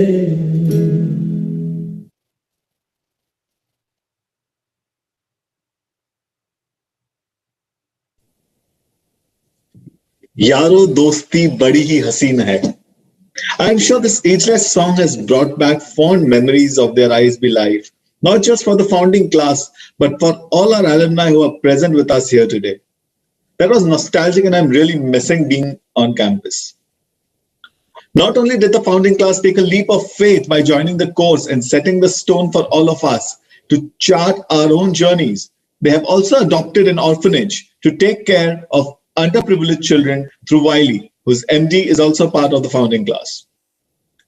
The melodious voice that we heard in the video was of Dr. Mahesh Joshi of the founding batch. Indeed, it is our pleasure to have him sing live here today and share with us his journey and the sentiments he went through during his time here at ISB and how it has helped him transform his life. Over to you, Dr. Joshi. Hi, good evening. Are you able to hear me and listen to me? Yes, sir, absolutely loud and clear. So first of all, big congratulations for all of you who put together during such a trying time. I'm sure the challenges multiplied. This was first of its kind and in a very unique manner, but hats off to you guys. I attended a couple of sessions and they were fantastic. So big compliments to the entire organizing team, and a lot of background effort went into particularly dealing with the PGPMAX founding batch for their videos and photographs, etc. So our apologies on behalf of the entire class for, as you know, the leaders, some of the founding leaders are usually late comers, right? So our apologies for that. So I'm conscious of the fact that we are running late. I can only share quickly 2 or 3 important things. As doctors, we are usually put on pedestals, and I was working in emergency medicine, so I was like a demigod figure for all the patients, etc. And you never have to go out and seek customers, people come to you in healthcare if you are an established brand. And when I joined PGPMAX, I was the only doctor in that entire batch, and I had never read a balance sheet and I didn't understand P&L or whatever. So it was a challenging experience for me, but quite a bit of learning. It made me humble. It made me open a lot of closed ends in my mind. More importantly, I gathered some wonderful, wonderful friends, a whole lot of them. All of them brought in unique qualities, and I actually widened my horizons big time. If I have to look at my journey and summarize into a quick song, there are 3 things that come to my mind. One is that when you take on to anything new in life or as you go along with your life, the journey is more important. Usually when we take a journey, we always tend to create milestones, but my philosophy is to create memories. And throughout your leadership sessions, we went through this 2 or 3 important things that came up during different sessions. One was the sense of purpose, second was to create impact, and third is the legacy piece. So I'm just going to hum a number which probably addresses all these 3 elements. And it is one of my favorite songs, and also loved by a lot of my PGPMAX colleagues, and I hope some of them have locked in and they're able to listen to this. So Pratik, are you guys able to hear and listen, watch me? Yes, doctor, we are able to listen to you and watch you. Great. So I was talking about memories, not milestones in life.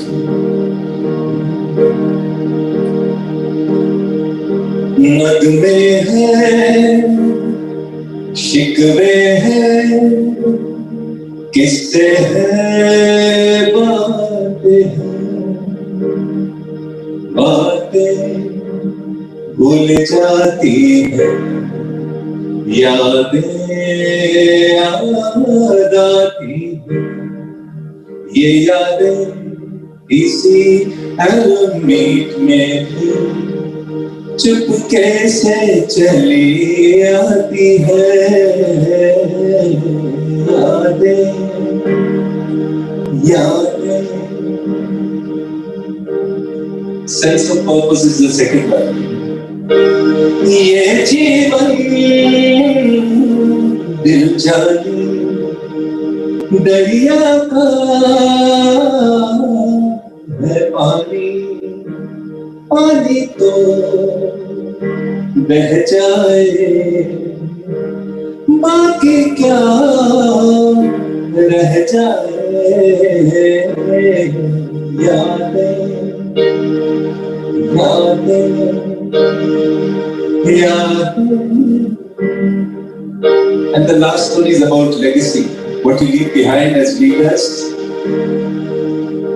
दुनिया में यूं आना, दुनिया से यूं जाना, आओ तो ले आना, जाओ तो दे जाना. यादें ये यादें किसी अलमीट में फिर चुपके से चली आती है. यादें यादें यादें. So here's wishing all the PGPMAX students and the current batch of PGPMAX all the very best. And I hope you create lots of memories, create a lot of impact, and leave a large legacy behind wherever you are. So Pratik. Thank you, Dr. Mahesh Joshi, for the beautiful rendition. I'm sure the bonds and memories that you have built during the time at ISB are lifelong and truly cherishable. Thank you so much. Thank you. My pleasure. Thank you, Dr. Joshi. Today, PGPMAX is ranked by the Financial Times as India's #1 executive management program and 53rd in the world. One of the reasons for this milestone has been the alumni. So we asked our alumni to tell us in one word what ISB and PGPMAX means to them. Let's hear it from all our proud alumni, how life before, during, and after ISB has been for them, and how it has transformed them personally and professionally.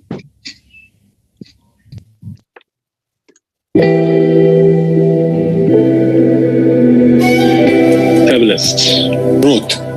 The temple of learning. World-class education. Curiosity. Life-changing. Purpose-driven. Your dream come true. Exceptional. Lifelong learning. Research. World-class eminence. Life-changing. Eventful. Experiential learning. Phenomenal. Enriching experience. Encyclopedia. Great Research Institute. Allied Institute. Transformational. World-class. Enriching experience. It's a temple. New horizons. The best wellness school. Dreamland for education, life and celebration. One of the best institutions. Second home. Transforming. Transformational. Transformative. Memories for lifetime. Holistic. Method to madness. Best B school in the country. Great institution. Extraordinary. Missing something. Slow growth. Stagnant career. Global vision lacking. Limited. Unarticulated. At crossroads. Confused. Ordinary. Lost. Boring. Was a normal. Stressful. Fear about future. Monotonous. Narrow view. One among the crowd. Old school thinkings. Conventional. We want to learn something. Dark horse. Glass ceiling. Mid-career crisis. It was a dream to secure a seat. It was good. It was quite weak and healthy. Disoriented. Straight and orthodox. Something was missing in life. I think it is not totally complete. Monotonous and routine. Frog in the well. Fabulous. Super learning. Absorb your learning. Wonderful opportunity. Reliving. Exciting. Freedom of expression. Exciting. Dream come true. Amazing. Networking. Best things that happened to me. Electrifying. Joy and learning. Very entertaining. Lovely place. Exciting. A lot of partying. Buzzing. Collaborative learning. Enlightenment. Dreams come true. Their experience. It's super crazy. Blissful. Captivating. Challenging. Heaven on earth. State of art. Second lease of life. Amazing network. Rewarding. more value added, very consistent, diverse background, great, confident, purposeful, Confidence, exciting, lot of awareness. lifelong friends, growth, fresh perspective, confident, courageful journey, rewarding, positive, More convincing. Opened up a plethora of opportunities for rewarding, meaningful, confident, new lens, new world. Waiting for the normal. Very reflective. amazing, enlightenment, golden spectacular, withdrawal symptoms, broader outlook, determination, Transformation, growth.